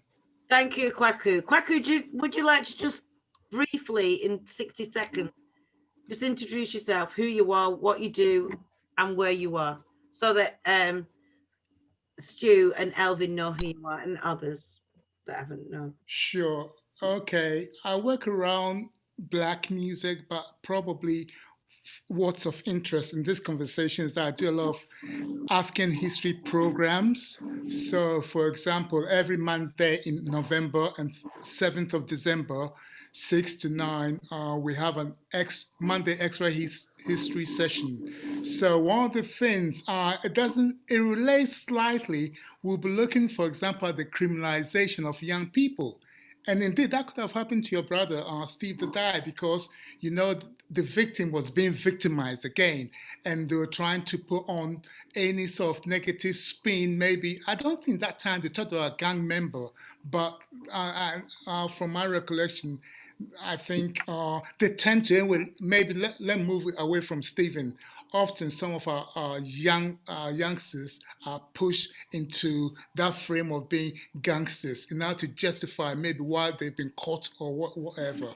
So yeah, it's all, Joan is very good with putting the website. I don't know if she's done that or not, but it's African History Plus, that's PLUS, AfricanHistoryPlus.Eventbrite. You can find all the information there.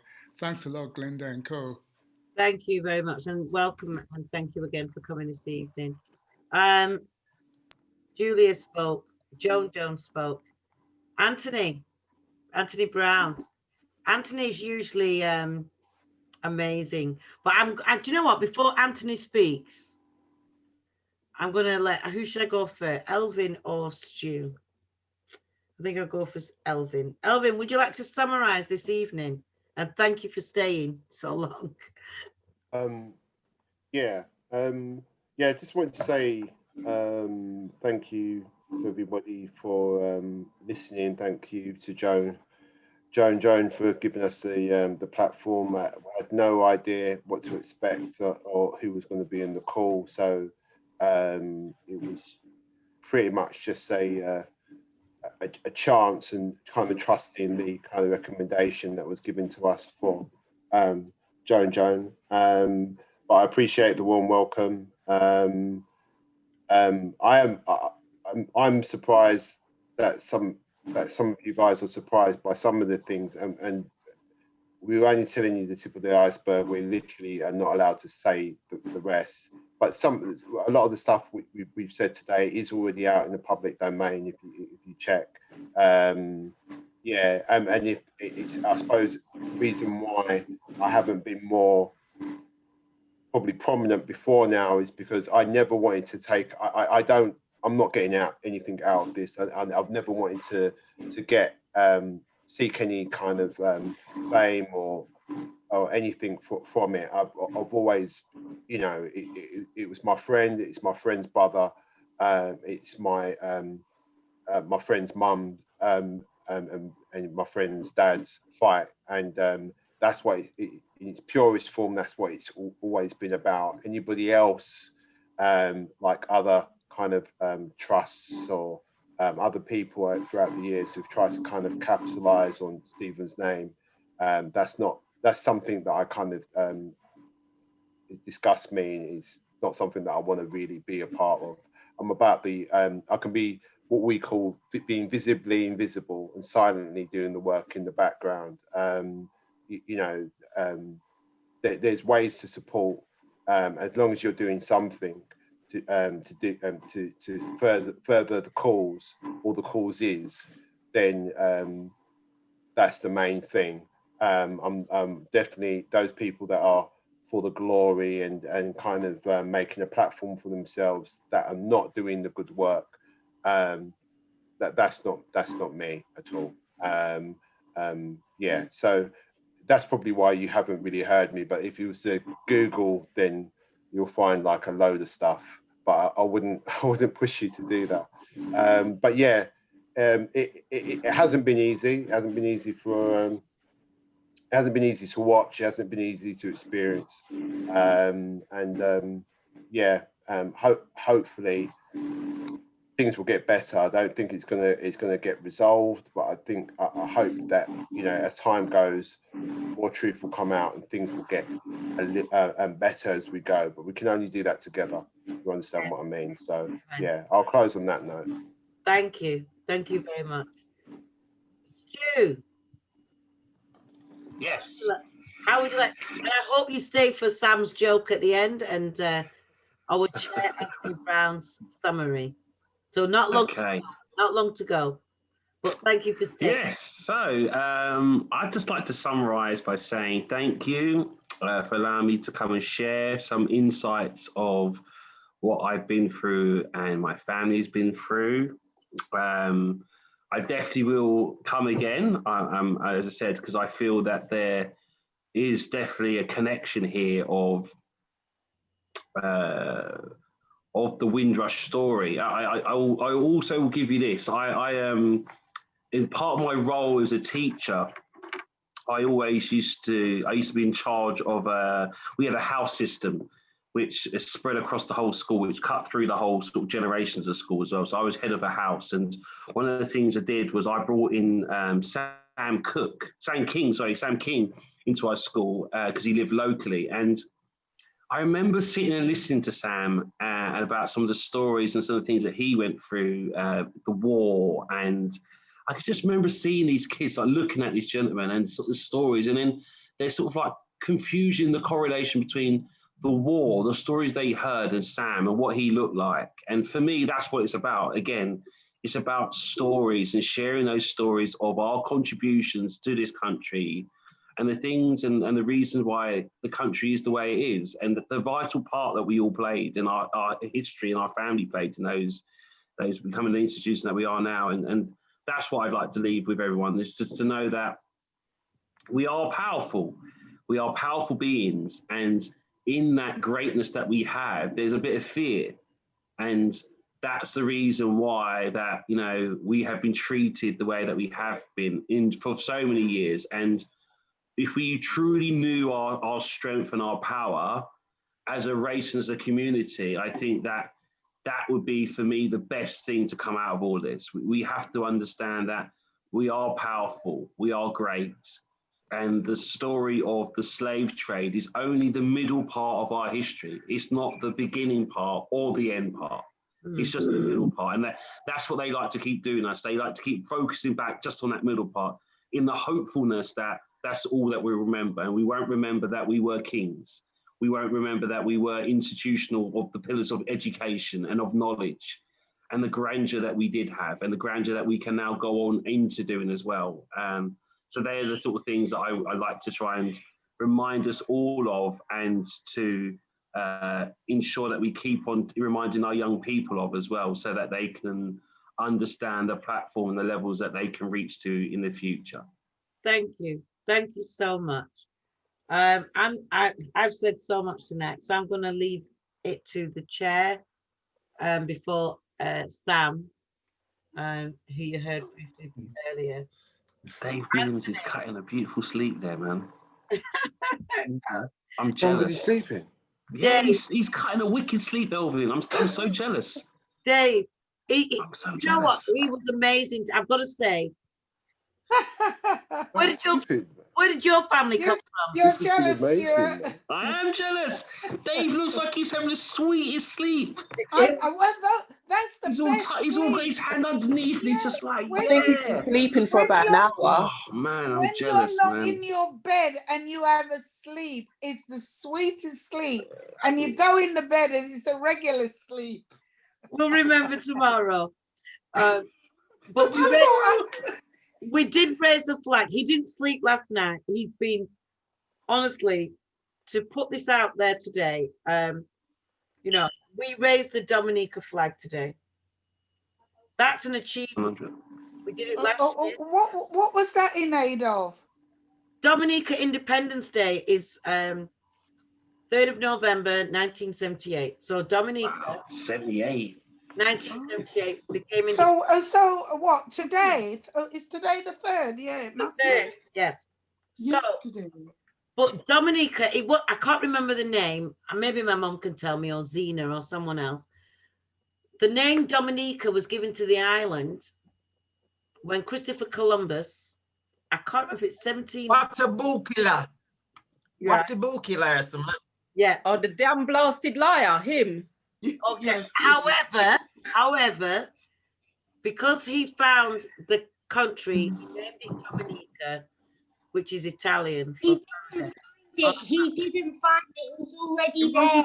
I mean, that's what I was about to say as well, Joan. You know what I mean. So he stumbled across it. Yeah, apparently, I think he was going past it, going somewhere else. However, what it showed me today. He got lost. Yeah, he was lost. At the end of the day, at the end of the day, for me, I'm 57. Yeah, like I said, I lived in London for quite some time.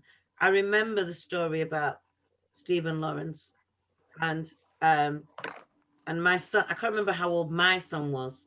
My son now, my eldest son is 35. Yeah, so I remember life, and I know that life has moved on, and so much has happened. And I think a lot of the time, a lot of people forget how life was. Do you know what I mean? What you went through, what you did. My mom's always said to me, when they came here, they didn't think like 50 odd years later their children would be going through the same thing. But when my mom turns around to me and says, you're a Dominican today. Yeah. And I made her smile today. Yeah. That's a lot for me. Dave's done amazing. He looks after his mom. But what I want to say to you is, in summarizing, I am so honored. I can't believe that you're actually on our platform, in Little Preston. And I hope, and this is the one thing that me and Sakina did right at the beginning, was Windrush was in London and we thought, needs to come up the north, because there's people up here in the north that's going through the same thing that you're going through in the south, and we need to all unite. The Windrush National Organization that has been formed, I hope you join us, Stu, Elvin, join the Windrush National Organization. Let's all come together. There's so much, but it's one of the new organizations, and I think it's about doing things new, not doing things in the old way. I'm going to go Anthony, because he's our chair, right? And he's a great historian. If you've not met him yet, Stu, Elvin, you need to get him. Yeah. because he's talking, and we also campaign about the Windrush Act, which is about changing the law. Yeah. So I hope that Anthony summarizes in the best way that he always does as one of us. Thank you so much for coming tonight, and I really hope that we see you again. And I do believe, like you said, I believe this is a connection. So I know it's not the end. Over to you, Anthony Brown. Thanks. Stuart and Elvin, I'm really happy and honoured that you came and shared your story with us this evening. I didn't know about that side of things, and it just tells me, you know, how strong you both are to have gone through that. You could have been traumatized, you could have gone into a shell, but you're coming forward as two strong men and telling your story, and that is so important, because that's how people become inspired, by knowing that, you know, despite lots of adversity, you can still rise up and you can still go forward. And this is what our ancestors have always done. They were taken naked and in chains from Africa to the Caribbean and to the Americas, and yet they were able to rise up and fight back.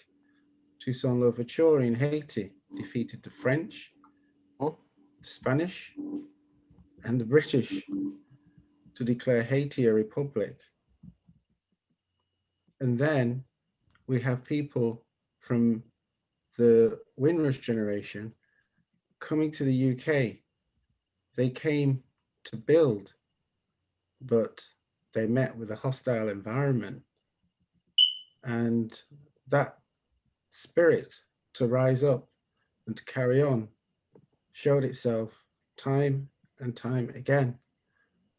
When people who had been brought up on this ideology of white supremacy took your brother's life, they felt that they would inflict fear and intimidation and force our community to shrink back into itself. But your mum stood her ground. She challenged the police. She challenged the government. And again, we've seen advances. So looking at the span of history, you talked about how we were kings. We were more than kings. We were the originators of civilization. For thousands of years, our civilizations continued. They talk about the British Empire. The British Empire only lasted 300 years, whereas our civilizations lasted 3,000 years. So what I'm saying is, we are the people who originated those empires, and we're here, and we're showing through the grace and strength that Elvin and Stuart has shown tonight, that we are civilized, and we're teaching that to the people of the UK and in other parts of the world where we live. How many times has these attacks happened and we rise up? We don't show wild aggression. We, like the Sphinx, use our intellect. The Sphinx emulates or displays that it's the intellect over that animal instinct that is the core of what a civilized being is. And we demonstrate that. So tonight, what you've been able to share with us is the building blocks of civilizations. We talk about the experiences that we've been through as a people and how there should be reparations. Well, in starting the discussion tonight and sharing your stories, that is creating bonds and experiences that is the start of reparations. We're repairing the damage to community cohesion that has taken place with the various attacks and white supremacy philosophies that has happened, you know, that thrives on separation. They separated our families, and they've separated you from a loving relationship with your brother. They separate communities by trying to make out that somehow or other, you know, one should be feared, or one is less than the other. So as His Imperial Majesty says, until that philosophy that holds one race superior is totally abandoned, we will fight on, and we will win. So we're here to build, and we will continue, the Windrush generation will continue to build a civilized Britain. Thank you for coming this evening. Thank you, Anthony. Thank you. Thank you. Well, as usual, we always end on a positive note. I hope we see you again. We're always here every Tuesday evening. As I said, please share the Windrush community response. We really need your help and support this week. So if you can help and donate, that would be really appreciative. Sam, as a Windrush pioneer, I always call him. Oh,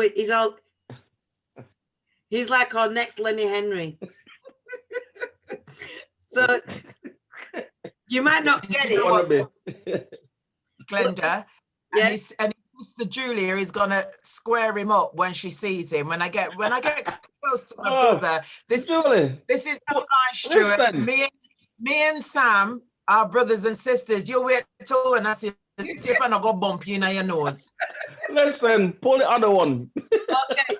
Yes, Sam and Julia are brother and sister.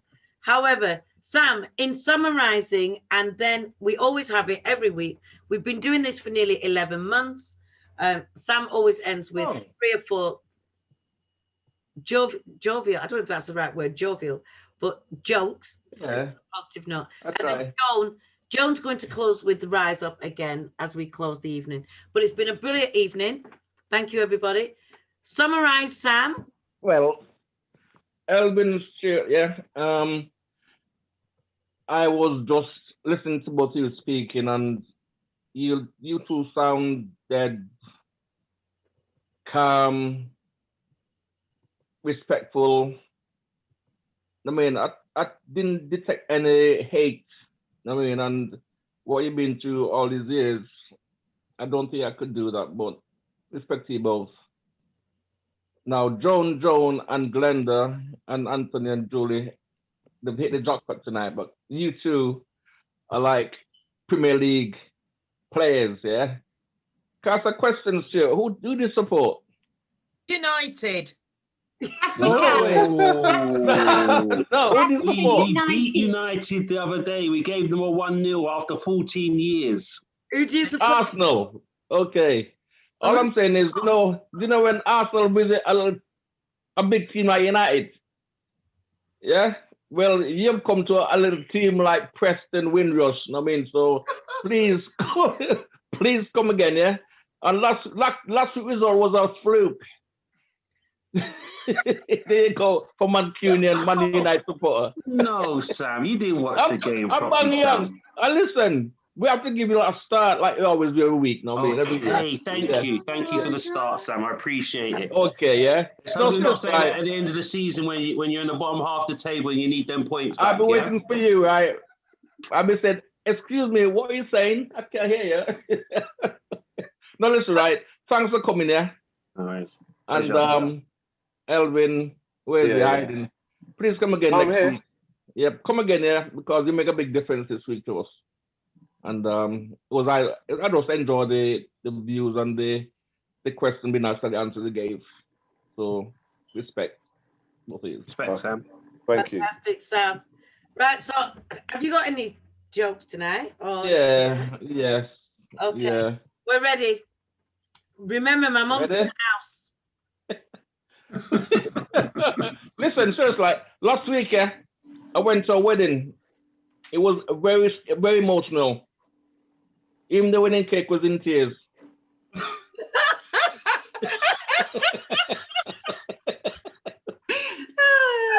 That's not well, man.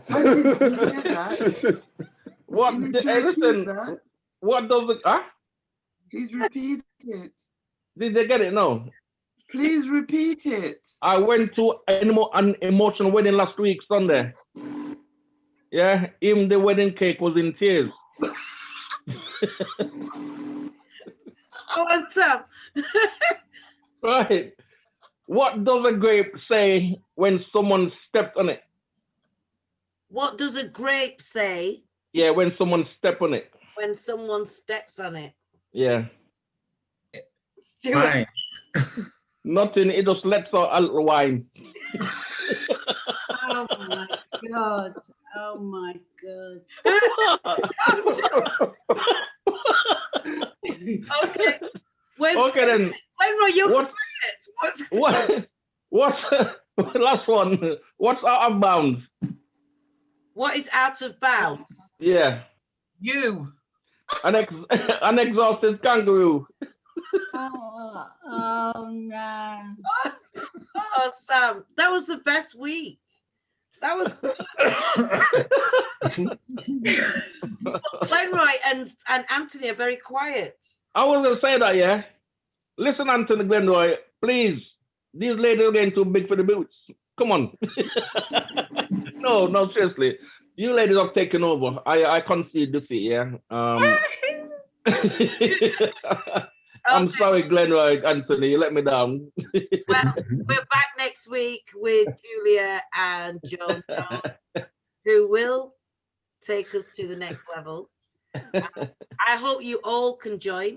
Please share. Joan, do you want to, I think everybody's spoken. Do you want to play out with the tune? I think you've got the link now as well. Yeah, but it sounded better on your end. All right, okay. And because you can share. Okay. So everybody have a brilliant week. I hope we see you next week. Please keep sharing. I've already registered with your group and organization. I'm looking forward to doing something with you both, and I hope we can collaborate with many of our organizations across the UK and across the world. So let's stay in touch. Yeah. Absolutely, absolutely fantastic. Thank you, Joan. I'm just doing it now. Brilliant. I don't know what's going on. Each person, the world over, must rise up and save lives by doing right by and for others. Together we can. Sorry, talk amongst yourselves. Okay, we're talking. Is this it here? Yeah. Just wait. Now is the time for us all. I think you've got two. Seek to value every heartbeat of each person, the world over. We all. I don't know if you've seen it. Don't do that. Oh. It's been absolutely amazing. Thank you, Delroy, for staying. Didn't seem to do it. Oh, welcome.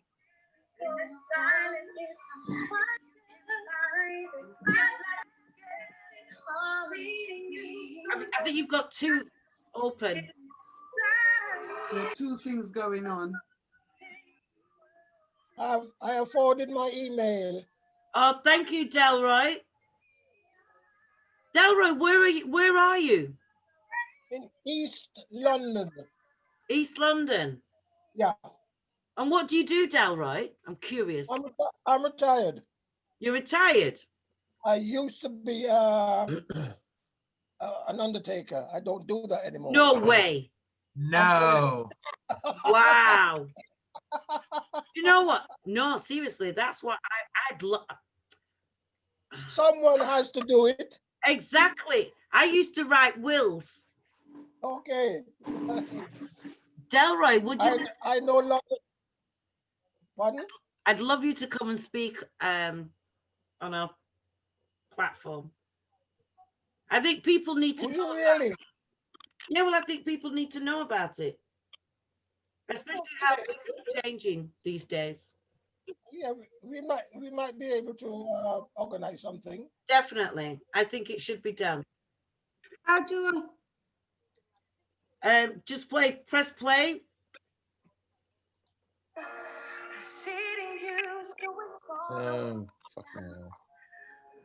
Do you see it? Yes. Yeah. Yes. Yes. Sorry.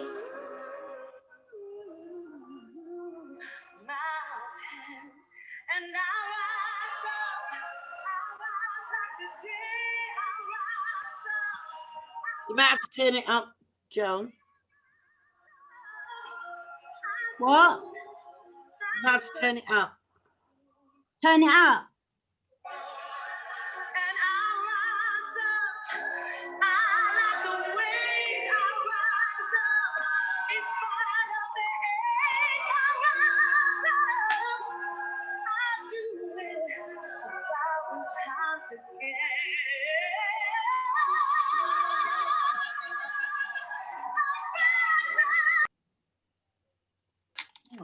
Oh, technology.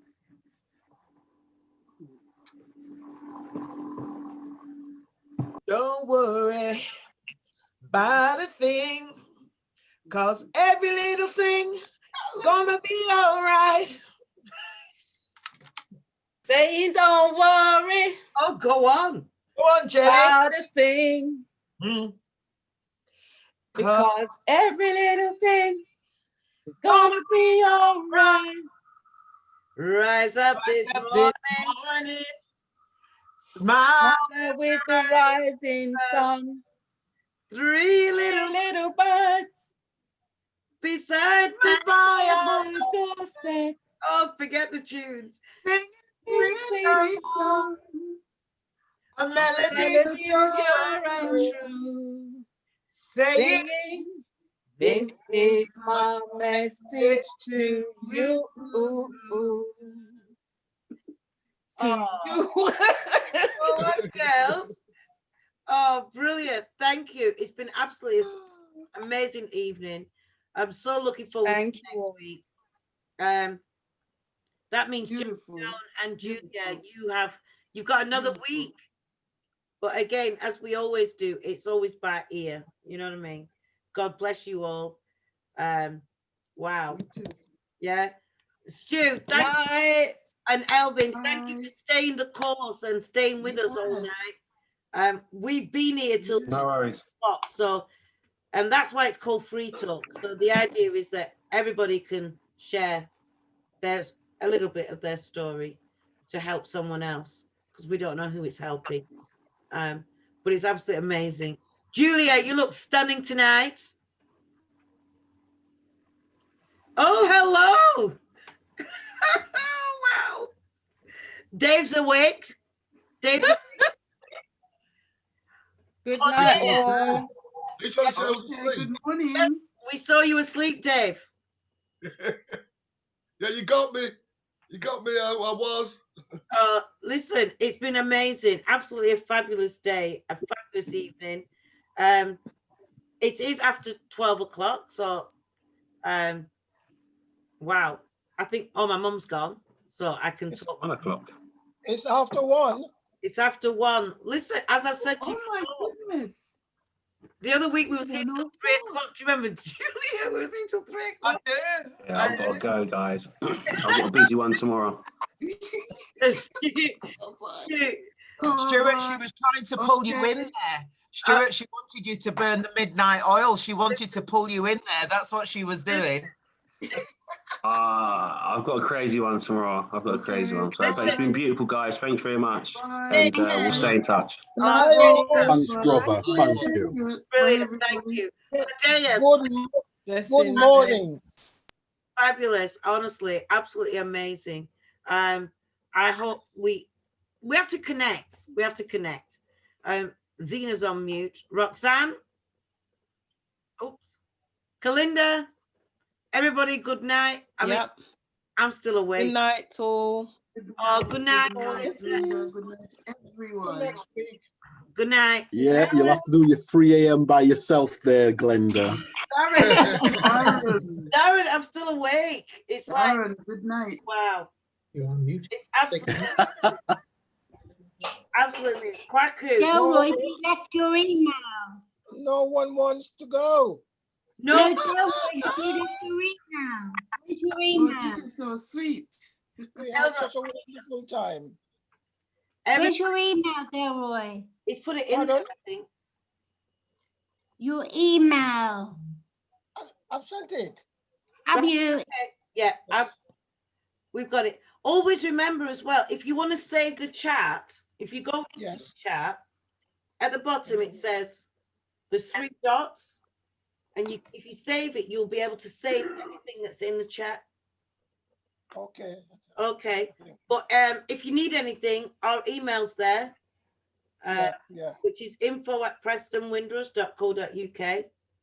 And if there's anything that we can help you with, or you need, just let us know. Brilliant. What's your email, Glinda? What's your email? Okay. info@prestonwindrush.co.uk. Oh, okay, I saw it. It's there. I can see it. Yeah. Thank you. You're welcome. Dave, how are you doing? Are you still tired after today? I am tired after today. Thank you. But, it's been a busy day. Got me a bit tired.